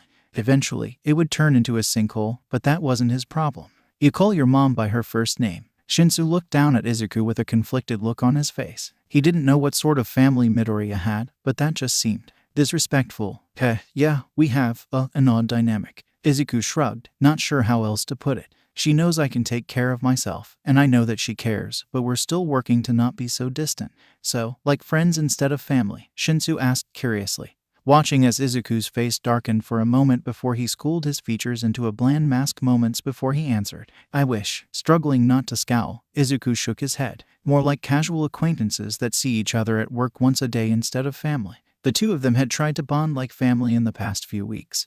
But it was awkward and almost uncomfortable, neither of them quite ready to finally bridge the gap between them. All right, that is odd. Shinsu paused for a moment before he asked, is it because of your quirk? A quirk that could make people sick would explain a bit, or maybe. A thought ran through his head, turning his stomach as it bubbled to the forefront of his conscious. Are you just like me? Sort of. Izuku swallowed, his mouth suddenly dry as he heard Shinsu's worry. He shrugged with one shoulder before kicking at a rock on the sidewalk, the stone clattering off into the distance in many more pieces than it had been before. My quirk, it has a lot of complexities. Makes people uncomfortable. Makes them scared, you mean? I get that. Shinsu nodded. I can't really practice with my quirk. It scares people too much. He sighed. I really do get it. I would tell you that you could practice on me, but I'm not sure how well it would work out. He was lying. Izuku knew exactly how it would work. It would work beyond the normal scope of Shinsu's abilities. He wouldn't just be compliant, he would be willing. He would want to be brainwashed and would fight to keep himself that way. Would struggle to keep himself from needing to think. Just one more thing he could thank his doctor for. Shinsu glanced at Izuku and wondered exactly what it was he meant by that. Did he have experience with brainwashing? What kind of life did he live to make him so awkward and paranoid? Instead of voicing any of his concerns, Shinsu stared blankly forward and said, "Did you know your blood is gray?" What? Izuku turned to stare at Shinsu's face. His eyes narrowed as he tried to figure out if he was telling the truth or not. Shinsu nodded, still staring forward as the two continued down the back streets Izuku knew like the bones in his hand. "Yep, it's gray." He frowned slightly. "Well, it's still red, just a gray red, you know what I mean." "No, not really," Izuku admitted, cheeks heating slightly with the shame of admitting one of his weakness. To most people, color blindness would be nothing to be ashamed of, but since this wasn't the lot he had been given when he was born, he couldn't help but feel he should have some degree of control over it, mind over matter, or something like that. "Well, it's gray and really unsettling," Shinsu said with a shrug, immediately regretting his word choices. Avoiding Izuku's gaze, he released the straps of his backpack to put his hands into his pockets, attempting to act casual in the face of his own mistake. "So, are you color blind?" "Yeah." Izuku glanced down at his bandaged hand. "I had no idea it was gray." "How long had it been that way? When had it changed? How far into the program had his blood become gray?" "So, red-green color blind, or blue-yellow?" Shinsu asked, curiosity piqued. Everything Midoriya said just made him want answers, and every answer just gave him more questions. "Complete color blindness," Izuku replied. "Oh shit, that's really rare." Izuku pointed to a fire hydrant. "Pretty sure that's red. But it's just dark gray." He pointed to Shinsu's hair. "Something between pink and blue. But I just see light gray." "It's purple," Hitoshi corrected before grinning crookedly. "I wish it was pink." Silence settled between the two. Not quite comfortable, but it was calm. Still as the surface of a frozen lake, but nowhere near as cold. "So, we're here," Izuku said, stopping in the parking lot outside the apartment building, so much shorter than the others around it. He pointed behind him, not even needing to look to see what he was pointing out. He knew it was there, watching him. "Watch out for the cat across the street. There's something off about that one." Shinsu blinked slowly, turning back and looking at the orange ball of fur perched on the fence post across the street. He turned back to Izuku, his eyebrows drawn together in confusion. It's a cat. What can be wrong with that? Just trust me on this. That cat is evil." Izuku shrugged, leading Shinsu up the stairs. He wanted to take the drainpipe, but he had seen the muscle on Shinsu's arm, or more the lack of muscle. Besides, he had been going through the window almost every day for the past 2 weeks. It was time to switch up his routine, let himself be seen, but not recorded. After all, never seeing a teenager was more suspicious than rarely seeing a teenager. "I think it's watching you," Shinsu said, glancing back down at the cat after a few steps. There really was just something off about that cat. Its color, the way it seemed to never blink, the sheer size of it. He had never seen a cat quite like it. "Told you, evil," Izuku said thoughtlessly, palming his pockets in search of his keys. He could swear he had put them in his jacket pocket on the way out the door that morning. He continued to pat himself down, finally finding his keys in the right pocket of his pants. Wasn't that just his luck? Putting his keys in the pocket he could barely reach with his uninjured arm. Honestly, at this point, he was willing to believe he was cursed. Cursed to always be minorly inconvenienced when he least expects it. His thoughts coming to a stop at the same time he did. Izuku gestured to the apartment door, unlocking it. He let it swing open, the smell of crispy pork and simmering vegetables wafting out. "So, this is me. Shoes off at the door, yeah." Shinsu followed the other inside, taking off his backpack and unbuttoning the jacket of his uniform. "What, you're not so paranoid you want me to turn my phone off," he joked, hanging both items on the pegs on the wall. "Actually," Izuku trailed off, rubbing the back of his neck awkwardly as he firmly fixed his gaze at the wall instead of looking directly at his guest. Shinsu just stared before kicking off his shoes and placing them beside the other 2 pairs on the mat beside the door. "Seriously?" Izuku nodded, stepping out of his unlaced shoes and hanging his jacket and bag. "Yep." "Oh my god." Shinsu rolled his eyes before shrugging and turning off his phone. Besides, it wasn't like anyone was going to try calling him for the next 3 hours. Following the other teen deeper into the apartment, he let his gaze roam over the room, taking stock as he went. No family pictures, no decorations, no knickknacks, no coats or jackets draped on the back of chairs, no disorder of any kind. No sign that a teenager even lived there. No sign that anyone even lived there. The closer he looked, there were a few signs of life. A scuff on the floor here, a stain on the table there. But aside from that and the smell of katsudon, the sounds in the kitchen and the shoes at the door, it would look like a display from a home catalog. Boring, devoid of all personality. It was almost cold, dark, and empty even with the lights and heat on. "Inko, I'm home," Izuku called towards the kitchen, watching his mother cooking through the wall. "And I brought a friend." "You did." Inko's voice floated from the kitchen, upbeat and bright. "Izuku, it's about time." "Hey, well, okay then." Shaking his head, Izuku stretched his good arm up and over his head, the joints popping and crunching with effort. I need some coffee, he grumbled, still watching his mother through the wall. We're nearly out. Pick some more up later tonight. Okay. Inko stepped out of the kitchen, a kitchen knife in one hand and an oven mitt on the other. She raised an eyebrow at the sight of the sling Izuku was wearing before she heaved a dramatic internal sigh. How did you injure yourself now? Silly boy, go make yourself some coffee. Sure. Izuku grinned, taking his mother's concern and tucking it away where he could review it over and over again later. I'm just making a half pot, though. Gesturing with the handle of the knife, Inko pointed to Shinsu, the purple-haired teen standing awkwardly in the middle of the living room. And who is this, then? This is Shinsu. He's cool, Izuku answered, adjusting his sunglasses. He paused, pretending to weigh his words carefully. Well, he's all right. Wow, thanks. Just all right, am I? Well, better than what I usually get. Shinsu smiled uncomfortably, his palms sweaty and fingers nervously tapping on his thighs. Stepping a little closer, Inko gave the teen a once-over, wanting to put her suspicions to rest. So, how did Izuku trick you into being his friend? Inko asked brightly, a smile on her face that barely masked her calculating gaze. Her son hadn't developed such a strong sense of paranoia on his own. After all, and Inko might not be as outwardly worried, but she still worried nonetheless. It had been years since her son had even had an acquaintance, much less a friend. The fact that he could look past his paranoia to make a connection and then bring them back to his home.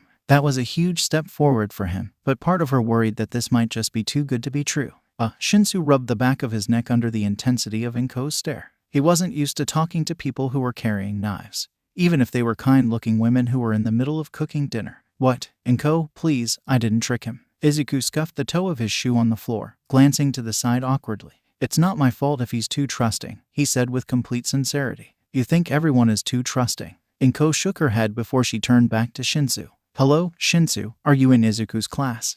Yes ma'am. Shinsu locked his gaze on his shoes, uncomfortably avoiding eye contact as he tried to hide the fact that he was wiping his sweaty palms on his pants. Maybe it wasn't just the knife, something about this woman was off. Ma'am, Inko shook her head. Oh, none of that, just call me Inko, or Midoriya-san, or you can just call me Izuku's mother. It would be a little weird, but you can do that. She rambled on for a bit before cutting herself off. When she and Izuku had stopped spending time together, she had still needed someone to talk to, even if it had only been herself. Okay, people are too trusting. Izuku mumbled his retort in the middle of Inko and Shinsu's introduction, rolling his eyes at the awkward exchange before heading into the kitchen. He really needed his coffee. It wasn't that he was tired. He was always tired, after all, but it was that he wasn't alert, the healing having taken his awareness and burned it away with the rest of his energy. Shinsu watched the green-haired teen head into the kitchen, grumbling under his breath about how hard can it be to make coffee with only one hand. I'll be fine, won't I? Not like my luck can get any worse, yeah. Turning back to Inko, Shinsu asked quietly, if he doesn't sleep, should he really be drinking coffee this late in the day? Well, no he shouldn't. But when he doesn't get his coffee, he gets very cranky, Inko answered with a nod, no longer warily watching the teen. If Izuku trusted them, she was sure she could do the same. Eventually, maybe. From the kitchen, Izuku called out in protest, I don't get cranky. See? Inko smiled and chuckled softly. Cranky? I'm not cranky, Izuku yelled back, indignation creeping into his tone. Besides, he needed this coffee. He was essentially a walking nuclear reactor, and reactors needed fuel. If you're not cranky, then what are you? Inko called back, cracking a soft smile as she fought to contain her laughter. She had missed this. Things were getting better, but it was oh so slow. A moment passed before Izuku stuttered out a reply, calling back, I'm him. Oh, I'm wondering if I should remove my fingerprints to make sure I can never be found by the government. Oh, Shinsu shrugged, you know what? I actually believe that. He might not know the other teen very well, but with his jumpiness, twitchy nature, the lack of phone and belief that said phone could be spying on you, it just made sense for him to be that paranoid. You should. From the kitchen came the sound of the running coffee machine and Izuku's voice undercut with the steady beat of him anxiously drumming his fingers on the kitchen countertop. You should believe it because it's the truth. The truth indeed. Inko shook her head, her voice becoming a faux conspiratorial stage whisper. It's not the truth. He already tried to take his fingerprints off last month. She sighed, shaking her head at the memory before flatly saying, it didn't work. After that incident, she should have been cleaning up torn pieces of sandpaper and broken glass for weeks. But the only way she had even found out it had happened was because Izuku told her. There was no trace of what he had done. No sandpaper in the garbage, no evidence at all. Oh, that's... Shinsu went quiet. Okay then, I have no more words. Don't worry, you'll get used to it in a few days. Shinsu shook his head. I don't think I want to get used to it. I hope you like bad puns and impossible conspiracy theories, Inko said with a laugh, only laughing harder at the almost mournful look on Shinsu's face. She didn't need to be able to read minds like Izuku to tell just how much the purple-haired teen was regretting this. Inko, the pork is almost done, Izuku said as soon as he was out the door, the steam from his giant mug of coffee fogging up the black lenses of his sunglasses while he drank. He stepped back into the kitchen to emerge once more with the entire coffee pot and a wooden pot holder, walking over to the table and setting both items down at his seat. Oh, right. Inko gestured to the kitchen with the handle of the kitchen knife. Shinsu, can you help Izuku set the table while I get everything ready? Izuku just rolled his eyes and grumbled under his breath. I don't need help just because I'm injured. He huffed out an irate breath before carefully arranging his features. I'm not a baby. Ignoring Izuku's protest, Shinsu answers hesitantly. Sure. Once Inko had stepped back into the warm kitchen, Shinsu turned to Izuku, watching as he just continued to drink his coffee with a blank look on his face. Your mom seems nice, a little odd, but nice. Yup, she really is. He just wished she was as nice in her thoughts as she was with her words, or in her lack of thoughts. He still needed to figure out how she did that. Izuku nodded, setting his now half-empty coffee cup back down. Oof, I needed that. He tugged at the stiff strap of the sling, glaring at the irritating piece of fabric before waving for Shinsu to follow him into the kitchen. So, plates are just in this cabinet, but we don't need those, and bowls are right next to them. He shrugged with one shoulder before pointing to the drawer with an extremely large and varied collection of mismatched utensils. He continued speaking as he stacked the bowls on the counter. Napkins are in the box beside the sink, utensils in there, hefting a precariously stacked tower of bowls and cups, 2 more wooden pot holders and a steaming teapot stacked on top of them all. Izuku turned back towards the door. I'll do the heavy lifting if you can just grab those. Shinsu nodded, watching the tower of glass and wood tilt and wobble dangerously in Izuku's hand as he left the kitchen, waiting to hear a crash of breaking glass. He wordlessly hurried through his assigned task and followed, setting mismatched cloth napkins beside the 3 poorly arranged place settings, straightening them out as he went. He wondered how Midoriya had managed to get the teapot onto the table without dropping everything or spilling the tea all over the place. If he had tried to do the same, the entire thing would have been smashed. He looked across the table to where the green-haired teen was already sitting and pouring himself a second cup of coffee, sipping it quietly while he watched Shinsu straighten the setting. Shinsu could swear he could feel Midoriya's gaze on him through the black of his glasses, like the weak heat of a far too bright flashlight. He scratched at the back of his neck nervously, avoiding looking in the other's direction for too long. He just couldn't seem to get any real read on Midoriya. He was a walking contradiction. He seemed to have an aura that unintentionally drew attention to him, but he seemed terrified to be watched. He was paranoid beyond even the most devout of conspiracy theorists, but seemed to quickly decide to trust those he met with no hesitation. Shinsu stepped around the table and sat at the empty seat beside him. You're a weird guy, you know that, right? Izuku nodded. Too many times and too fast, I know. In all honesty, people telling him he was weird was something he was used to by now, and wasn't that depressing as all hell. Shinsu sat quietly for a moment. The only sound in the room were the ones that drifted out of the kitchen. Do you really not have a phone? He asked, not believing that someone living in this century didn't have any connection with the world around them. Anyone with any hacking skill, or even a technopathic quirk, can spy on you through your phone, Izuku said instead of answering the question he had been asked. He sat quietly, spinning his coffee cup on its coaster with the palm of his hand as he continued. And that's the best option. Worst case scenario, the government can use them to track you, record your conversations, and even use hypersonic and subsonic frequencies to plant subliminal messages into your mind when you're asleep. Shinsu simply went quiet, not sure if he could ever hope to come up with a reply to such an outlandish theory. Oh, yeah, and that's nothing compared to the messages you can find in television. Izuku pointed at the TV, then to the massive radios on the table beside it. That's why I get all my news from the radio, or from unbiased independent sources. What the hell does that mean? No, wait. Shinsu shook his head and raised his hands in an attempt to ward off more nonsense. Never mind, I really don't want to know. He wiped his hands on his pants nervously, not sure how to keep the conversation going. What was he supposed to talk about? Hero trends, sports, the internet was right out, so that just left. The weather, that wouldn't do, but he had nothing else to fall back on. Shinsu stared blankly ahead as his mind slowly ground to a halt in the face of attempting to initiate small talk. I'm going to make a damn fool of myself. I can't talk about the weather. Thankfully, before he could begin, Izuku stood, rolling his shoulders back with a muffled crunch and grind. Suit yourself. He pointed to the kitchen with his uninjured hand. I'm gonna go help Inko serve dinner. Bathrooms down the hall to the right if you need it.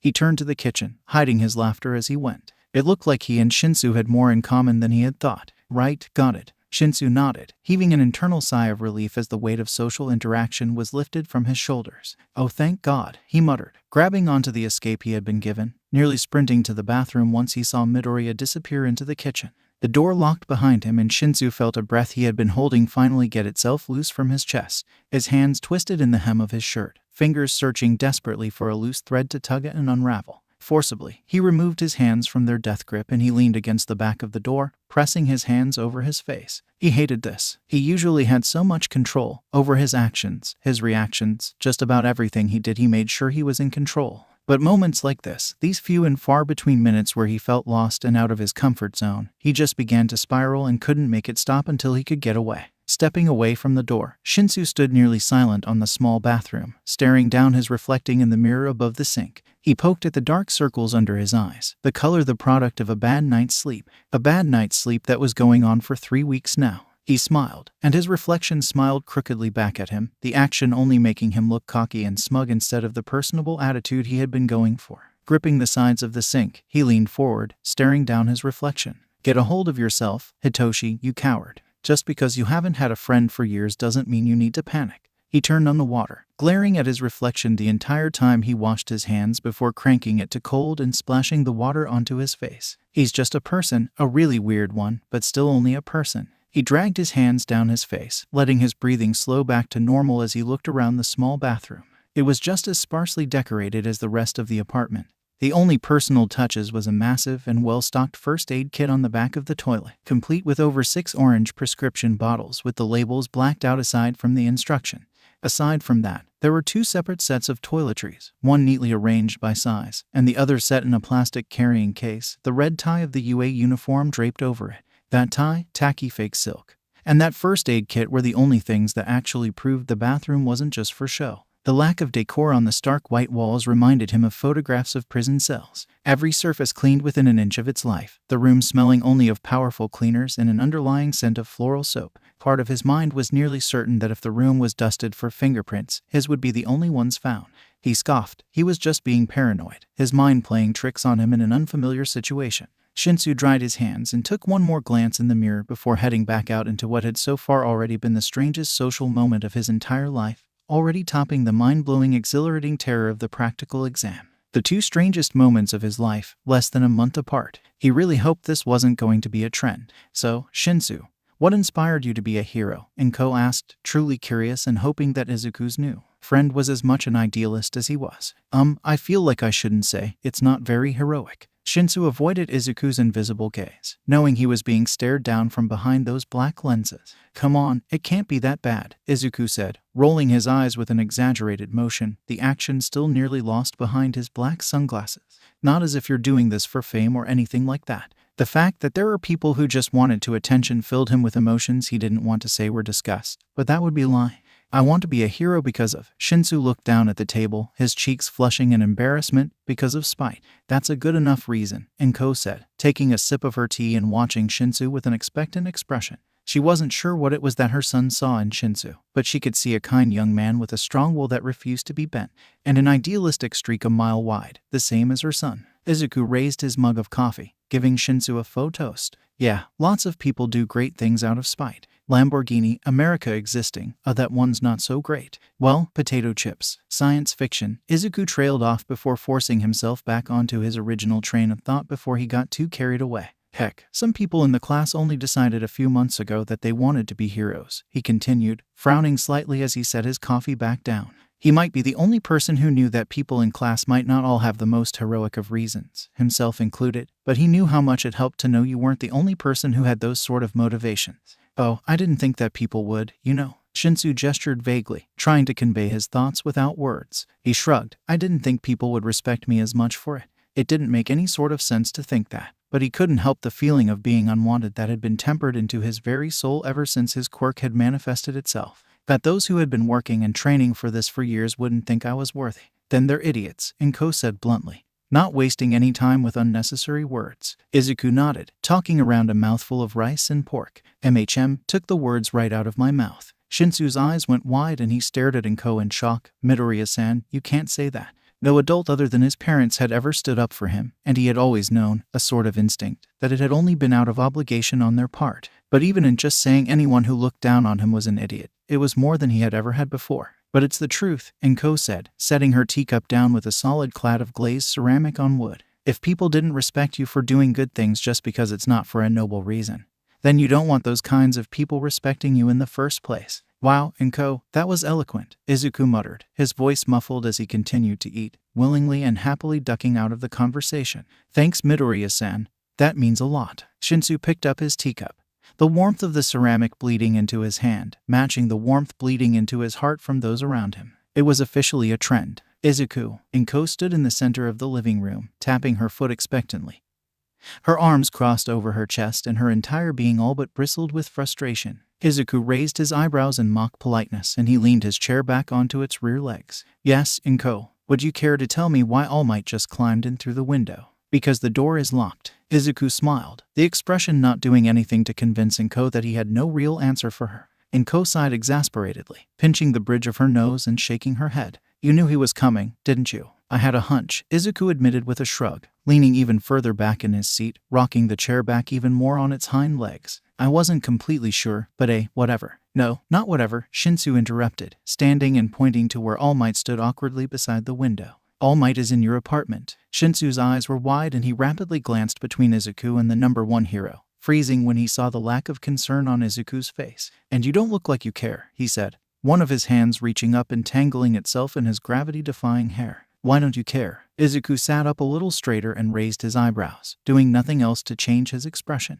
I care. Look how much I care. Shinsu just stared and his shoulders slumped in defeat. You didn't even do anything. You could at least pretend to care. He wasn't even sure why he felt defeated. He was less than 5 feet away from All Might himself, the greatest hero who ever lived, and all he wanted to do was sit down and hide behind his hands until things stopped being so confusing and strange. Fine, maybe I was expecting this. Why would you be? Do I even want to know how you know All Might?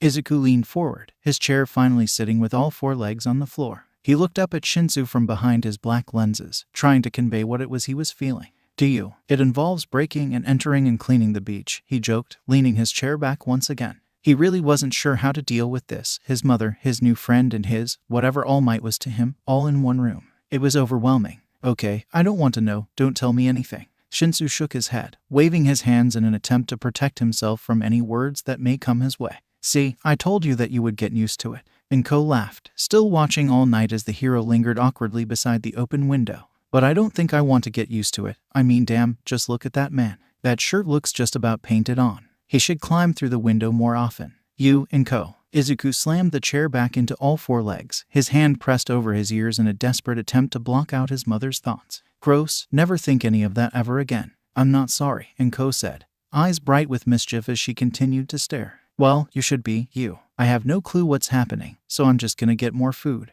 But he didn't go to get more food. Shinsu just couldn't move from where he stood in the center of the insanity, as much as his sense of self-preservation was screaming at him to leave before his brain melted. His legs refused to respond to his attempts to flee. I'm so sorry, Midoriya. I didn't know you had a friend over for dinner. After he had watched Izuku shred his arm in the quirk assessment, which he absolutely hadn't been spying on, Toshinori had been thinking of ways to help cheer up his mentee without seeming like he was overstepping his boundaries. And coming through the door just seemed like it was a step too far for some reason. Unfortunately, he hadn't made a plan beyond climb in the window and only had the vague outline of make sure your not son is alright. Toshinori shifted awkwardly, somehow managing to make himself look small even though he towered over everything in the room. I should just go, shouldn't I? It was, Izuku paused, not sure how to say I all but forced him to come with me by means of peer pressure, without sounding like a creep. It was a last-minute arrangement, was what he settled on, slowly climbing out of his seat, his knees popping and crunching quietly as he did. Ooh, crunchy, he muttered, trying and failing not to stumble forward. He steadied himself with a quiet whoops, attempting to act as if he had meant to do that and this time failing to even convince himself.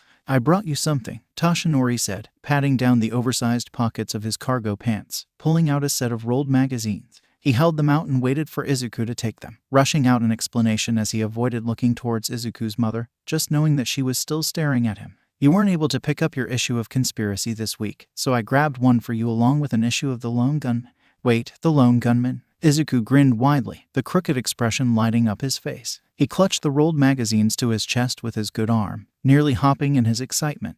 That's so, how did you know? I asked the stand owner what the ultimate resource for conspiracy theories was and he told me. And hadn't that been awkward? He was sure he looked like a weirdo, lurking and waiting for nearly 10 minutes before he had convinced himself to ask for help. Amazing, Izuku gasped, looking over the dull grays on the cover of what would now be his most coveted and prized possession. Oh my god, this is so great, he exclaimed, acting on instinct and grabbing a hold of his mentor in the most awkward one-armed hug anyone had ever experienced. Toshinori froze for nearly a full second before he returned the hug, patting Izuku on the back before he couldn't take it anymore. His smile dropped as he tried to step back, one of his feet pinned in place by all of Izuku's weight. You're on my foot. Sorry, Izuku took a step back, nearly vibrating in place from his glee. Thank you so much. Toshinori barely resisted the urge to grab his foot from the pain. Instead, he just balanced most of his weight on one foot, trying to ignore the stinging and throbbing sensation from the other. You weigh a ton, kid. My toes, are they broken? He didn't want to look, but he also didn't want to have to explain to Recovery Girl how he broke his toes in his off time. Your foot is fine, and I don't weigh a ton. Izuku glared up at him from behind his black lenses, smacking at All Might's arm with the rolled-up magazine. I only weigh 463 pounds. That's not a ton. Izuku huffed, attempting to cross his arms, momentarily forgetting about his injury and slapping his injured arm, sending a jolt of pain through the damaged muscle. He continued his angry rant, half-heartedly finishing with a closing statement of, that's not even half a ton. And it wasn't even a quarter of a ton. Easily fending off Izuku's attack with one hand, Toshinori laughed, the sound bouncing and echoing off every wall and filling the room. That explains why you're constantly denting things, he said, thinking of the constant swath of damage the teenager left behind him. I'm not that heavy. Sure, most of them were adults, but there were plenty of people heavier than he was, All Might included. You're pretty heavy, Toshinori continued, ruffling Izuku's hair mindlessly as he spoke, especially for a kid. This is really weird, Shinsu muttered, watching as Izuku and All Might conversed as if they were either good friends or family, though them being family would explain a bit. The strength, the black eyes, and ridiculous hair, but not the puking. Oh well, that's 2 out of 3, so it was certainly a possibility. Shinsu narrowed his eyes as he watched the two interact, adding 2 and 2 together and coming out with 5. Izuku turned his glare towards Shinsu, unable to voice his outrage at his thoughts, instead settling for a furious expression. Choosing to ignore his not-son's barely contained fury, Toshinori stepped forward with a hand extended. Oh, I'm sorry. Hello, you're Shinsu, right? Yes, that's me. Oh my god, this is so cool. Shinsu's eyes went wide as he shook the hand of the #1 hero, his brain bending and nearly snapping under the weight of what was happening. He had never expected to actually meet the #1 hero. Even though he knew he would be his teacher, he never thought he would say one word to him outside of the classroom. You broke him. Izuku rolled his eyes, making sure to over-exaggerate the movement just to really make a point, even though he couldn't be seen by anyone other than Inko. And it wasn't like she was really paying attention. Her focus was directed elsewhere. Thanks a lot, my first friend in years, and you go and break him. Toshinori politely bowed to Izuku's mother, blushing under her level stare that he almost wanted to qualify as a leer. Why was this happening to him? He didn't want this, trying to wool away his blush. He took a careful step back, keeping himself out of groping range, just in case. He had been in situations similar to this before. He didn't want to take any chances, no matter how nice someone looked. Why are you so sarcastic all the time? Toshinori asked, looking over his shoulder for a moment before turning back to Inko, trying not to express fear in front of the tiny woman. Izuku said nothing. Instead, he only upped the intensity of his glare, idly wondering if he could cause radiation burns if he didn't have his sunglasses on. I know you're glaring at me, Toshinori said, not even needing to turn back, able to feel the heat of the boy's mock fury. He was sure it was just psychological, but part of him wondered if he was being melted by radiation. Radiation and rage and teenage angst. What, are you a mind reader? Now, Izuku grumbled, finally unrolling the magazines, the cheap ink of conspiracy staining his fingertips and the high gloss of the lone gunman reflecting the light and soft lines. Toshinori politely thanked Inko and apologized for the intrusion before heading back to the window, swinging one leg over the sill. He pointed to the two teenagers, Shinsu staring at him in a daze and Izuku fumbling with his copy of Conspiracy. So, I'll see the two of you tomorrow then. Izuku waved with one hand, engrossed in an article about irradiated gold and a political plot from Sealand. Yeah. Bye. See you tomorrow, he said, his words growing quieter and turning into mumbling as he turned the pages of Conspiracy. Oh my god. Shinsu nearly swayed on his feet as the reality of the situation caught up to him. Goodbye. Nice seeing you, All Might, Inko said, watching the hero very closely as he exited the window, smirking slightly as she waved goodbye. Hate to see him go, but love to watch him leave. Inko, no. Izuku just shook his head in disappointment at his mother's thoughts, turning the next page with ink-smeared fingers. Gross. Izuku watched Shinsu as he swayed on his feet, staring out the window that All Might had vanished through. Inko, I'm going to go walk Shinsu to the train station before he passes out. Izuku tapped on Shinsu's shoulder before gently nudging him towards the door, Shinsu nearly tripping over his feet as he moved. Inko nodded, heading back to the table and picking up dirty bowls as she did, heading into the kitchen with her arms full. All right, but you and I are having a talk when you get back. She popped her head back out of the kitchen, a stack of plastic containers filled with extra katsuden. Oh, hold on, give him this, I made too much. Right, yeah, Izuku nodded, taking the stack from his mother and giving them to Shinsu. Once his 2-day supply of leftovers was safely zipped up in his backpack, Shinsu put his shoes and uniform jacket back on mechanically, his mind still reeling. He followed Midoriya out the door and down the stairs, steps a few seconds out of sync and nearly a full foot behind. In a daze, he asked, so, does this happen often? Inko cooking? Izuku joked, purposefully pretending to misinterpret Shinsu's question. Yeah, just once a week. He kept a wary eye on the cat across the street, the animal not having moved even a centimeter for the entire time they had been inside. Shinsu rolled his eyes so hard he was half worried they might fall out of his face. Not your mom's cooking. I mean, it's really good. But, well, it hadn't exactly been the highlight of the evening. Shinsu watched Midoriya's face carefully. Well, as much as he could see that wasn't concealed by the black sunglasses. He really wanted an answer for what had happened in that apartment, and preferably a truthful one, but he wasn't sure he could take it right now. Maybe later would be okay. Does All Might come in through your window with an issue of conspiracy very often? Sometimes. After a pause, Izuku continued, his voice oddly level for the situation. More than you would think. Inko's not usually there, but that was kind of normal for me. Izuku grinned lopsidedly and shrugged with his good arm. Usually we just meet at his agency or wherever I decide to surprise him. You're crazy, Shinsu shook his head, deciding to save the rest of his questions for a later day. He was just mentally drained, but he was certain he would sleep like a rock tonight. Wait a minute, Izuku muttered, his eyes going wide behind his sunglasses. You know conspiracy. He tugged on Shinsu's sleeve. You read conspiracy. Shinsu snorted at Midoriya's enthusiasm, nodding to acknowledge Biss' question. Yeah, I have a subscription. Into Off the Record. Izuku laughed sheepishly, not sure why he felt embarrassed about what he was about to say. I get mine from a newsstand run by an ex-Yakuza that I buy with untraceable kroner. Oh, keeping it on the down low with foreign currency? Exactly, Izuku said, excitement creeping into his tone as he realized he now knew someone who understood the importance of discretion.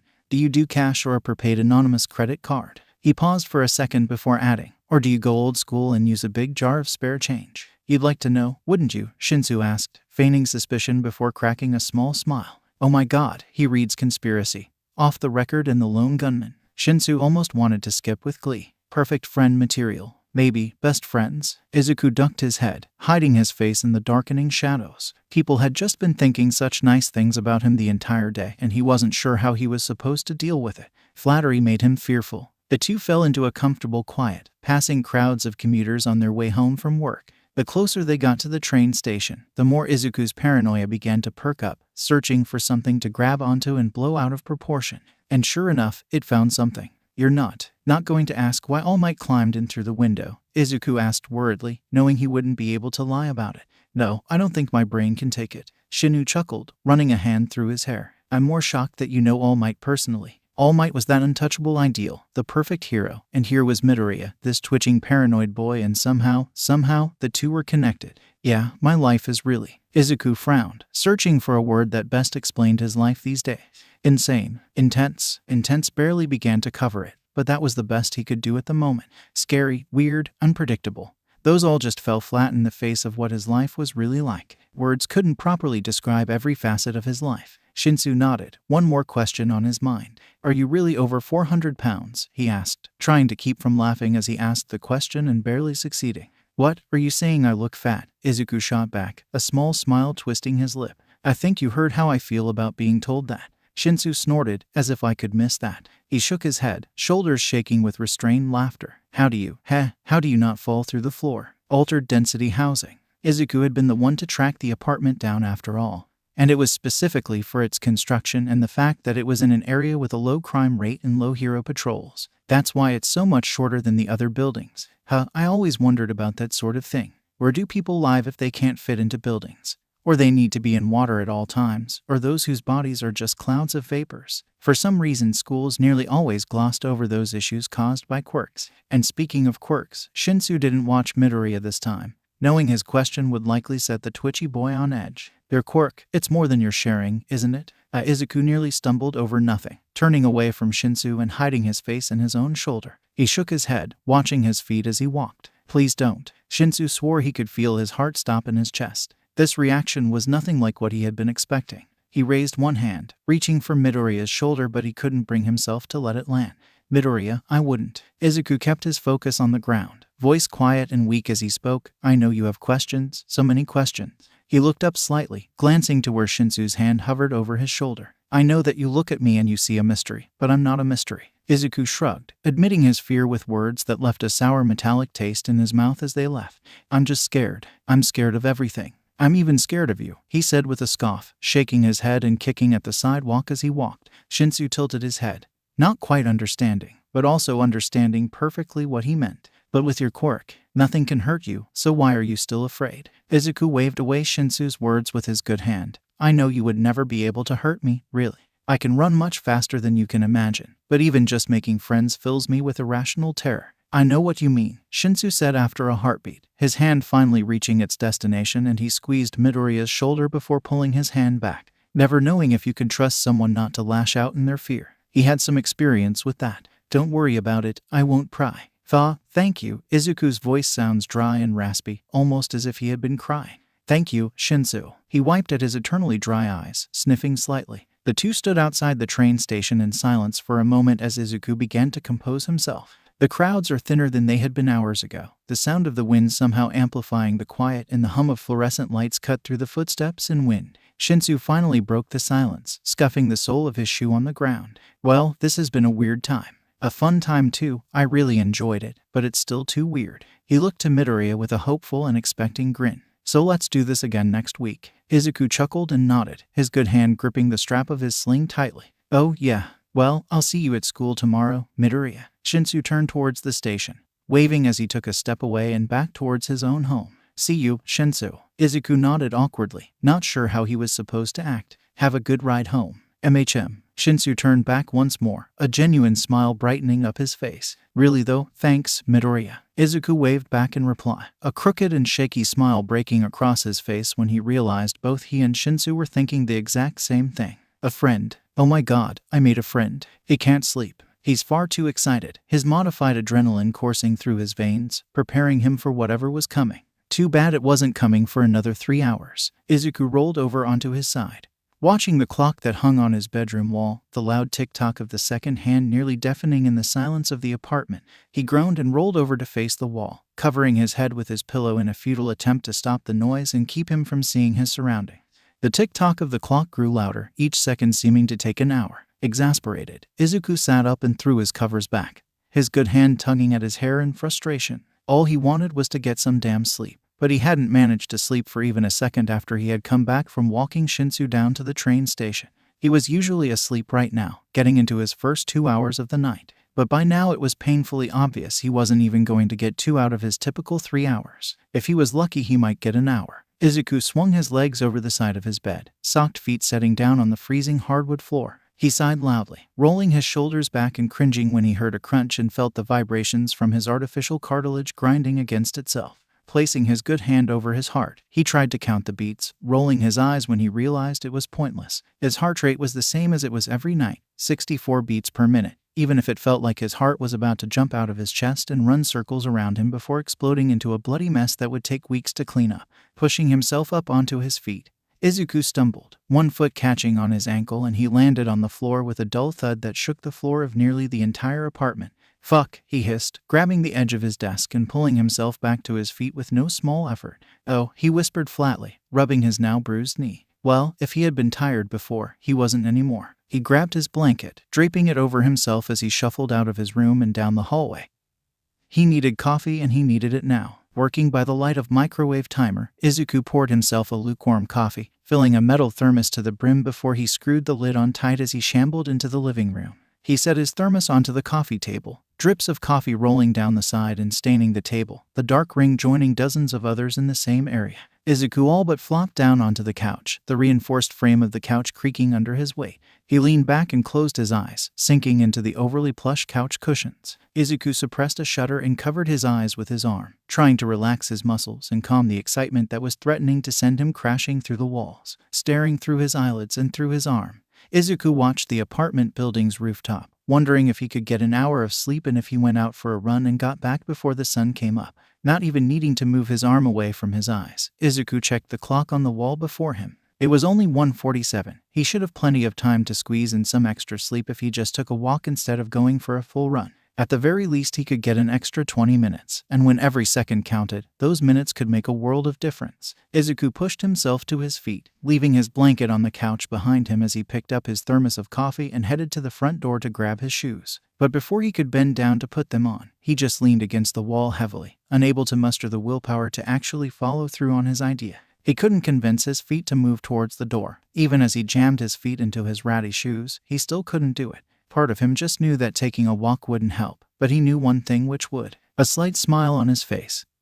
He turned back to the couch to grab his blanket, looping it around his neck before walking over to the window. As he passed the kitchen table, he picked up his reusable grocery bag and tucked it under his sling, the coffee safely wrapped within. Carefully, Izuku opened the window, trying to make as little noise as possible as he swung one leg over the sill and onto the scant edge outside. Bracing himself on the frame with his injured arm, he grabbed onto the dented drain pipe with the other, pulling himself up with more difficulty than he would ever admit to. What he was planning always helped to calm his mind.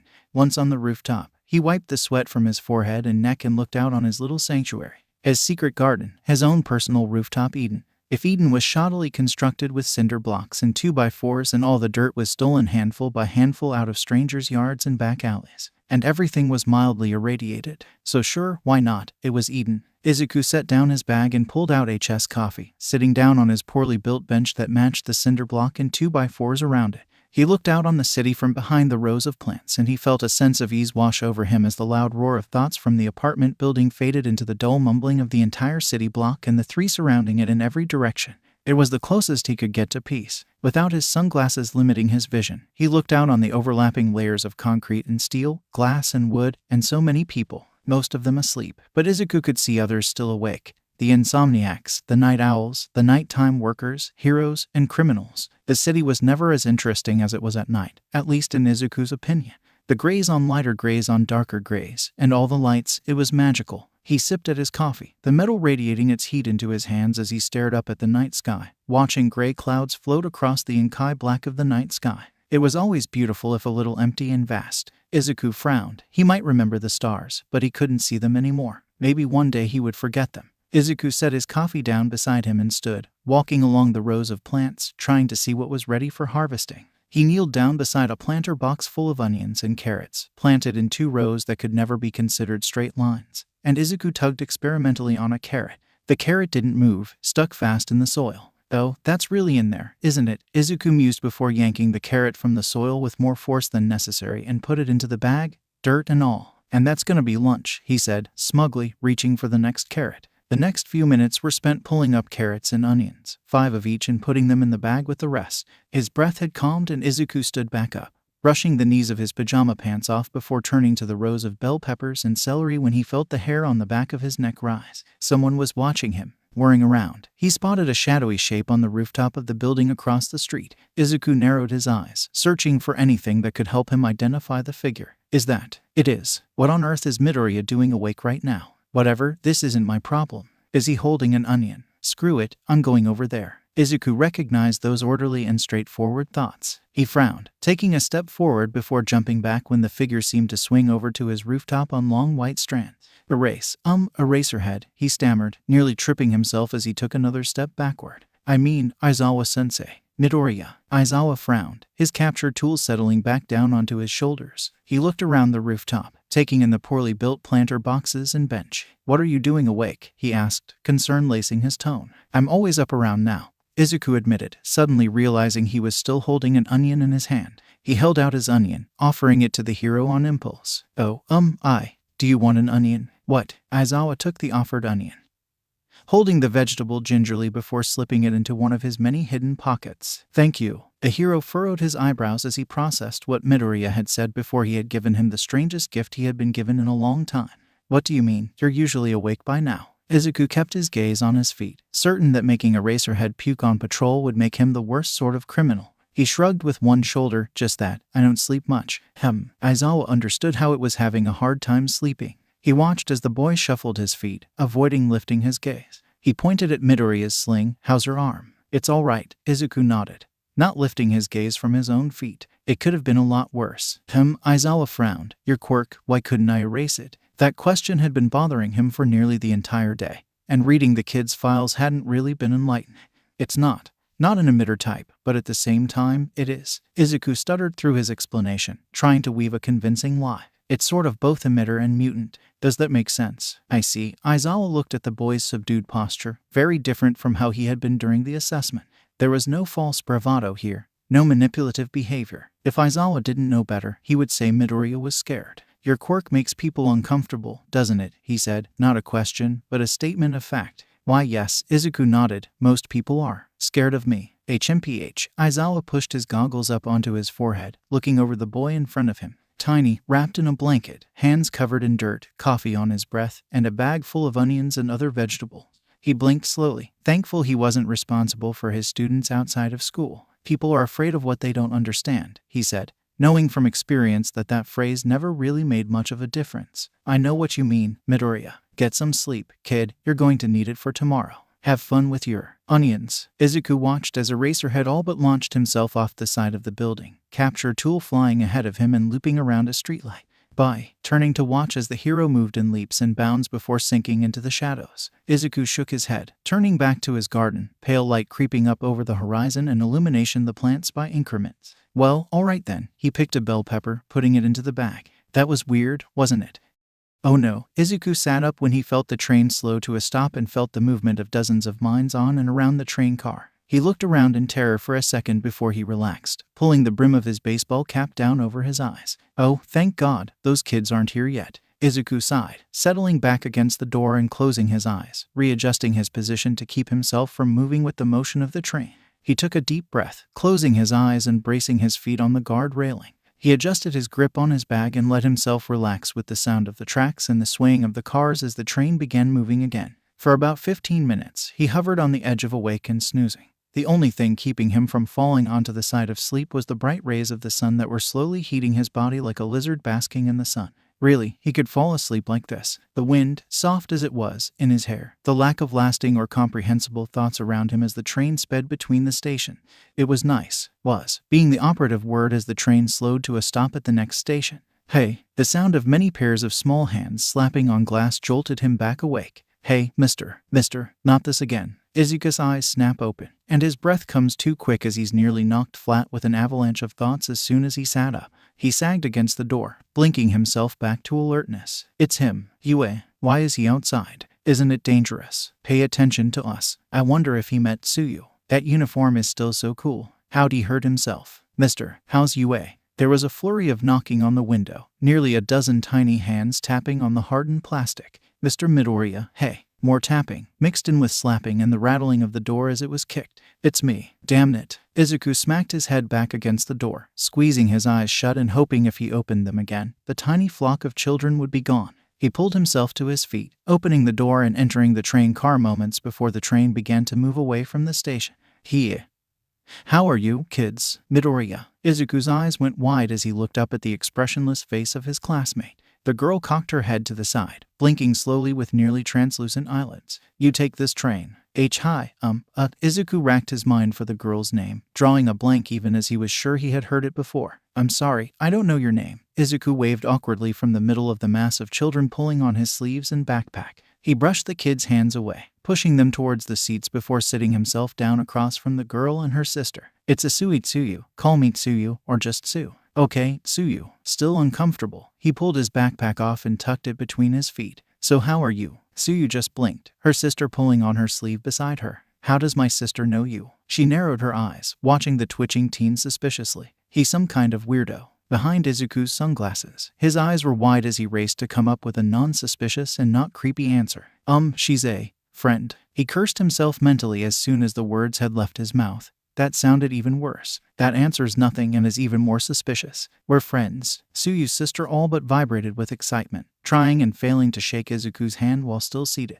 You can call me Satsuki. Ooh, okay. Apparently, being overly blunt was something that ran in the family. Izuku turned to Tsuyu. I'm not a weirdo. Your sister and her friends just like harassing me. I see, Tsuyu said, her voice filled with doubt. But a quick glance to the side at the group of overly excited children trying to get Midoriya's attention cleared up the most of her worries. Is your injury from the softball pitch? Izuku rubbed the back of his neck awkwardly, glancing away from the girl's inquisitive stare. Yeah, I wanted to prove a point. I think you succeeded, Tsuyu added quietly. Satsuki sat up, tapping on her chin with a finger, unconsciously mimicking her sister's mannerisms. Why would you hurt yourself? To prove that I deserve to. Izuku paused, not wanting to burden an innocent mind with his suffering. He cleared his throat. It's something you're probably too young to understand. Probably. I'm only 6, Satsuki said, holding up 6 fingers proudly. Lowering her hands, she beamed excitedly. But I'm almost the top of my class. 4th. But he doesn't care. I remember being 6, Izuku muttered, unable to prevent the jealousy over the fact that Satsuki seemed to be far more popular than he had at that age.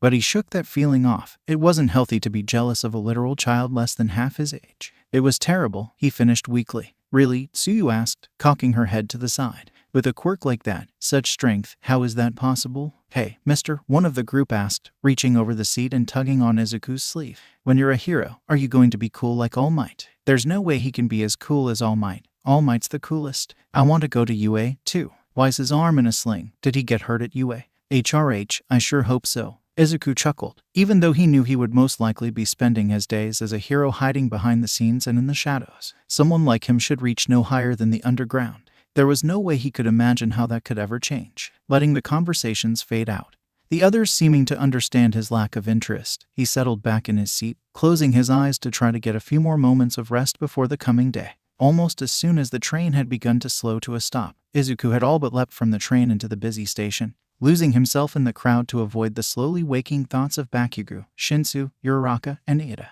The others had gotten on at different points, and Izuku was thankful that they hadn't gone looking for him where he was trying to nap in the second-to-last car. It was too early, and he was far too tired to interact socially with anyone. Surprisingly, he had actually slept for an entire 10 minutes, the horde of children and the Asui sisters seeming to understand his need for rest, talking amongst themselves instead of to him. But once he was off the train, he walked quickly, almost jogging, through the crowd towards the back security entrance of UA. He ducked down below the sightlines of the security cameras and the bored-looking guard to essentially crawl along the ground and under the gate until he was inside and on the grass. It had been surprisingly easy, the gaps in campus security more worrying the more he saw. He really had to bring this to somebody. This was just pathetic. If a 15-year-old could sneak into UA without being seen, any criminal with a brain could do the same.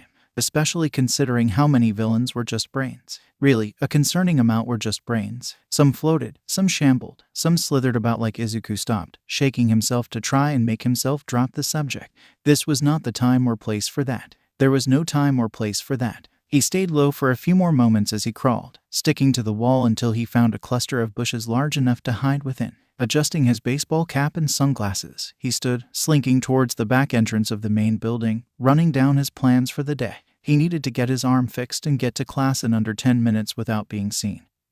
But he couldn't use the same route as before. Ducking his head, he kept going, hiding around corners and behind statues and pillars anytime a person, whether they be student or staff member, came close to seeing him. The only sounds he made were the sound of moving fabric, his breath, and his footsteps. But as his heart raced with adrenaline, he swore he could hear the blood pumping through his veins. Continuing, he ducked below the windows set in the doors, pushing them open quickly and slipping inside before they could close on him. With his head down, he was almost completely anonymous within the throng of students filling the halls, talking about their free time and classes. I still can't believe I'm in UA. A tall, Izuku figured he would call them leggy, on account of the fact that they had more than the average number of legs, spoke excitedly though the sheet of blonde hair covering their face. I heard that All Might is going to teach here, can you believe it? Their companion shrugged the steely gray scales that covered their skin, flexing on their neck and face when they answered. Nah, that's just a rumor, he's way too busy to teach here. But wouldn't that be something? Besides, I don't think they could afford to pay him. I'm sure. Really, he's cool enough, he would do it for free, wouldn't he? Izuku ducked behind the duo as they passed, traveling through the gaps in the crowd they had left behind. Hundreds of minds continued to wash over him, thoughts slow and sluggish, waking steadily as moments passed, Izuku listening to all of it. I'm gonna fuck this up, I just know it. God, I hate this uniform, so itchy. Skirt feels like it's ripping my skin off with each step. Calm down, you got this. Calm down, calm down, calm down. Nothing to panic about. Calm down, calm down, calm down, calm the fuck down already. Calm down, this is fine. Every day I'm here is the best day of my life. Ugh, someone here smells like tiger balm. Like, a lot of tiger balm. I don't know anyone here. This is so uncomfortable. Oh no, what if they hate me? What if they call me names? What if one of the names is Pisshead? Izuku choked down a giggle, slipping behind a tall girl with a mass of flowing flowers cascading down her shoulders. He carefully opened the door to Recovery Girl's office, closing it and leaning heavily against it, closing his eyes and breathing heavily, tucking his chin into his chest as he tried to distance himself from the masses outside the door. Oh God, so many people, he whispered, looking up and nearly jumping out of his skin when he looked right into the expectant face of Recovery Girl, the retired heroine raising an eyebrow slightly at his nervous attitude. Jaya, have a seat. Chiyo gestured towards the chair beside her desk, turning back to grab her can where it was leaned against her own chair. Did you sleep enough last night? No, Izuku admitted before continuing. But I'm well rested. Low quantity, high quality, Chiyo nodded, grabbing a bottle of hand sanitizer from the top drawer of her desk. She had seen plenty of that back in her heyday. Heroes running themselves over the brink and into the ground, surviving on nothing but adrenaline and the absolute minimums of sleep and food. Exactly, Izuku nodded, setting his backpack at the end of the desk, unlooping his sling from over his shoulder. I should be fine, no more tired than I usually am. Recovery Girl took the sling in her hand gingerly, dropping it into the trash can by her desk. You smell like coffee. How much have you drank? None yet, but I have 4 travel mugs in my backpack. That wasn't all he had in his backpack, but he wasn't going to mention the can of instant coffee or the 8 ounces of whole coffee beans he had tucked away in the bottom. Really, that would just be embarrassing. Nobody needed to know about how he would just eat entire coffee beans. It really isn't something he was proud of, and he always smelled like coffee because of it. Izuku took a seat, dropping down the last 6 inches due to the chair's low height. He hadn't quite realized how tiny the nurse really was. Really? Chiyo raised an eyebrow imperceptibly before shrugging it off. She had expected him to have more than that based on smell alone. Not sure why I'm surprised. You're not the first insomniac I've worked with. I'm not an insomniac. Medicat. Izuku gritted his teeth as he felt his muscles slither and slide under his skin and back into place, pulling tight over his bones once more. Youch. Shit that hurts. As he had meant to say, medication could help aid insomnia, and he had tried the medication. He had tried so much medication, and it had done nothing for him. Medication. Hell, he had even tried sleep deprivation. Nothing had worked to date. His body refused to shut down even though his mind would all but crash and burn. Quit your wiggling, you're fine. Chiyo flicked Midoriya in the forehead before helping him to his feet. She pressed a small bag of gummies into his hand as she ushered him to the door, nearly tripping both of them with her cane as she did so. Izuku turned to thank the retired heroine. I really appreciate this. I'll try to keep myself in one piece for a few days. He would probably fail, but at least he would try. And that's all that really counts. You better. Chiyo made a shooting motion, barely keeping a smile from her face as she did. Now go on, get on out of here, go to class. Closing the door behind him, Izuku snorted at the last thing he heard. That kid is going places. Mainly the hospital, but still going places. And hopefully going to a shower. That kid smells like dirt, coffee, and onions. Izuku rolled his eyes as he left, wondering if he really smelled like onions. Classes had gotten off to a good start. Izuku had looped around the entire building to evade notice, all but meshing into the wall before climbing up a drain pipe and in the window at the last possible second, startling over half the class in the process. Not a bad show of it, in his mind. The only ones not surprised were Bakugo and a few of the students Izuku was sure had heightened senses of some sort. Too bad he didn't know their names yet. But now it's going by so slowly. Izuku is sure he will die of boredom before lunchtime. English with present mic drags on, and he's confident he's learned nothing from it. The same with modern literature with Cementos, mathematics with ectoplasm, art history with midnight. At least he thinks it was art history. There are far too many visuals for him to follow along for more than a minute at a time. Izuku's just about ready to pull his own eyes out rather than sit through one more second of class, but after the bell for lunch rings, he forced himself to move slowly, packing his things away and putting his backpack under his desk. He took the paper bag of vegetables from his backpack, setting it on his desk for a moment while he grabbed a battered gray pencil case, at least he assumed it to be a gray case, full of his daily medications, and he rezipped his backpack. He stood, taking the bag of vegetables in one hand and his pencil case in the other, stretching his arms above his head while walking to the front of the classroom, his shoulders crunching as he did. He lowered his arms, rolling his shoulders back before he felt a hard shove at his shoulder. "Hey, freak, get out of my way," Bakugo snapped, shoving Izuku again, even though there was plenty of space to go around him. Make me," Izuku said, pushing his sunglasses up before turning around to face Bakugo. His stutter was back with a vengeance, massacring his every word, but he didn't back down. He twitched, head jerking slightly to the side. Bakugo always seemed to bring out the worst in him. "Do it, jackass. Do it. You think I won't?" Bakugo glared, shoving a plastic bag at Izuku at the same time Izuku pushed the paper bag at him. "Here, consider this a peace offering." "You don't have the guts," Izuku muttered, glaring behind his black lenses, straightening up to be closer to Bakugo's level even as he took the bag. He sniffed, blinking the sting out of his eyes. "Is this all hot peppers?" he asked under his breath. "Thanks. Yes, all peppers," Bakugo thought loudly before pretending to be offended by Izuku's statement. "God, this is hard. How do you have a conversation like this? I'm gonna look like a crazy person I don't." "Loser," Izuku said in as harsh a tone as he could, breaking the silence that was beginning to stretch to uncomfortable length. He knew exactly how he and Bakugo were supposed to talk, but he couldn't just say it in front of everyone. "What? I don't, you," Bakugo just snarled, pushing past Izuku roughly, shoulder-checking him as he did. He turned to flip Izuku off for good measure. "Fuck you." He tucked the paper bag of vegetables securely under his arm, giving Izuku a curt nod. "Thanks, freak. Enjoy the peppers." "Hate you." "Fuck off," Izuku hissed back, lacking any real power or venom in his tone. It was almost a friendly fuck off, if that could be a thing that happened. Maybe he was the first one to use it. "Oh my god, shut up, you two." Shinsu rolled his eyes, stepping to the side to give Bakugo space as the blonde passed him by at the front of the desks, the blonde walking backwards towards the door and still flipping off Izuku as he did. "Seriously, stop antagonizing each other," Shinsu grumbled, pushing his hand through his hair. He thought that they hated each other, just based on what he had seen of their interactions so far, but this right here seemed more like friendly banter than legitimate hatred. Shinsu might not know what was going on, but this isn't normal in the slightest. Normal people don't growl at each other. Furries growl at each other, not people. Izuku snorted, nearly choking himself over Shinsu's thoughts as he fell into step slightly behind the taller teen. The crowded halls parted somewhat, in part to Shinsu's poison glare and in part to Izuku's aura of rolling fear and discomfort that seemed to infect all around him. Shinsu watched curiously as the crowd parted, knowing his face wasn't that scary. "Was it? So, how's the arm?" Izuku lifted his arm, straightening his arm out in front of himself and making a slightly shaky fist before he pulled it back. He shook out the slight cramping in his fingers, tendons stiff from all the abuse they had taken in the past few days. "It's good, a little sore still, and I'm super tired."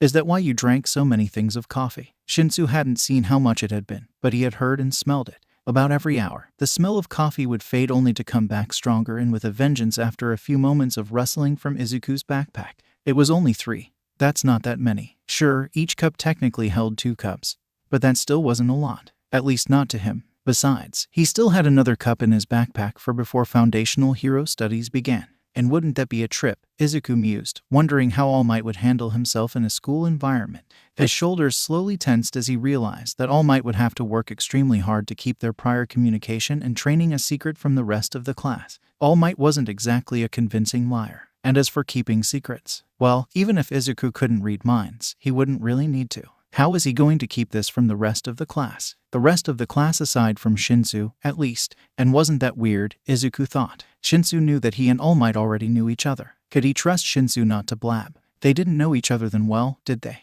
There was no trust yet, and what if Shinsu was a plant? What if he had been sent by Blackbriar, or Thorn Ridge, or even the Institute? It is a lot. It's a whole lot, Shinsu answered, unaware of Izuku's rapidly spiraling thoughts. You should drink less coffee, or I could just die, Izuku answered, concern and paranoia still tinging his thoughts and feelings. Shinsu drew his eyebrows together, not sure how that was supposed to work. You won't die if you drink less coffee. I will. I will die if I even think about drinking less coffee. You. Shinsu shook his head, putting his concerns out of his mind. Never mind, not worth it. ...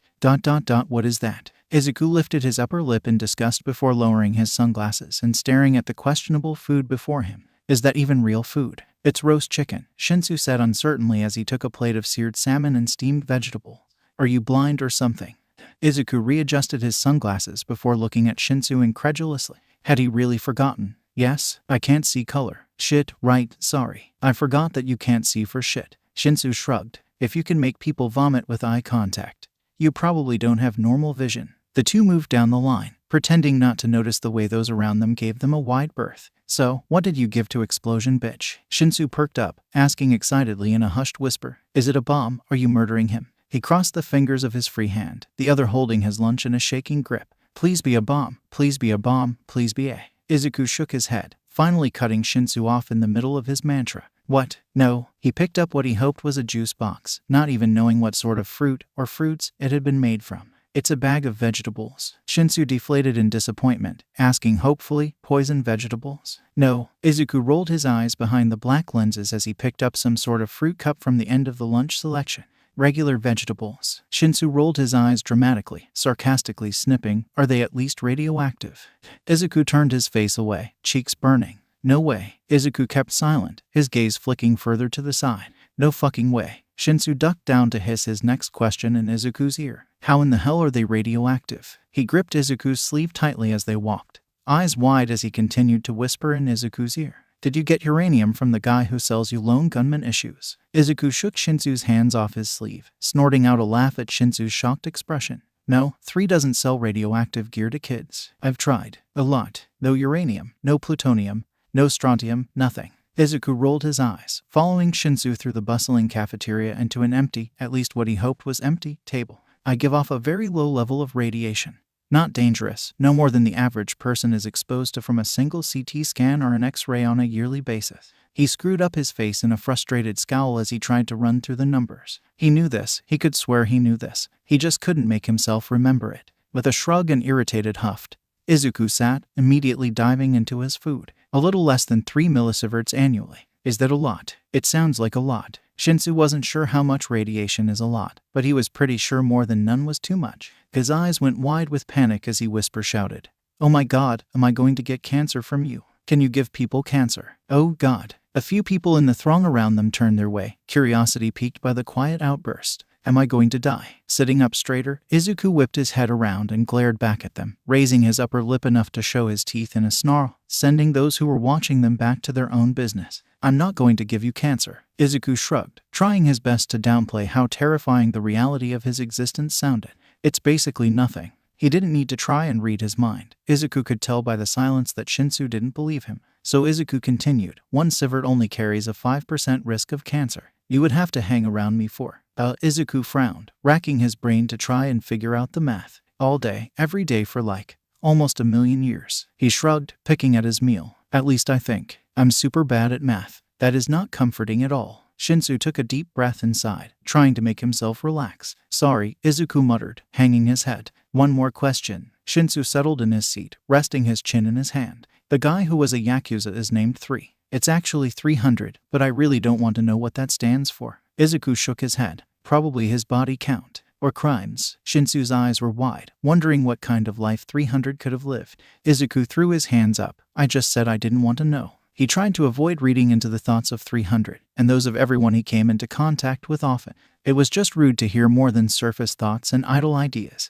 That and 300 terrifies him almost as much as the cat across the street from his apartment. And speaking of surface thoughts, oh, there's Midoriya and Shinsu. I'm sure they'll let us sit with them. Izuku looked around to see Ida and Uraraka standing at the side of the table, lunch trays in hand. Hey, can we sit with you? Sure, Izuku said, quickly pulling his pencil bag to the side. Enough force behind the motion that he sent the bag skidding across the table and onto the floor where it burst with a rattle and thudding of his multitude of pill bottles. Oh, damn it. He stood, crouching down and grabbing loose bottles, glancing through the plastic to check which one was which as he stowed them away. Iron and calcium supplements, antacids, painkillers, anti-anxiety, immunosuppressants and anti-rejection medications. Pridneys 1. He really hated that one. The upset stomach and rise in blood pressure were barely worth it. Izuku zipped the bag closed, and he chuckled nervously as he once again took his seat, turning his face to his shoulder with the effort he was putting into avoiding the concerned eyes of those near him. That's a lot of pills, Midoriya, Shinsu said flatly, raising an eyebrow.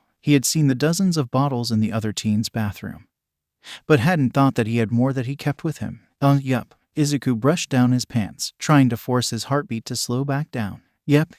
He nodded, trying to stop the sweat from dripping down his face. Lotta pills. Izuku wiped the sweat from his palms onto his thighs. His fucked up new human body needs a lot of maintenance. But he never thought that anyone would ever know about it. The uncomfortable silence stretched on as Izuku fiddled nervously with the zipper on the pencil case before he gave up and began sorting out the dosages he needed. 2 prednisone, half a dose of his immunosuppressants.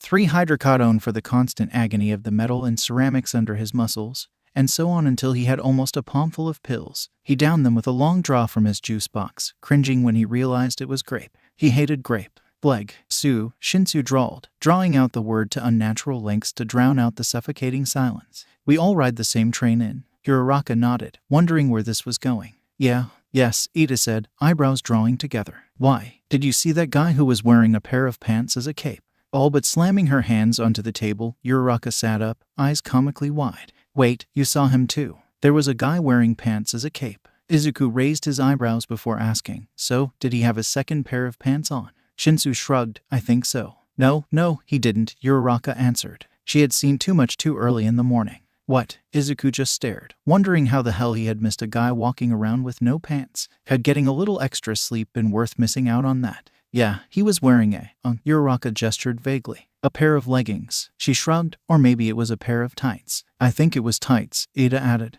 Whatever it had been far too see-through and one of the most uncomfortable experiences of his life. Too thin to be leggings. Uraraka hit back with, or maybe they were really long socks. Body paint, Shinsu asked, sparking a round of laughter. As the others laughed over the man wearing pants as a cape, Izuku could only ask to himself, what the hell did I miss when I was sleeping? Toshinori wrung his hands anxiously, pacing outside the door of the classroom. He wasn't ready for this. His only notes were written on a note card in his pocket, and half of the ink was smudged across his sweaty palms. He wiped his hands on his cape. The dark blue fabric the only place sweat stains and ink smudges wouldn't show. I'm so nervous. Haven't done this in a long time. But God, I've missed this. I'm shaking. I'm actually fucking shaking. Taking a moment to breathe deeply, the hero affixed his famous grin, preparing for his big entrance. It's me. Toshinori all but launched himself through the doorway. Door slamming against the wall so hard he was sure it would leave cracks. Through the door, just like a normal person. The classroom all but exploded in a cacophony of sound and fury, the room almost shaking from the energy pressing against the walls. Oh my fucking shit. It's All Might. Holy hell. Whoever said never meet your heroes needs to be shot because this is fucking awesome. All Might is here. Holy hell, oh my god, oh my god, oh my god, oh. I could die right now and be happy for all eternity. Look at that costume. Someone shouted, it's so retro, I'm gonna die. That color blocking, that silhouette. Cape is shit, but I can't even care right now. Izuku whipped his head around, trying to find who dared think such things about All Might's cape. That cape, an absolutely exquisite shade of deep blue, if his faded memories of color served him right. He hunched down in his seat, arms crossed and shoulders almost up to his ears while All Might was flexing on the desk. Izuku had seen weirder things than that, unfortunately. And besides, the cape was too good for this crowd anyway. Unfortunately, All Might didn't seem to realize it with the way his thoughts ran. Oh my god, I don't know what I'm doing. Izuku, on the other hand, knew exactly what everyone thought. The excitement, he could only describe it as joy, the way every kid wants to meet their heroes times a million. They actually got All Might. I don't know why I doubted it, but holy hell. Can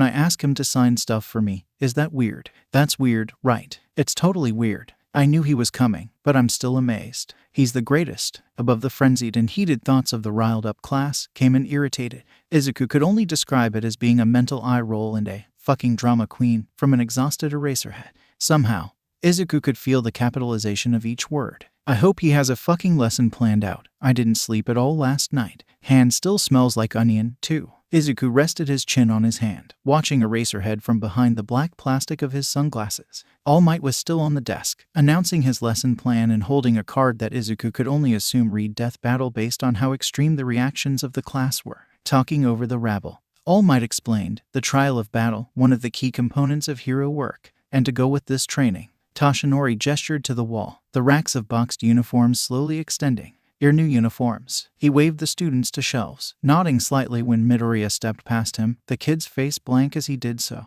Now, get changed and met me at Battleground B. As the students swarmed towards the door, clutching the boxes close, he added, and don't forget, from here on out, you're all officially heroes in training. Lingering behind the crowd, Midoriya turned back, throwing a slight thumbs up and a crooked grin in his direction before slipping back into the storm of students. In the classroom, now empty aside from himself and Eraserhead, Toshinori took a deep breath, deflating slightly, both figuratively and literally. Good going, Blonde Wonder. Getting them all riled up, Aizawa rolled his eyes, hands deep in his pockets as he ambled out the door, followed by a cloud of black coffee. Now I get to calm them all back down, he grumbled, hiding a smirk in the loops of his capture tool. He was having more fun hazing All Might than he had expected. The overly upbeat hero was just so easily affected by everything Aizawa said, so he just had to roll with it. Unfortunately, he didn't realize just how much his little game could sting. Alone in the empty classroom, Toshinori hung his head with a quiet exhale of held breath. Now he knew he really wasn't ready for any of this. Izuku set the heavy case on the locker room bench, slowly unbuttoning his jacket and shirt with one hand while he opened the locker in front of him with the other.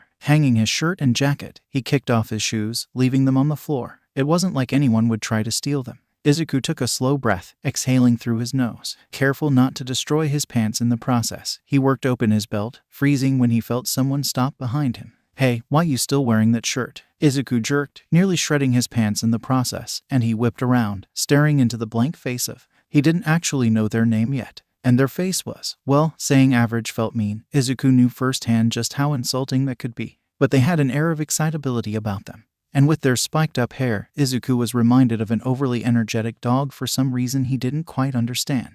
Huh, you were wearing one like it yesterday, too. The other teen rubbed his chin thoughtfully, eyebrows drawing together. Doesn't it get hot, wearing long sleeves all the time? Izuku blinked, processing what he was asked. Right, people here all cared a lot, based on what Izuku had experienced so far. He shrugged, going back to undoing his pants. It's not too bad, he said, looking past the other to see Bakugo roll his eyes. Everyone wants to be friends with the freak now. Fuck off, and quit reading my mind, freak. I don't have a problem with heat, Izuku said. The constant pain from his jerry-rigged skeletal system made heat and cold a non-issue. That and he always ran hot these days. The constant adrenaline in his veins made him more susceptible to cold than heat. Oh, cool. The teen, who one day Izuku would come to know as Kaminari Denki, nodded thoughtfully, thoughts tinged with a shadow of jealousy. If it's too hot, I have a harder time using my quirk. Not sure why. It's from heat resistance. Numbnuts, Bakugo spoke up from behind them. Heating an electrical conductor makes it harder for the current to flow. Simple shit. Kaminari turned away from Izuku, watching Bakugo for a reaction. Huh, didn't really take you for the intelligent type. Bakugo bristled, standing a little straighter as he all but growled. What's that supposed to mean, huh? He tried to take a step forward but was stopped by the fact that he had strewn his clothes and uniform around himself. Instead of trying to move, he just slapped his palm on his chest.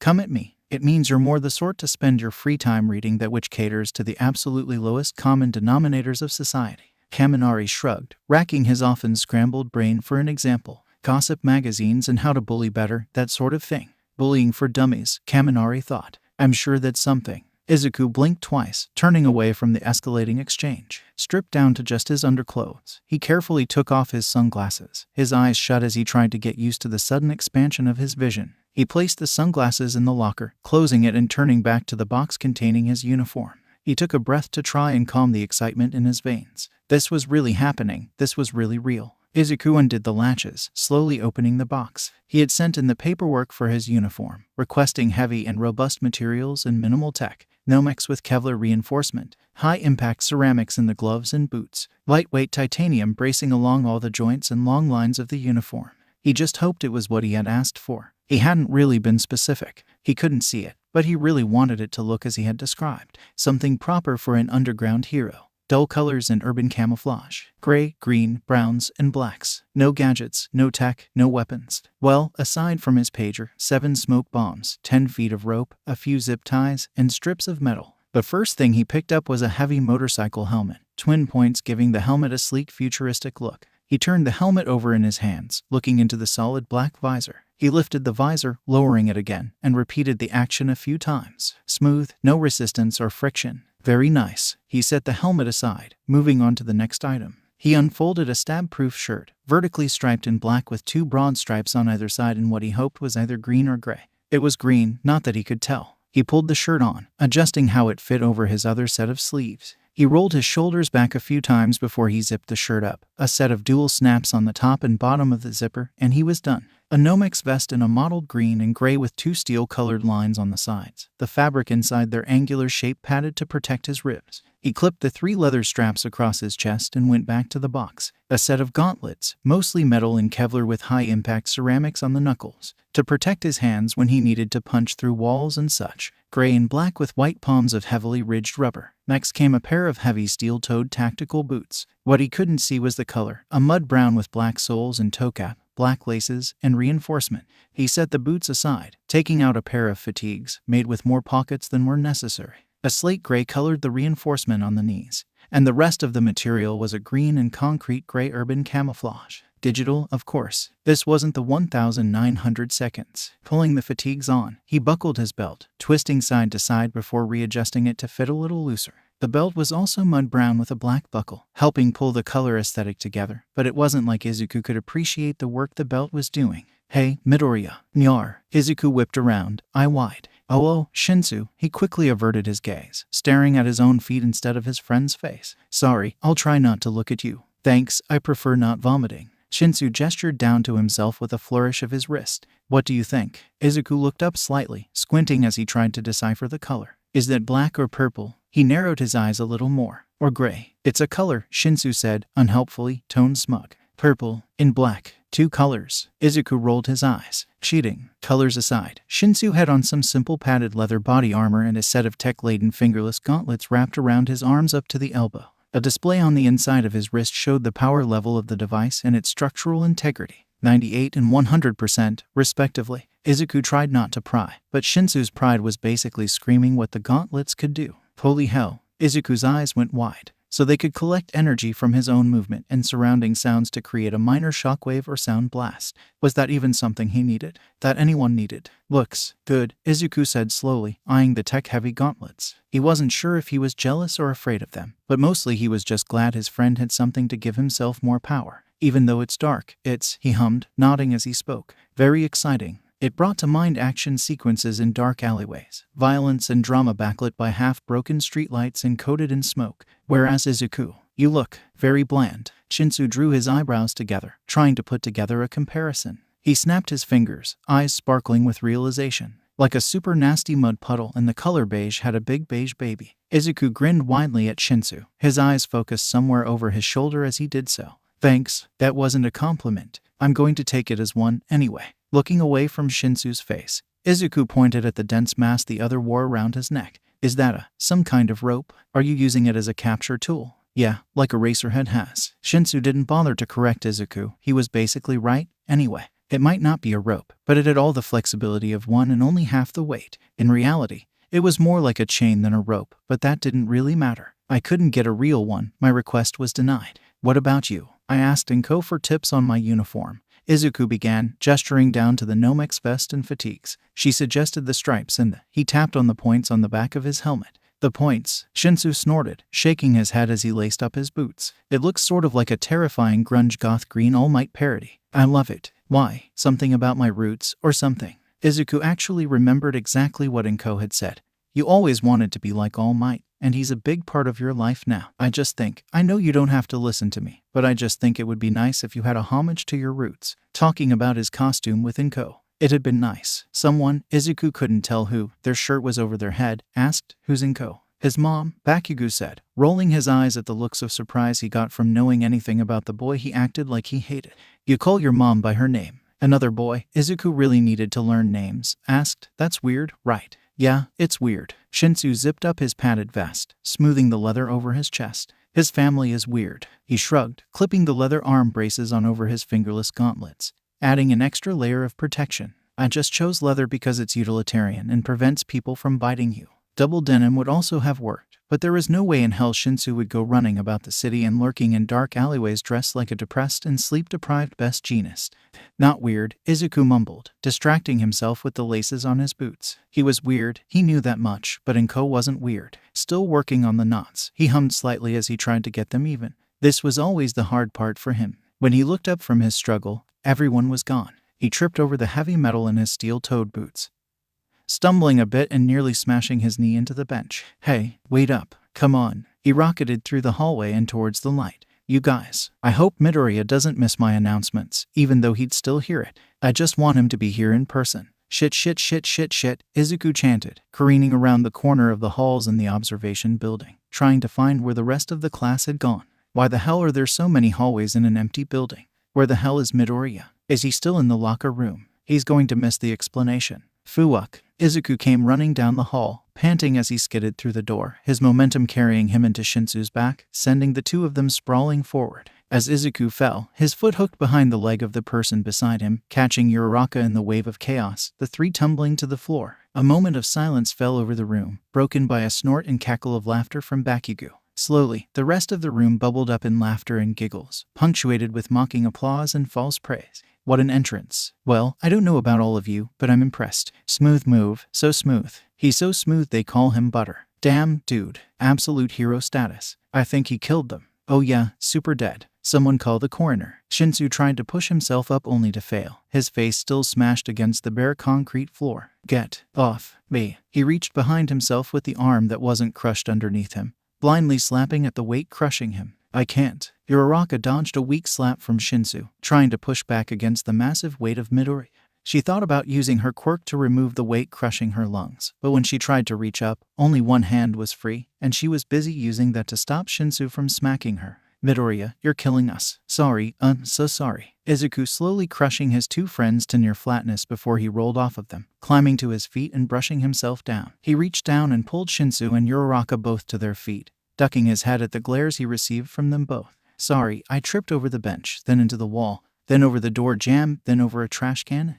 What? How? Uraraka stared in awe at the twitchy mess that stood in front of her, somehow wringing his hat in his hands even though his hands were empty and he didn't have a hat. You only have 2 feet, how did you trip that much? Shinsu rubbed at his ribs, knowing he was going to be a mess of mottled black and blue in the next hour. If he had known making friends would be so painful, he wouldn't have made any effort. Talent, you haven't seen half of his shit yet. He had seen nothing so far, and that was still too much. There was no way he could take All Might seriously after he had seen him climb through a fucking window during dinner. He shook his head, sighing, then immediately gripping his ribs in pain. Midoriya is a madness magnet. 100% nonsense. Right, you two are. Uraraka gestured vaguely between the two, prompting a snicker from Shinsu. Something. Are they friends? How did they make friends so quickly? Am I jealous? Toshinori raised an eyebrow, clearing his throat to draw attention back to him. Well, now that you've all gotten that out of your system, let's get back to the task at hand. Sorry, Izuku mumbled, hanging his head down and ducking down to retrieve his helmet from where he had dropped it. He stared down at the heavy plastic and metal framework within as All Might continued. Izuku clenched his jaw, face burning in frustration as he stared down at the helmet in his hands. God, this was embarrassing. He hadn't wanted to make any sort of impact. He wanted to hide in anonymity, not make a fool of himself in front of the entire class and All Might. What the hell had he been thinking? He hadn't been paying attention, and now it was coming back to bite him in the ass. Midoriya, a tugging at his sleeve distracted him for a moment, but he brushed it off and went back to his self-hating spiral. Midoriya, are you even listening? Izuku raised and lowered the visor of his helmet, brow furrowing. Did he really want anonymity, though? The averageness, the disconnection from society, and essentially being a drifter for the rest of his life, never knowing anyone, and no one ever genuinely knowing him. He needed companionship. Being a nobody couldn't ever give him that. Midoriya. His name was accompanied by a hard kick in the shin, knocking him out of his trance. You missed All Might picking out teams. Huh? Izuku blinked, watching Shinsu's roll his eyes over how long it had taken to get his attention. He quickly looked away from his friend's face, gazing somewhere above his shoulder. Teams? Shinsu nodded. Yeah, you and Sunshine are a team. Sunshine. Izuku blinked, slowly drawing the connection. You mean Uraraka? Yep, teammates. Uraraka stepped up, hands clasped over her chest, a slight bounce in her step. Izuku almost turned his entire face away from the brightness of her smile. We're going first. Up against team. She glanced back to the front of the room to the lineup on the computer screen. Ada and Bakugo, I think. Shinsu shrugged, watching the rest of the class pair off into their respective teams. Don't care. My teammate is a genius. Only paying attention to what Uraraka was saying. Izuku shook his head. He was going to have to fight Bakugo. He pressed his hand over his eyes until his vision was clouded in foggy gray. Oh no. Yeah, I'm partnered with Yaoyorozu. We're going against Team G. Shinsu turned and grinned smarmily at his new partner. He waved, waggling his fingers as he waved. Yaoyorozu waved back stiffly, smiling back at her new partner. This should be fun. She didn't know anything about her teammate, his quirk, or the quirks of the team they were up against, but this should be fun. She had no idea what she was getting into. The two teams were getting into position. Uraraka and Midoriya preparing themselves outside, while inside, Ida and Bakugo tried to do the same. I know it's just practice, Ida said quietly, running a gauntleted hand over the fake bomb. But the idea of being a villain turns my stomach. He patted the weapon, turning away to look over the rest of the room. But we just have to defend this, yes. Ida stepped around the fake bomb, tapping his knuckles against the paper mache, trying to get a feel for the weight of the construct, just in case he needed to move it. Bakugo ignored the question, not looking at Ida as he adjusted his collar. Oi, speed demon. Had he forgotten his name already? Really, Ida wouldn't doubt it, not with the way Bakugo seemed to care about only two things, himself and insulting Midoriya at every turn. It's Ida, he corrected, turning to face his partner in crime. Well, partner in fake crime. Whatever. Tightening his mask, Bakugo stretched his arms above his head as he paced around the room. I know you probably want to be on the lookout for Space Case and her gravity fuckery, but you need to keep an eye on the freak. He's the dangerous one in that duo. What? Ada blinked, trying to put together the nicknames his teammates seemed dead set on assigning to everyone. Space, do you mean Uraraka? He hoped that was who he meant. It did make the most sense, after all. The freak can get in your head and read every fucking thought in there. Bakugo hissed. He hated what he was doing. He and Midoriya had some kind of trust, an unspoken bond that had morphed into an unbreakable tie between them. I don't like sharing anyone's secrets, but there is no fucking way in hell I'm losing to that bastard. They had the bond of eternal rivals or something. Whatever, he wasn't a fucking poet. He was just a kid, with some weird bond he couldn't quite describe. Deep in his chest, he felt as if he was betraying that bond. Bakugo crossed his arms over his chest for a moment, trying to push that feeling away before the chill set in. He shook his head, glancing back from the corner of his eye. Just try not to think too much, and he won't be able to find you. Wait, Ida froze, his arms shooting up as he grabbed Bakugo by the shoulder before he could walk away. What exactly are you trying to tell me? Can't you read between the lines, speed freak? Bakugo didn't turn around, but his hackles raised as he glared down at the hand that dared to encroach on his personal space, trying to say something without saying it. He said as he shrugged the hand off of him, slapping it aggressively as it got too close to his own before it could be drawn back. Somehow still calm, he continued, snapping his fingers as he reached what he was searching for, tiny sparks flying from his fingers. What's the word? Insinuate. Part of him was thankful that he had been given the distraction from the creeping cold in his chest. Ida drew his hand back, rubbing the knuckles where Bakugo had slapped him. Was that really necessary? Are you insinuating that Midoriya can somehow read minds? He blinked, quickly adding up what he knew about the secretive green-haired teen so far. As if he has more than 2 quirks. Hal, you're slow for a speed demon. Bakugo rolled his eyes, hands jammed deep into his costume's pockets as he stalked out of the room with the fake bomb. The cold in his chest had lessened, but it was still there, hardening when he said, he's a fucking freak. Nothing surprises me about him anymore. Stay here, I'm going hunting. I'm not just going to stay here. Oh, he's... Ada just stared out the door at Bakugo, looking down into the empty eyes of his helmet for some kind of answer. ... We don't even have a plan. Out in front of the building, the other two were doing the same, but really, it was the exact opposite, working together and planning ahead the best they could. Izuku was crouched down, eyes closed in his focus. He took a long, slow breath, trying to find his inner balance. Uraraka stood beside him, wringing her hands anxiously. I don't think I'm ready for this, she sighed, crouching next to Midoriya, the heels of her boots sinking until they were flat to the rest of the sole. Are you okay? Bakugo, TCH. Izuku shook his head, eyes closed as he listened to Bakugo talk about him as if he didn't know he could hear each word as he said or thought about it. He lowered the visor on his helmet, blinking as he adjusted his vision to the effects of the black plastic. Uraraka, yeah? He hesitated a second too long, flinching when a soft hand patted his shoulder. But he kept himself from shaking the hand off, instead still staring up at the nearly empty building, listening as Bakugo tried to convince himself he was fine. Can I tell you something? Really, he was fine. He had to be fine. In the long pause between his sentences, Uraraka spoke up, prompting him not so subtly. What is it? I don't like having to tell anyone anything about myself. Izuku muttered the next words, don't really like sharing at all, but... He cleared his throat, looking up from where he was hanging his head. I can't let Bakugo get a leg up on us because I refuse to share. Uraraka tilted her head quizzically, eyebrows slightly furrowed. I wonder where he's going with this. I don't just have superior strength. I can also... Izuku gritted his teeth, steeling himself for the backlash he knew was coming. It was an inevitability. He exhaled shakily. I can hear things that people don't want others to hear. He turned his face away, cringing. I don't think I can make myself tell you anything more. But, Izuku sighed, looking up at his partner from behind the black plastic, gaze darting to the side a moment later. Just, trust me. The word please went unsaid, but it didn't need to be said. It was still heard as clear as a bell. Does he mean mind reading? Uraraka furrowed her eyebrows when Midoriya nodded curtly. Even with the black plastic covering his face, she could tell he was avoiding her gaze. He was all but leaning away from her at this point, waiting for a strike of some sort. Physical, mental, emotional, Uraraka didn't know what he was waiting for, only that it wouldn't be coming. Uraraka felt as if the ground was falling away from underneath her feet, her heart freezing in her chest. You're a telepath?" she asked in a whisper, a chill running up her spine. "Nah, not really," he muttered, quiet enough he knew he wouldn't be heard. But he still nodded as he spoke, his unconscious betraying his need for secrecy. "It's only one way." He hung his head, biting his lip. Was he a coward for not wanting to share the one secret he knew could make anyone out there in the big world despise him? "I know why you don't go around sharing that. People don't like mind readers. People don't like mind readers." The two said the phrase at the same time. One voice filled with an old anguish laced with unhealed hatred, the other with regret and exhaustion, far too similar than either would ever expect. Behind the visor, Izuku's eyes went wide in surprise. "Huh, I had a cousin that used to say that." Uraraka swallowed around the heavy feeling in her throat. "They don't say much anymore." She hadn't thought about this in years. The family didn't really encourage it, either. It was sort of the little secret that was all too common where they live. Violent crimes against those who could read minds were all too frequent in areas with lower income and industrial-based employment.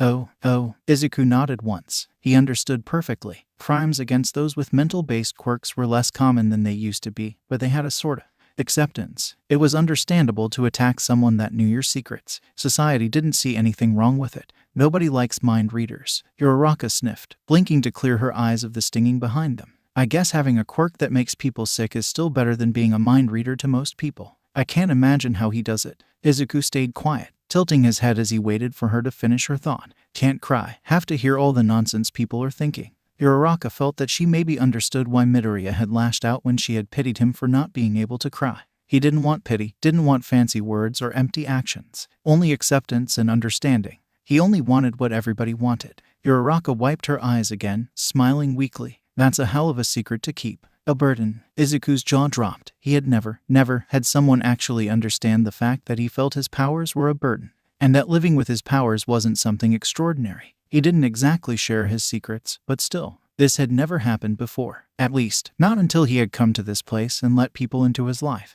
He bit his lip to try and stop the trembling, damning his need to care for and befriend others, damning his dry eyes. Why are you telling me this now?" With a sigh, Izuku stood, offering Uraraka his hand to help her to her feet, shoulders hunched in on himself. He jerked his chin up towards where he saw his rival stand behind layers of concrete and steel latticework. "Because Bakugo knows, and he's trying to work around it." He closed his eyes, trying to shake off his worries. "He doesn't think I would tell anyone else. Your life sounds..." She trailed off, not even sure of what sort of word she was looking for. With the tension between them broken and a blank slate ahead of them, Uraraka was able to push herself back into an upbeat attitude. "All right, how are we going to beat them? I thought you would never ask." He needed the distraction right now. Izuku rolled his shoulders back, still slightly hunched in on himself. He pointed up to where he saw Bakugo stalking through the halls.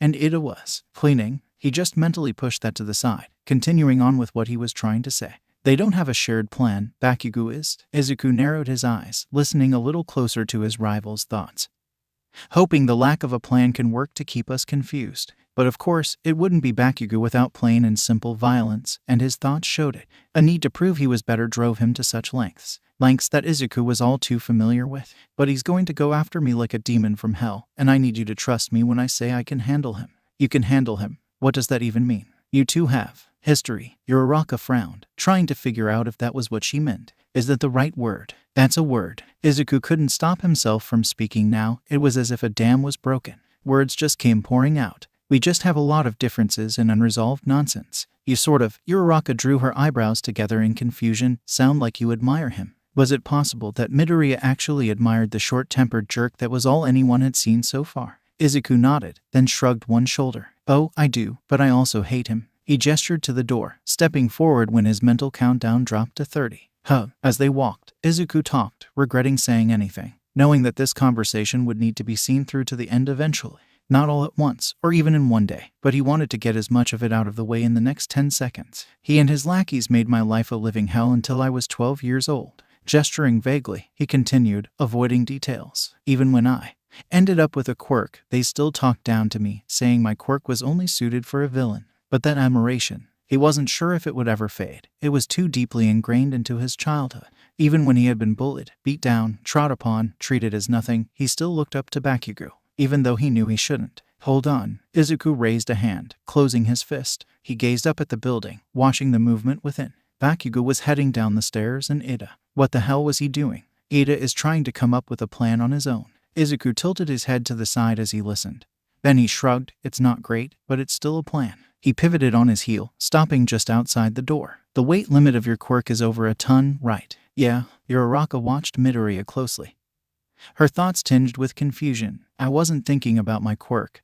That really isn't telepathy. Why? Anytime you can find rubble, lift it and bring it with you, because we're going to need to split up, and Ida has completely cleaned out the bomb room. He cleaned it. Uraraka snorted. Haha. What? She covered her mouth, snickering uncontrollably as she followed Midoriya into the shadow of the building and around the side to the least conspicuous window. I just hope you're reading all of this right. So do I, Izuku muttered as he grabbed a hold of the drain pipe. A light tap on his shoulder and he was weightless, Uraraka immediately understanding what she needed to do to help them get in. As he climbed, Izuku shook his head, wondering how on earth communication could sometimes be so easy. At least, it seemed easy compared to the rest of his life. He was still mulling it over. He hadn't even gotten to the thought that maybe his communication skills were so terrible because of his mother. When he reached the window, closed and locked, Izuku cursed softly, grabbing a hold of the windowsill before reaching for one of the pouches on his belt. He pulled out a thin strip of metal and slid it under the window, bracing his feet against the wall as he realized they were now above his head from the tiny amount of force he had put behind it.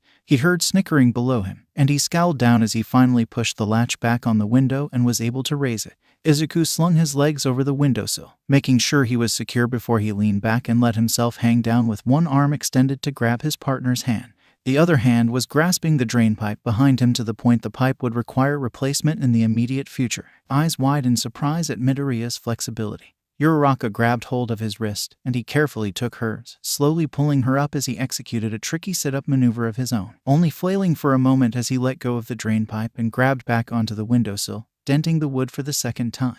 Once again stable, he slipped his legs fully inside and dragged Uraraka inside with him, the two knocking into each other and nearly sending Izuku flying. Carefully stepping away from the wall he nearly became too familiar with, he nodded for Uraraka to release her quirk, and gravity reclaimed its grasp on him, his feet planted firmly on the floor. Operation Stealthy Infiltration was a success, Uraraka said in an excited whisper as she watched Midoriya check around the corner. Just how heavy are you? Because I've lifted people before. And you are way heavier than normal people. Izuku rolled his eyes and waved away the question, checking around the corner again. Let's be careful, there's a lot of blind corners in this place. Wow, you sound like some kind of professional. Talking about blind corners and lockpicking, can scale a drain pipe. That's so cool. I have a very devoted teacher. Izuku stepped lightly, the creaking of the new leather from his boots the only indication he was even moving. Uraraka followed quietly, taking slow steps to keep the sound of her boots' spring-loaded heels quiet. The two walked in silence before she asked, "Do you smell that?" No, Izuku couldn't smell much from behind the visor, and he wasn't going to raise it and risk making his partner sick. What it is? Uraraka took a breath, trying to catch the scent in the air. It was acrid and stung her nose. It smells like smoke. She breathed in deeply, eyebrows furrowed as she tried to figure it out. It's almost sweet, Izuku sniffed, lifting his visor and sniffing again. There was definitely smoke in the air, he just couldn't tell where it was coming from. He tried to listen in on Bakugo's thoughts, only to be met with a chant of, "Don't think, just do, don't think, just do, don't think, just do, don't think, just do. Let's be careful. This has Bakugo written all over it." Izuku coughed, waving the sudden wall of acrid smoke away from his face. It had just come out of nowhere, a dense cloud of smoke blocking the entire hallway from both ends. He lowered his visor and sealed the helmet, cutting himself off from the smoke. Anyone with normal vision would have been blinded, unable to see more than a foot in front of themselves, but Izuku could handle this. He turned, trying to locate Bakugo in the smoke. Before he froze, he could handle this. But his partner, Uraraka, didn't even have a helmet that sealed completely. That was just decorative plastic. He debated trading helmets with her, but before he could even ask, he heard a cough and turned back, worry grasping at his chest. Uraraka. He grabbed her by the arm and pushed her back from where they had come, the smoke cloud drifting after their retreat sluggishly. "Are you all right?" "Yeah, I think so." She coughed again, clearing her throat. "Where the hell did that all come from?" "I think this is what Bakugo had planned. I can't really get a read on him." "Wait, hold on." Izuku took a breath and stepped back into the cloud of smoke, watching for movement within. This had to be Bakugo. It just had to be. Bakugo was smart enough to mask his thoughts behind a wall of noise, rambling thoughts and half-cooked ideas, some song he had stuck in his head, and a recipe for sukiyaki. It had been a good idea, but he couldn't hide from Izuku's piercing search. The rolling cloud of smoke seemed to thicken as Izuku slowly passed through it, watching for movement. The deeper into the smoke he went. There, blinking behind black plastic, Izuku ducked a grasping hand that cut through the smoke from around the corner, stepping back to avoid a scything kick towards his visor. A cluster of explosions launched the smoke-shrouded figure of his rival forward and towards him, an unstoppable force right on target. Izuku yelped and made a decision. Fight or flight. Fight or flight. Fight. Fight. Izuku braced himself for the pain he knew was coming and slammed himself down to the floor in a race to beat gravity, his back colliding with the concrete and radiating waves of pain through his entire body. Thank the stars for nerve damage, he thought sarcastically as the pain quickly faded back to its normal ache in the span of a few heartbeats. As the figure of Bakugo soared over him, Izuku kicked both his legs straight up into his stomach, redirecting his trajectory into the ceiling. You bastard, Bakugo howled as he dropped down to the floor, rolling to his feet, spitting up a mouthful of rubble and blood. How did you see me? Fucking shit, he must have read my mind and heard me coming. He snarled, explosions crackling across his palm. I'm not going down that easy. I thought I had myself covered. What's happening in there? Uraraka coughed into her hand, wishing she had thought to include a mask with her costume. She doubted this would be her only encounter with smoke. Midoriya, are you okay? Yeah. Izuku flinched with how his voice reverberated inside the helmet, but he kept his volume up to be heard. It's just Bakugo. Hey, Bakugo leapt forward, aiming a punch through the smoke. I'm not just Bakugo. I'm a fucking star. He coughed, the punch missing by a mile from the smoke in his eyes. He coughed, the smoke finally getting to him. Uraraka stepped forward, immediately blinded by the thick haze. She stepped back quickly, not exactly wanting to get punched out of nowhere. I can't see either of you. Stay out of the smoke. I'll keep Bakugo busy until the cloud begins to clear. You can't keep me busy because I'm going to fucking kill you, Bakugo shouted back, a cluster of explosions ringing through the hall, echoing off the walls. Hold still and die, freak. I think killing him is going to keep you pretty busy, Uraraka mumbled, coughing into her fist as she tried to watch for any sort of movement. But the smoke was too thick to pierce. Go. Clusters of explosions lit up random areas of the cloud.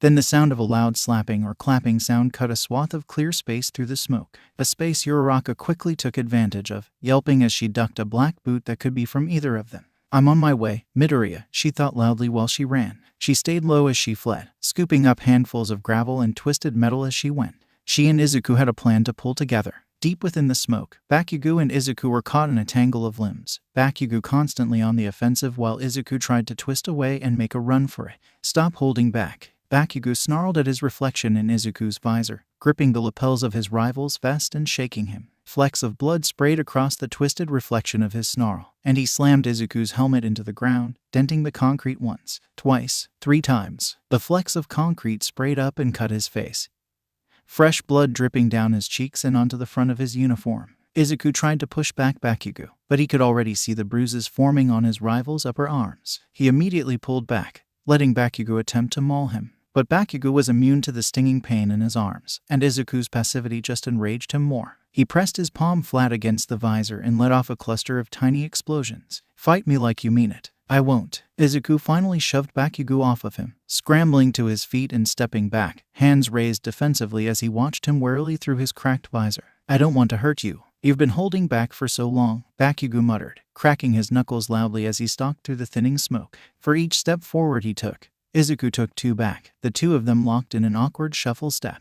You're going to give me what I want, what I deserve. Vindication. Proof I'm your equal. Izuku's eyes went wide. He didn't want to fight Bakugo. He took a step back, watching for an opening to get past his rival. He had never wanted to fight him. Even in the beginning it hadn't been what he had wanted. Fight or flight. He raised his fists and watched as a deranged grin spread across Bakugo's face, and his guard slipped for just a moment. Fight or flight. This time, he chose flight. Really, he always seemed to choose flight. Sometimes it would just take him a while to get going. Nearly sprinting down the hall, Izuku careened around the closest corner, trying to follow the mental map he had made of the building. Another right, then left.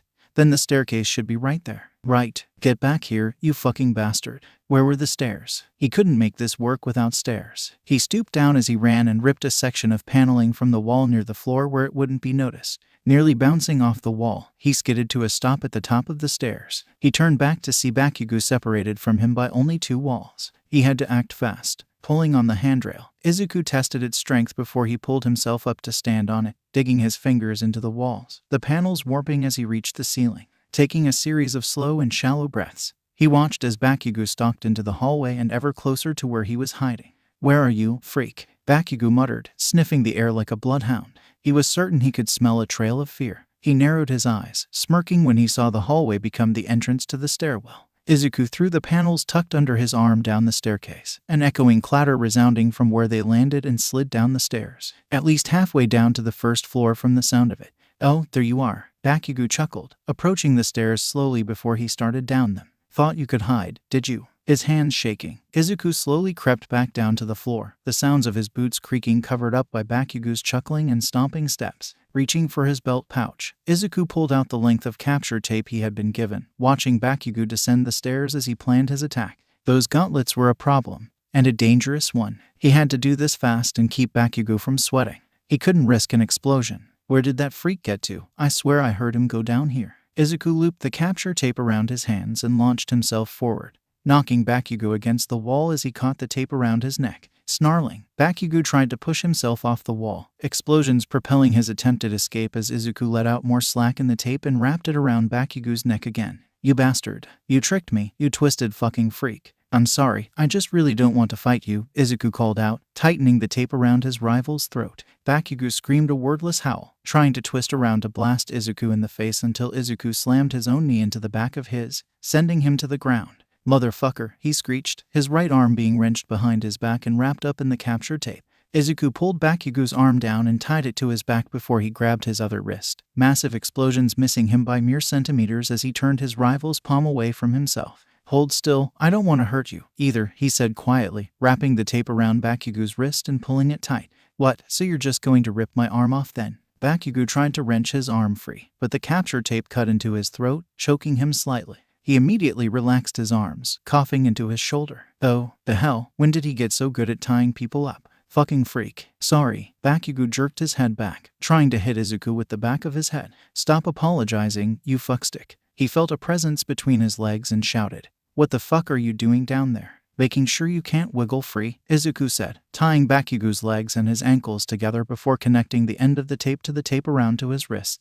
Bakugo tried to take a step only to fall over on his side. "Did you fucking hog-tie me? I'm not a rodeo animal." He squirmed and rolled onto his side, hissing and spitting at Izuku like a cornered rat. "Don't you walk away from me." "I'm so sorry," Izuku whispered, standing up and backing away. He took a few more steps back before he turned away, shame and regret casting a shadow over him as he ran back up the stairs. Bakugo fell silent for a moment, his words carrying up the staircase and right into Izuku's soul. "Why won't you give me this? Just face me like an equal for once in my life." Izuku crouched down around the corner, guilt burning his face when he looked back to where he had left his rival tied up and alone in a stairwell filled with smoke. "I'm sorry," he whispered, hands curled into fists against the floor as he tried to stop the trembling in his fingers. "You motherfucker, get back here." A collection of increasingly powerful explosions rocked the building, smoke billowing up the stairs and filling the entire building's top floors. "Get back here, you bastard." He shook his head, wishing he could cut off the increasingly violent thoughts of Bakugo, and stood, turning and hurrying away up the stairs to the top floor. As soon as he was clear of the screams and cursing,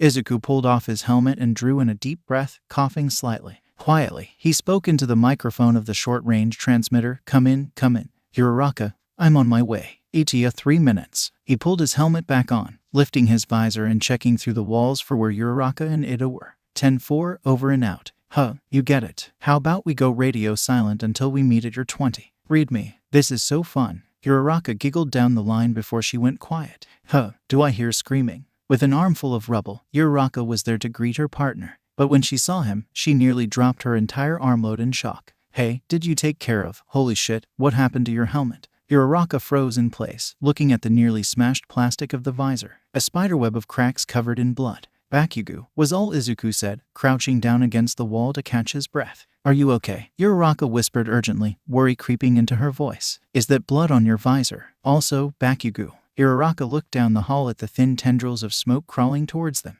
Where is Bakugo? Izuku sighed, pulling off his helmet. He rolled his shoulders back, his neck and back cracking as he did. Training with all might had undoubtedly helped, but no training could ever prepare him for what he had just done. Tied up on the first-floor stairwell. Brutal. Uraraka avoided looking into her partner's eyes, pointing down the hall towards the staircase. Is that where the smoke is coming from? And the screaming? Izuku nodded once, yes. He took a deep breath and stood, turning to face the room Ida and the missile were holed up in. Reaching into his belt pouch, he found the strip of metal from before and immediately set about scratching a rough map into the wall. Now, the missile is by the window, and Ada seems pretty determined to protect it. Izuku closed his eyes, listening closely. He doesn't know Bakugo is down yet. Uraraka nodded, eyes serious. So, we have an edge on him. The only sign that Izuku even heard his partner's input was a slow blink and long exhale of breath. He closed his eyes, formulating a rough plan. I'm going to have to go through the wall. Or the window. What? Uraraka sighed, not wanting to know the answer to the question she was about to ask. Why? Element of surprise, he answered. You'll have. Izuku glanced to the cluster of junk Uraraka was holding in her arms, at least 30 pounds of scrap. He nodded and continued, a massive cloud of rubble, so you're going to be the frontal assault. Ada won't expect an offensive with your quirk. TCH, he'll think it's weak. Useless, just like everyone else. Uraraka rolled her eyes at her thoughts, and she sighed. Right, you have super strength, so he'll expect you. She brightened up as soon as she realized what Midoriya was implying. Am I throwing rubble at him? Yes, Izuku snorted. He hoped it would be more dropping it on him, but who was he to critique someone else's strategy? Uraraka bounced on her heels, excitedly cheering, dropping rubble as she did. Hooray! Izuku reached out without looking, pressing his hand over her mouth. SHHH. Muffled, Uraraka cheered again. Hugarathi. Rolling his eyes, Izuku turned his attention back to his directive. He had to focus. I must cloak myself in darkness made from human sin. Uraraka peeled Midoriya's hand away from her face, dropping it along with a few pieces of her rubble. She crouched down to pick it back up and asked, What's with that look on your face? Izuku leaned his forehead against the wall, eyebrows furrowed together in confusion. What is happening in there? It was weird and confusing, and he couldn't look away from what he saw. Ida posing melodramatically and laughing maniacally like an exaggerated supervillain from a child's cartoon. What? Uraraka cocked her head to the side, curiosity piqued. What is it? I am now quite evil. I honestly don't know. I think he's trying to. Well, you'll see when you get in there. Izuku sighed, wiping off his visor before pulling his helmet back on and heading towards the window. He adjusted his gauntlets, cracking his knuckles and tapping his fingers on the window pane.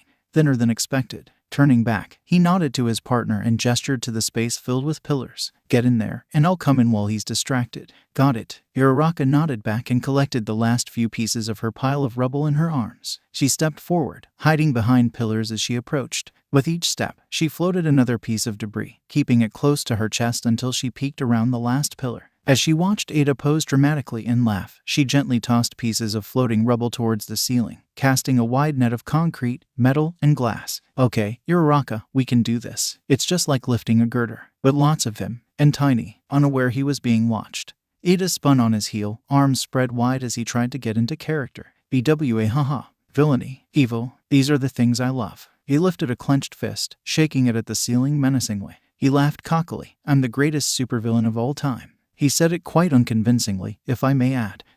He's so honest, it's adorable. Uraraka slapped her hands over her mouth, eyes squeezed shut as if not being able to see would make her unseen. Oh shit, he heard me. Ida turned to the source of the outburst, dropping character for only a second. He cleared his throat, trying to shake off his queasy sense of nervousness. He was a villain, not a scared student. Quickly and before it could be seen, Uraraka tossed the rest of the rubble upwards, some of the larger pieces clattering loudly against the others. She stepped forward with a wince, clutching the pillar to support her shaking knees. Oh, hi. So, you've made it to my lair, little hero. Ada gestured grandly, mimicking the behavior of the villains he had seen on the news and in the movies. I knew you would come here once my comrade went after your partner. He's not breaking character. It's so good. Uraraka wanted to clap for the performance, but instead, she smiled shakily, taking a step back from Ida's menacing advance. Your quirk can float anything you touch, yes, but it is useless in here. How can you float things if there is nothing to touch? Ida gestured behind himself to the nearly empty room, the floor and walls all but sparkling in their blankness. I've removed anything you could use as a weapon. It sure looks neat and tidy. Uraraka stepped to the side, raising a hand to her headset. She had an idea. Very clean. She pretended to activate the headset. Sorry, Midoriya, I got discovered by Ida. Uraraka made her hands shake as she took another step back into the side, trying to draw Ida out and away from the window. She glanced up to the collection of rubble bobbing against the ceiling, and she stuttered out the next part of her act. He's going to catch me, and you're still on the first floor. Ida chuckled menacingly, stretching his arms before him. You're all alone with the world's greatest villain, little hero, and your teammate isn't coming for you. With a roaring of twin engines, he rushed forward across the room, perhaps a little slower than he would usually have been. Uraraka raised her arms defensively, and as she did, she looked past Ida to see Midoriya clinging to the window. He nodded at her, and she nodded back. She ducked under Ada's arm before releasing her quirk and raining down a hellstorm of concrete rubble, broken glass, twisted metal, and a few wall panels she had grabbed while waiting for Midoriya to join her. "Sorry, Ada." She grabbed onto the arm above her, dragging Ada down to the floor to act as her human shield. Ada all but shrieked as he came down, trying to stop his fall with his other hand. He tried to pull away, but to his horror, chunks of rubble began to strike his armor, keeping him nailed in place with fear and shock. What if he ran into the glass and wasn't able to stop himself from getting hurt? He could be blinded. And he couldn't just leave Uraraka to the storm of chaos. She didn't have armor and could be grievously injured from her own attack. He might be playing a villain, but he was a hero through and through. From behind them came the sound of shattering glass and a heavy thud. Ida turned back to see a blur of muddled greens and browns crash through the window, shattered glass exploding into the room, Uraraka laughing loudly in his ear the whole time. What is happening? He turned back and tucked his head down, trying to avoid getting glass in his eyes. This is mine now. Izuku rushed forward, grabbing the paper mache missile as glass continued to rain down, small shards bouncing off his back as he hoisted the missile into the air. Izuku ran in a circle around the room, the last of the rubble finally landing and the last of the glass falling from the window frame. With a triumphant cry, he placed the fake missile in the center of the room, throwing his fists into the air, wincing slightly as he stretched out his recently healing arm. "Windows for the win," a buzzer sounded, and over the intercom came a crackle and a pop of static. "Hero Team," All Might chuckled, the sound muffled as if he had tried to cover the microphone and hadn't been quick enough. "Hero Team wins." The pride in his voice, however, couldn't be muffled at all. Only seconds to spare. "And the Hero Team wins." A loud scream reverberated through the building at those words, but for once, Izuku couldn't be bothered by Bakugo's opinion. High on adrenaline, Izuku all but skipped into the room, barely keeping himself from shrinking back when he feels all eyes upon him. That had been amazing. Training with All Might was one thing, but this, even though it was just training, was on a whole other level. It just couldn't compare. Overlapping voices and thoughts bombarded him as the other three trailed in behind him. If Izuku had turned around, he would have reeled at the look of disappointment and shame on his rival's face. Once all four of them were there, All Might called for quiet, ready to begin the critique. Tucking his note cards into his belt, All Might gestured with a giant hand, pointing to Uraraka. The best in the match was Uraraka. Can anyone explain why? Uraraka stared at the hero as if he had just grown a second head. One hand raised from among the group of students, and a calm yet commanding voice cut through the quiet. "Obviously, Uraraka is the best of the match," Yaorazu responded, taking a step forward, her heels clicking together as she came to a stop. It was a mystery as to how they clicked, as she was wearing soft boots. But some mysteries in the universe aren't meant to be explained. "What?" Uraraka's jaw dropped, and she grabbed onto Midoriya's sleeve, her sweaty hands almost slipping off the rough weave of the fabric. In her nervousness, she wasn't careful enough to keep one finger raised. Izuku almost hadn't noticed the quirk activation. Almost being the keyword. But he noticed when the constant weight that kept him from launching himself into the sky with each step suddenly vanished, replaced with a queasy feeling where his kidneys and modified adrenal glands should be. "Whoa!" Uraraka yelped as she saw Midoriya begin to lift off of the floor, far too calm for what was happening. The boy stood stock still as if hoping that by not moving, everything would stop. Her face bright red with dismay. Uraraka grabbed at Midoriya's boots as they passed her head, and she helped get him back to the earth before she released her quirk. "I'm sorry." "It's okay," Izuku muttered from within his helmet. He would have taken it off, but the pressure from the stairs and Yaorazu's patient silence kept him from moving. Once she saw that Uraraka wasn't going to send Midoriya to the ceiling, Yaorazu cleared her throat to continue. "That takedown of yours, no matter how clumsy it was certainly effective." She nodded, her massive ponytail bouncing with the movement, "and the idea of using your quirk to create a cloud of debris was inspired." "Oh, well, Midoriya gave me that idea. And your bluff, not sure what you were saying, but it seemed to be distracting enough to get Ada close to you," Yaorazu continued. But Uraraka ducked behind Midoriya, unable to handle the continuous praise and attention. With a snort, Izuku just took off his helmet and stepped to the side, leaving his friend to her suffering. And speaking of improvisational skills, Midoriya. What? Izuku looked up in alarm, focusing his gaze above the shoulder of Yaorazu, nearly stumbling back with shock at the next words that were said. "You used the expectations of your enemy against them, and your ability to create divisions in order to sneak is to say, extraordinary." Izuku's eyes went wide, and he took a step back, reeling from the force of the thoughts around him. "He's talented, that's for sure. And the way he took Bakugo out, super scary, man. The absolute manliest. I hope I can be as good. How does he know how to jimmy locks like that?" The only thing that drew him back to reality was a soft hand at his back, Uraraka helping to steady him against the storm. With a tight-lipped smile, Izuku nodded by a fraction of a degree, hoping it was understood. Izuku couldn't remember much of what was said or thought after that, but he was brought back around by a familiar voice calling to him. Midoriya, do you mind showing the rest to Recovery Girl's office? All Might flashed a winning smile, barely able to cover his need to congratulate his student. How on earth they all ended up injured when you didn't, I'll never understand. Sure, no problem, All Might. Izuku's hands shook, more than their usual tremble, and he nodded rapidly and repeatedly, opening the door and waiting for the other three to follow him. He held his helmet under one arm, holding the door with the other. Right, follow me. You heard the freak, Bakugo snapped, following Izuku closely, trying his best to keep his thoughts unreadable. It wasn't working. What did I do wrong? How the hell did he find me when I was being so careful? Unless, Izuku couldn't understand what Bakugo thought next. A garbled mess of images and nonsensical sound, feelings and the like. Things that didn't translate into anything he could understand. Turning down a corner, then down another, the three followed Izuku like sheep to a shepherd, barely speaking to each other in the process, mainly enjoying the quiet and thinking over what they had each been told. Ada was thinking of how he was commended for trying to plan ahead for his enemy's attack. Bakugo on his plan to split up the enemy and blind them with smoke. And Uraraka was still reeling from the praise she had been given. Breaking the quiet, Bakugo snarled. Got him, net. Freak, how far away is this place? Well, the office has to be accessible to everyone from all courses in all 3 years, so it's in the main building. Izuku slowed down as they approached the office, and soon it got to the point where the only reason he was moving was Bakugo's angry puffing and snarling behind him. Her office is here. With a quiet knock, Izuku jumped away from the door, hiding his face in the crook of his elbow to defend himself from a swinging cane. As the door creaked open, he shrunk further in on himself, standing only on one leg as he prepared to make a getaway. Chiyo frowned out the door, glaring at Midoriya with the force of 1,000 suns. What are you doing back here, Midoriya? She raised her cane, ready to raise hell. She hadn't even noticed the other 3 students behind the teenager, too focused on her target. I told you not to come back for a week. Mustering up the courage to talk back, Izuku all but shouted.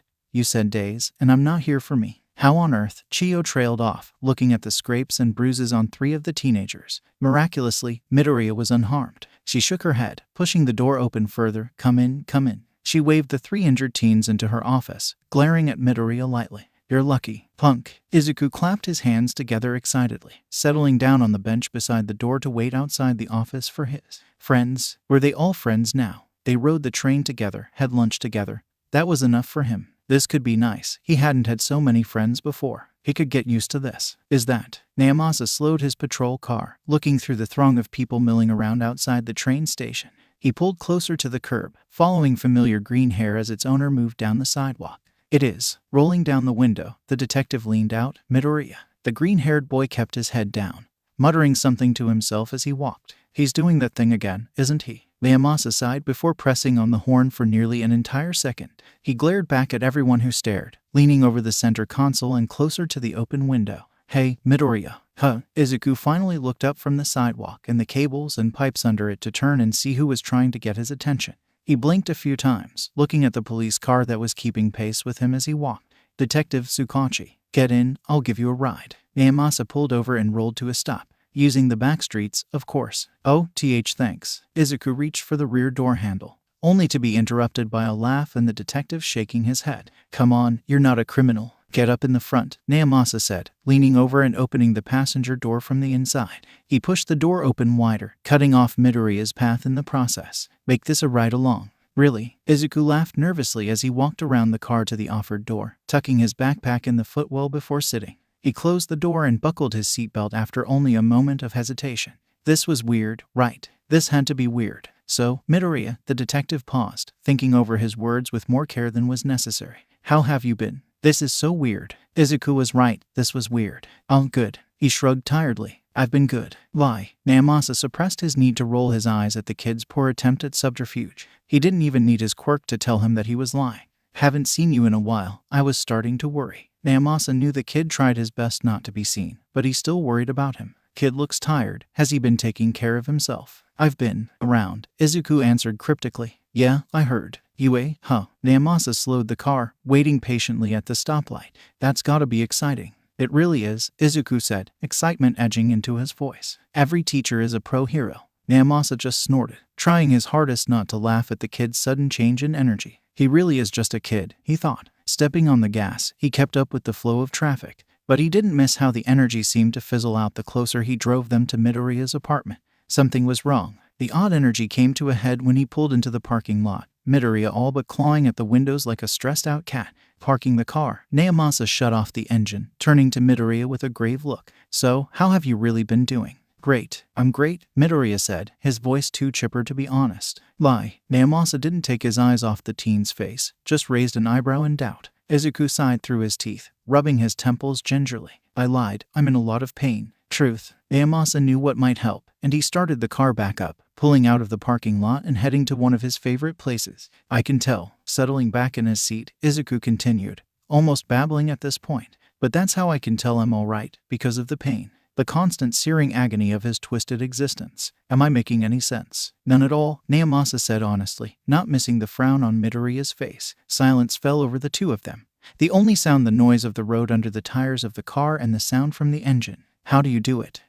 How do you look out there?" Izuku jerked his chin to point to the city as the car flew down the streets. "And think you can change things?" The detective glanced to the side, watching Midoriya closely. Not for the first time. He was wondering if maybe too much pressure was being put on this kid. He was too young for this, wasn't he? Well, maybe in a perfect world, that would be the case. But this was reality. Reality was cruel and cold and hard to predict. Izuku took a breath, his eyebrows drawn together in confused conflict. People are awful, hiding every dark thought behind a bright mask. He shrugged, turning his gaze to his hands, watching the metal and ceramic move beneath his skin. They weren't exactly the hands of a hero. "I dunno, maybe I'm just jaded from constantly hearing every sick and depraved thought everyone has. So what if you are? You're still trying." Naomasa slowed the car, pulling into the parking lot outside a tiny coffee shop. Yeah, I am." Looking over his coffee, Tsukachi watched Midoriya warily, unable to avoid seeing the way the teen jumped at every tiny noise, his eyes never setting in one place for too long. Honestly, the detective was starting to get a little worried. "Are you okay? You look paranoid." Izuku shook his head, taking a long drink from his coffee. "Black. No sugar, 2 extra shots of espresso. I'm not paranoid, just looking for snipers." Maybe he had drunk too much coffee today. It had been well over 12 cups at this point, even he had his limits. Checking sightlines and hideaways. "Truth. Wait, what? Why would you think there are snipers?" With a shrug, Izuku answered, his tone too frank for even his own liking. "I always assumed that everyone is a sniper." He took a sip of his coffee, the heat and extended use of caffeine making a bead of sweat roll down his temple. "Truth. I'm pretty sure that's paranoia." Naomasa had seen paranoia. He was a detective, and he worked with heroes on an almost daily basis. He knows paranoia. Intimately and maybe a little inappropriately. Izuku waved away the detective's concern. "Is it really paranoia if they're actually out to get you?" "I guess not." Naomasa filed that thought away for later, planning on figuring that out when he had some free time. Turning his attention back to the matter at hand, he stared at Midoriya's sunglasses. "So, about what you said earlier, right? The pain." Izuku took another sip of coffee, the heat fogging up the surface of his sunglasses almost immediately. He shrugged, his posture all but screaming, "Stop asking me questions. I hate talking about myself." His grip tightened on the cup, the ceramic a few twitches of his fingers away from destruction. "I'm managing it. Been managing it for a while." "Does Yagi know?" Izuku shook his head, green curls falling over his eyes. "No, I don't know how to tell him. Don't know if I should." The hero had enough on his shoulders already.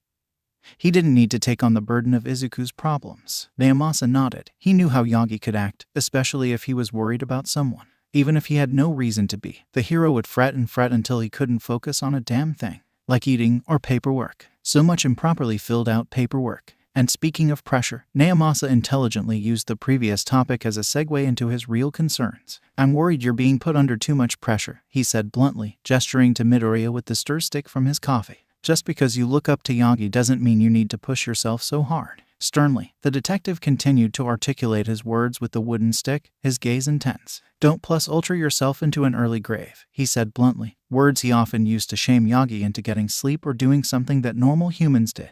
Izuku paused, setting his cup of coffee back onto the table. Behind his sunglasses, his eyes were wide. Someone he barely even knew, was worried about him. He had the feeling he would always be surprised by this. "I know, it's probably a shock that I'm saying this, but listen, please." Naomasa looked the kid in the face, mentally ignoring the dark sunglasses. "I know you're not weak, or helpless, or anything like that, but I'm still going to worry about you. You're still a child," the detective said, his tone carrying an air of finality. "Oh," Izuku said quietly, folding his hands on the table. He didn't need to read the detective's mind to see what was worrying him. "You're worried that I feel that I have some sort of obligation to be a hero simply because all my Yagi-san has been training me." It was still a struggle to say Yagi-san instead of All Might, but he supposed it was better than calling him Dad. Well, the first time we met, you showed next to zero interest in being a hero. Naomasa knew now that Yagi and Midoriya had come to some sort of understanding before he had arrived. But that did nothing to assuage his worry. In fact, it only made it worse. I know that it's silly, you're more than capable, but I can't help worrying.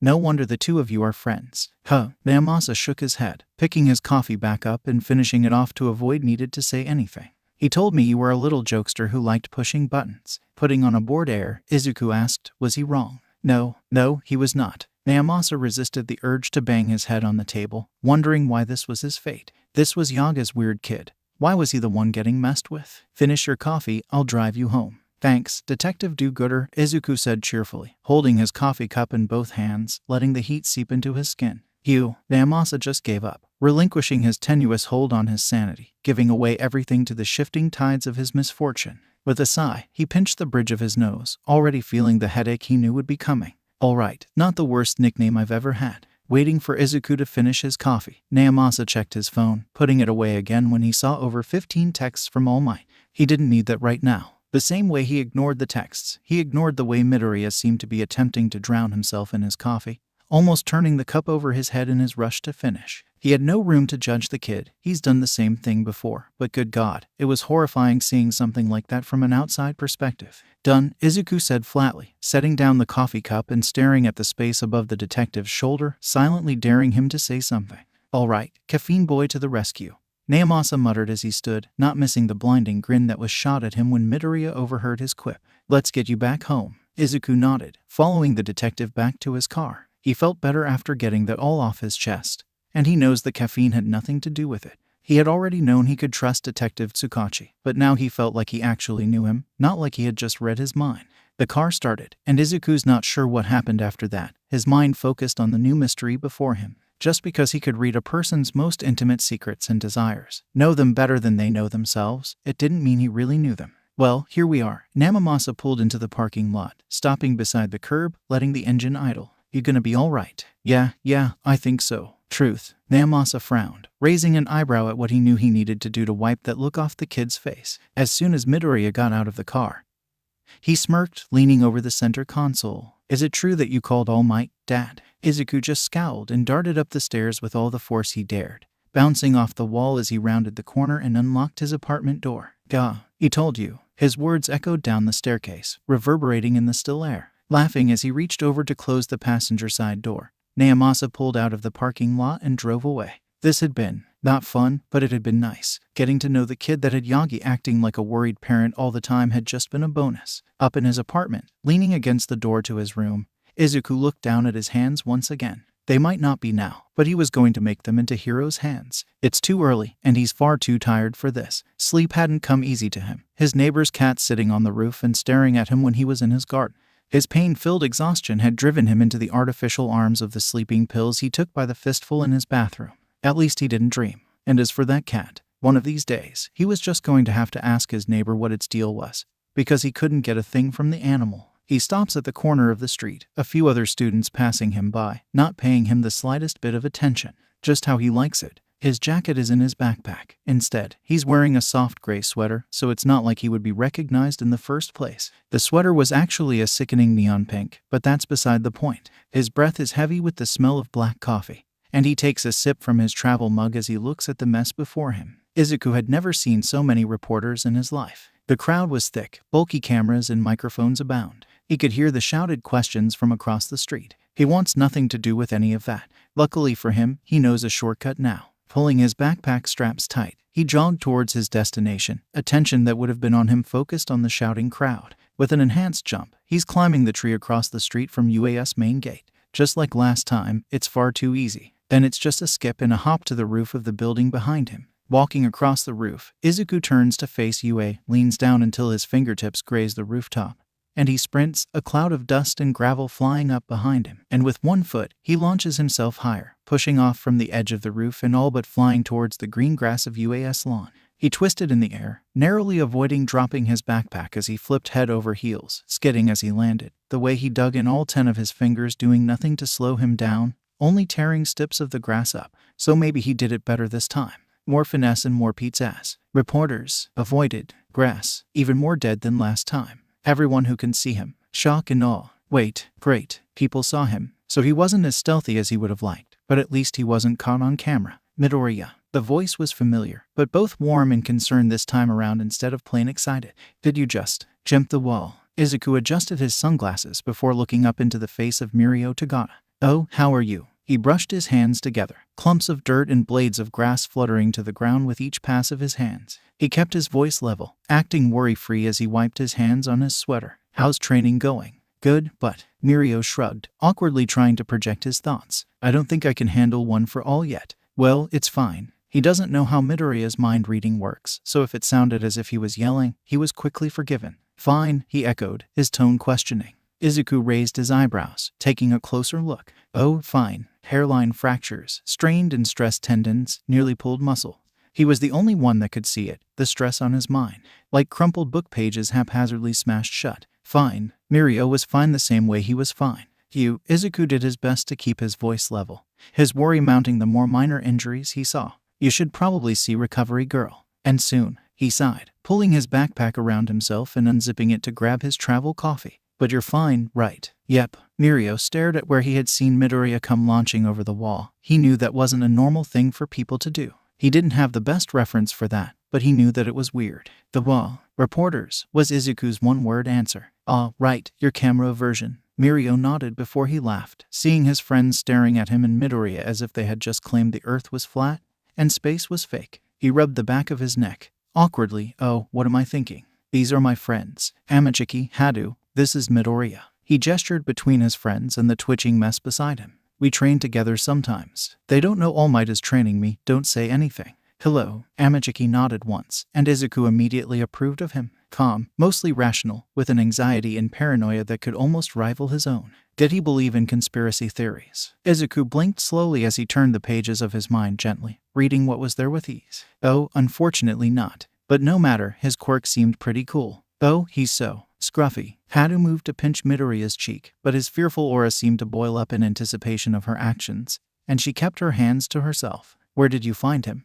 She wasn't as much the airhead as she pretended to be. Izuku understood acting how people expect. It's nice to see someone else who understood. Her mind was. Bright was the only word that came to mind. All of it, just bright. ITR tried to stomp his face into oblivion. Izuku answered honestly, raising an eyebrow at Mirio's sudden sheepish attitude. He came up out of the kitchen floor, and I thought he was an assassin. Yeah, that's our Mirio. Hadu laughed, the sound warm and inviting. She clapped her hand on Mirio's back, giggling as the look he shot back at her. Always hiding places he shouldn't be. Amachiki was quiet, hands in his pockets. This kid had jumped the UA wall from across the street. Super strength. ... He's lucky you didn't break the floor trying to stomp on him. Why do you think you were an assassin? I didn't break anything. Until later. Izuku grinned, showing too many teeth. But no one reacted. No grimaces or thoughts of disgust. It was nice. I still have to get you back for scamming me. Mirio grinned back at him, an overwhelming likeness to All Might. I'm faster now. I can beat you with my hands tied behind my back. You don't use your hands to run. Ugh, so rational. Mirio snapped his fingers, coming up with another challenge. Fine, let's see who can do the most push-ups. As fun as that sounds, we really should do that sometime. I have to get to class. And it really did sound fun, if Izuku could admit it to himself. We should hang out. Mirio all but shouted into Izuku's impassive face. His fists clenched at his sides. Can't you tell I just want to be friends with you? Izuku blinked slowly, not reacting to the fact that Mirio is less than 6 inches from his face. Oh, right. Friendship. For some reason, people want that. With me. Weird. Izuku shook his head, adjusting his sunglasses from where they had slipped down his nose. Future symbol of peace can't even say he wants to be friends? What a guy. With a shrug, Izuku asked, well, why didn't you just say so? Mirio straightened up, shocked and delighted. That was an option, I thought. But you're so mysterious. How was I supposed to know? Mysterious. Izuku mumbled under his breath before answering Mirio's rhetorical question. ... Yes, it was an option all along. He was mysterious. Really, maybe he needed more coffee because he certainly wasn't awake enough for this. He fumbled with his coffee as he turned to leave. And without missing a beat, he was joined by his newest of friends. I'll walk with you, yeah. Izuku glanced to where his new companion was keeping pace with him, tempted to just break into a sprint and be done with it. But he didn't need even more attention on himself. Do I have a choice? Nope. Izuku rolled his eyes. ducking down until he was almost doubled over to avoid the arm Mirio tried to fling over his shoulder. Ugh, that's the spirit. Why? As the two were locked in a competitive game of we're gonna be great friends. Please don't touch me. Hadu and Amajiki walked behind them, transfixed by the sight. Hadu grabbed the cuff of Amajiki's sleeve, tugging on it lightly. Wow, this is really weird to watch, but I can't look away. It's like he's trying to befriend a terrifying statue. Amajiki trails behind the two, who, on the outside, seem like polar opposites. But then Mirio makes the worst joke he's heard, and he sees Midoriya crack the smallest smile he's ever seen. And it all makes sense. Of course, two people that bright would gravitate towards each other. A statue that smells like coffee and onions. Hadu giggles before a curious expression creeps across her face. But why does he smell like onions? Izuku screamed internally. Cursed to forever smell like onions. This is just his life now. Trying his hardest to focus on the conversation with his friend instead of the steadily growing mass of minds around him. Izuku nodded where it felt appropriate and tried to keep his voice from cracking when he laughed. Really, it wasn't too hard. Tagata seemed like a cool guy when he wasn't popping out of the floor, that is. So anyway, that's when I said, no, those are my pants. Okay, so maybe he wasn't cool. Izuku shook his head, cracking a crooked grin. Maybe you shouldn't have fought a villain whose entire theme is pants. Right, Mirio laughed, happy to see a smile on the normally unaffected kid's face, even if it meant embarrassing himself. Izuku took a sip of his coffee, focusing his thoughts. Man, he really wasn't as cool as he had thought. Lack of coolness aside, he wouldn't have a problem hanging out with Tagata again. And he certainly wouldn't have a problem completely destroying him in any physical challenge again. But with how his bones looked right now, he would have to keep that on the back burner for quite a while. Or he could just knock him out and drag him to Recovery Girl. Yeah, that sounds good. Actually, with those fractures, he shouldn't drag him. Guess he'll just have to carry him, then. Chuckling to himself, Izuku pointed to the drainpipe at the corner of the building. This is my stop. He tucked his coffee back into his bag before he tightened the straps and began to make his ascent. Have a nice day, he said offhandedly, knowing how odd it would seem. Maybe that's why he did it, or maybe not. What? Cool, sir said he jumped out a window once, but this is better. Maybe. Bye. Have a nice day. Kid's weird, but that's pretty cool. Izuku rolled his eyes, shimmying up the last bit of pipe and rolling onto the roof and onto his feet, watching and counting classrooms as he tried to find the familiar mass of thoughts of his own class. Up ahead, he could hear them. Second day of school. What's the next insane thing we'll be doing? Where's Midoriya? I saw him on the train. Where's the freak show at? With a tiny laugh, Izuku lowered himself off the edge, carefully dropping himself onto the first windowsill then onto the second a beat later. He knocked, laughing in full when he saw the terrified and confused looks on his classmates' faces. He knocked again, hopping through the window once Bakugo opened it with a plastered-on sneer. Nice entrance, nutjob. Bakugo rolled his eyes as he shut the window behind him. On the outside, his face was an angry mask. But internally, something he knew only Izuku could hear, he was almost breaking down into hysterics. Everyone was so frightened of someone knocking on the window. Just knocking. What else would frighten them? He couldn't help but wonder. With a raised eyebrow, Izuku took that in. Maybe he should show up early tomorrow, but hide to scare everyone. It was obvious Bakugo would get a kick out of it, at least. Quietly he whispered, thanks for the idea. Then louder, he grumbled over his shoulder as he turned away. Jackass. From across the room, an authoritative voice called out, Midoriya, coming through the window is undignified behavior for a hero. At least he was on time. Izuku rolled his eyes, confident that he was going to give himself a permanent injury at this rate. Heian. MRH. Damn, that's the reaction he got. Excuse me. Sorry, I got held up by a FR friend. Izuku set about pulling his sweater off. The long-sleeve athletic shirt he wore underneath held in place from where it was tucked into his pants. As he folded the sweater and pulled on his blazer, he tried not to flinch as Shinsu approached him. What if he saw? Izuku tried to hide all the scars, but he couldn't hide them all. Ignorant to his friend's worries, Shinsu put on a fake frown, acting dejected and downtrodden. Someone other than me. You rank higher, just barely, Izuku said dryly, putting his sweater in his bag and taking out a pair of gray fingerless gloves, pulling them on to hide the majority of his scars. An amused snort was Shinsu's only answer as he sat down at the desk behind Izuku's, body language filled with faint disinterest. Izuku's head twitched to the side, muscles spasming. Great, just what he needed. Pushing through the pulling sensation in his neck, he continued, trying to keep his voice steady. You've actually been to my apartment. He ignored the surprised thoughts of everyone who heard that. So what if it had only been 2 days of knowing each other? Who were they to judge how fast he made friends? Yeah, and I'm still working on all those leftovers your mom gave me. Shinsu leaned forward against his desk, watching Midoriya curiously. So, who were you distracted by? How did this kid seem to just collect friends so quickly? A third year who thinks I'm mysterious and cool. Izuku snorted, shaking his head, his bangs falling into his eyes. He brushed them away with the back of his hand, shrugging. Weird, right? No, you're pretty mysterious, Shinsu replied honestly. A third voice chimed in, Uraraka finally giving in and joining the conversation from across the room. And cool. I'm too tired for this. Izuku removed his coffee and set it on his desk before he sat down, leaning heavily back in his seat, the metal creaking with his movement. Oh, hell no, he muttered, resolving himself to ask Aizawa-sensei for an altered density desk and chair by the end of the day. If he refused, he's just going to have to push the issue a bit.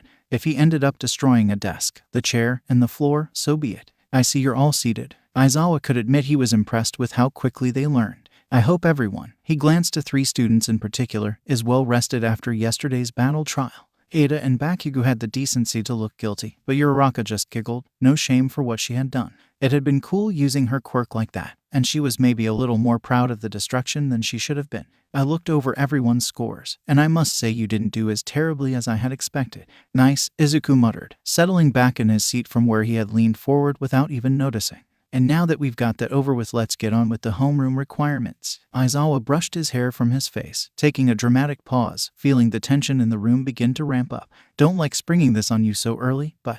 Oh no, is it a pop quiz? Is he going to expel someone again? Please say it's something normal. Please. Oh no, it's Battle Royal, isn't it? He's gonna send us to the island. I'm gonna die first. Izuku sat up straighter, looking for whoever had thought that. His focus landed on the girl with the quirk he couldn't figure out. She sat at the front of his row of desks, and her thoughts got more and more dramatic with time. He thought he had drama on lock, but that was a whole other level. Aizawa kept his face all but expressionless. It's time for you to choose a class president. Oh, thank fuck. That's so normal. I thought for sure I was going to get expelled. I'm too young to die by murder. Oh, class president. Yes. The classroom erupted in sound, and Izuku barely kept himself from diving back out the window. I'm perfect for this. Leadership? Hell yeah. I'll do it. Me. This was made for me. Oh, pick me. I want to do it too. Shut up, you extras. Let me do it. Izuku pressed his hands over his ears, muffling the sound but not blocking out the thoughts. It was just too much noise. Usually, he could deal with this, but something about having everyone thinking and saying essentially the same thing was just too much for him to take. Shut up. He's not sure if he's speaking or thinking, but based on how everyone is still clamoring to get Aizawa-sensei's attention, he's only thinking it. With a shaky exhale, he pulls his hands away from his ears and clenched them into fists on his desk. Focus on the metal, on the ceramics, on the bits of bone he can still see. Everyone be quiet. Izuku looks up, away from his shaking hands. Who said that? Authoritative, Ida continued, voice carrying over the hushed rabble-rousing of 18 other people. This is a position that requires responsibility, helping to carry and raise up those around you. Simply because you want the position doesn't mean you're right for it.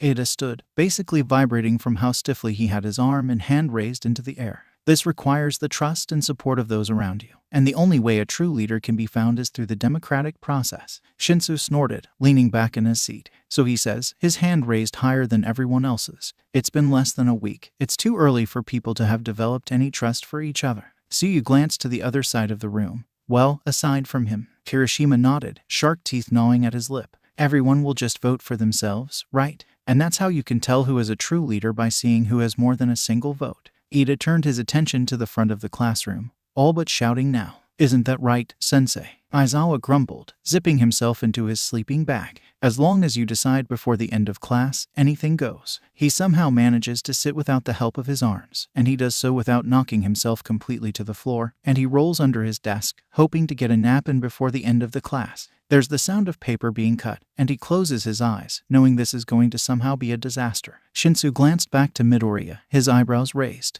He turned in his seat, gesturing to the paper in his friend's hands before making the closest to eye contact he could. Izuku shook his head in response. He didn't want the position. Besides, he was voting for someone else, anyway. With an already ink-smudged hand, he wrote a name, Ida Tenya, and he capped his pen, satisfied with his choice. With a nod, Shinsu understood, writing a name on the slip of paper in his hands. Yaoyorozu Momo. Folding the paper, Izuku kept it in his palm, knowing it was already wrinkled beyond flattening just from a few twitches of his fingers. When Ida comes around to collect the impromptu ballots, Izuku hands his over, settling back in his seat with a sigh. He takes a long drink of his coffee, hoping to calm his nerves. Something's going to happen, and he has a bad feeling he's going to absolutely hate it. Aizawa was right, it's a disaster. Izuku was right, he hates it. Izuku watched with a detached horror as the votes were tallied. A three-way tie. How the hell did that even happen? He glared around the room, searching for answers that he soon got. 5 people had voted for people other than themselves, and Izuku was one of them. But as for why people voted for him was something he couldn't understand. Voting for Ida and Yaoyorozu, he could understand. They were leadership material, and they actually wanted the positions. Irritated, Izuku stood, stalking to the front of the classroom. He didn't notice the way everyone fell silent as he spun in a perfect about-face. Heels clicking together, standing stock still, shoulders thrown back, chest out, head held high, hands clasped behind his back the way they had taught him, Izuku announced, his words crisp and selected for maximum impact and minimum amount. I am sorry to disappoint those who voted for me, but I am dropping out of this election. I refuse the position. Thank you. With a quick bow, he turned on his heel and marched back to his desk, ignoring the whispers. He had barely kept himself from saluting, but he knew he had made a powerful impression without it. He seated himself, back ramrod straight as words flowed around him. Is it just me, or was that super militaristic? Wow, that was intense. Damn freak, way to mix it up on us. Revote then. Think of it like preliminaries. Admitting you don't want something and refusing to waste time. So manly and cool. Aizawa unzipped his sleeping bag and stood back up, wondering why this kid always had to make things difficult for him. All right, you two. He pointed to the 2 remaining elected students, both who were standing by their desks in an attempt to follow and sort out whatever it was Midoriya had done. Figure out among yourselves who's in charge. Midoriya, come eat lunch with us. Again, it's nice. A little bit of routine.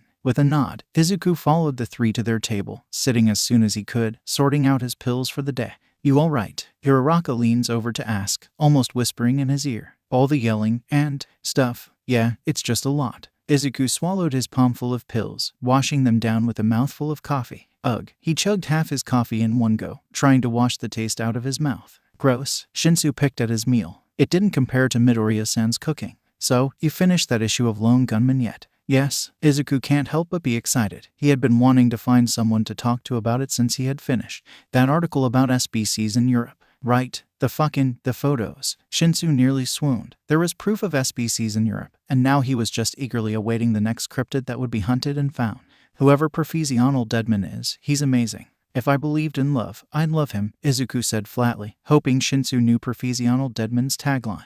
Shinsu held back his laugh at the look on Izuku's face before it slipped out in a squeak. He made his voice overly deep and gravely, mimicking someone who had only once been recorded.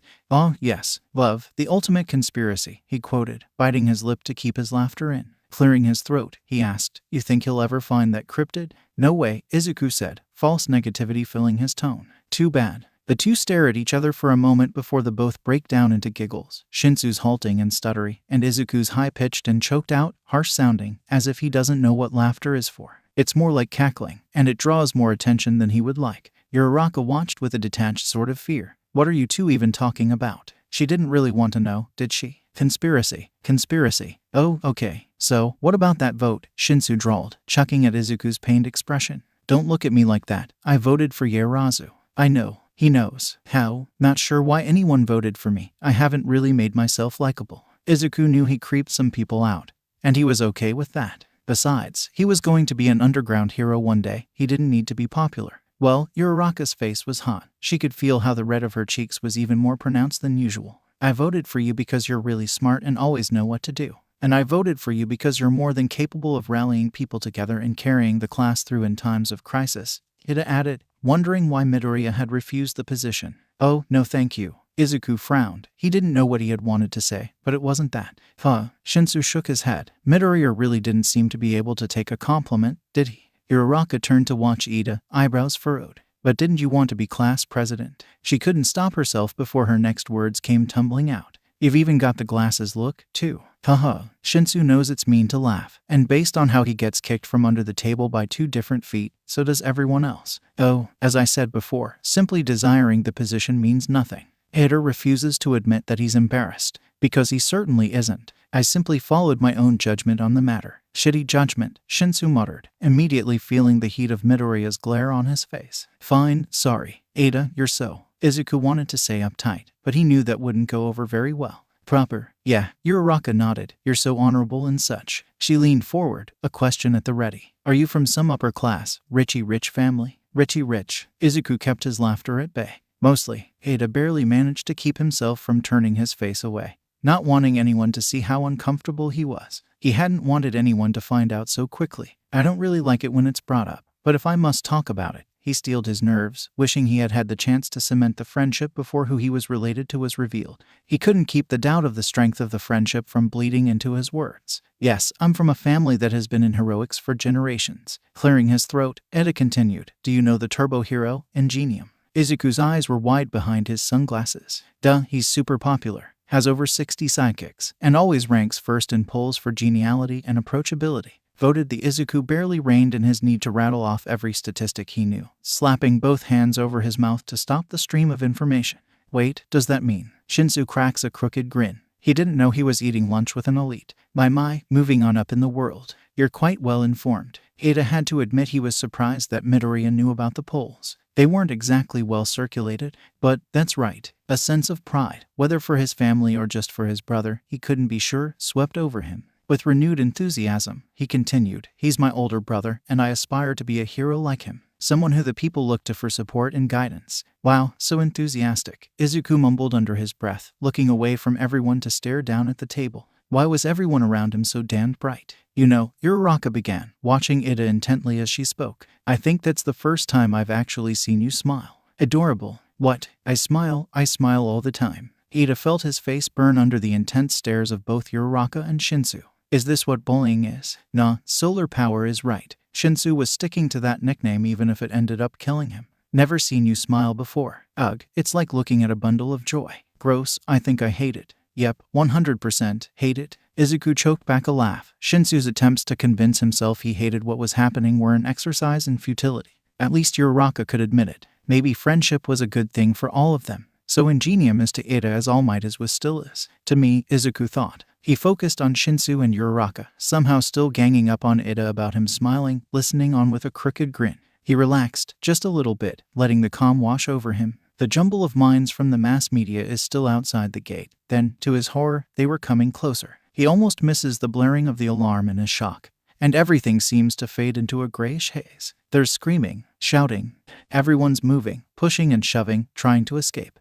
It's chaos. Izuku tries to keep himself from being trampled. His weight the only thing keeping him from being swept along in the current of panic. But it's too much. Hundreds of minds packed in on place, the press of the media overlapping over them, and he can't take it. It's like he's caught in a vice, pressing on all sides. The screaming. Too much. Too familiar.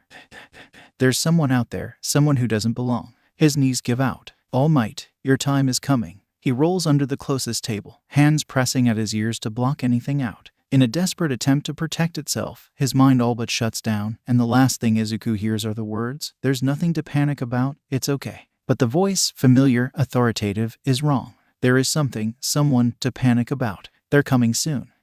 Okay, sadly the chapter is over. And if you enjoyed the video, just leave a like, and subscribe with post notification, so when the next chapter is ready, you will be notified. Okay, see you in the next video. Bye.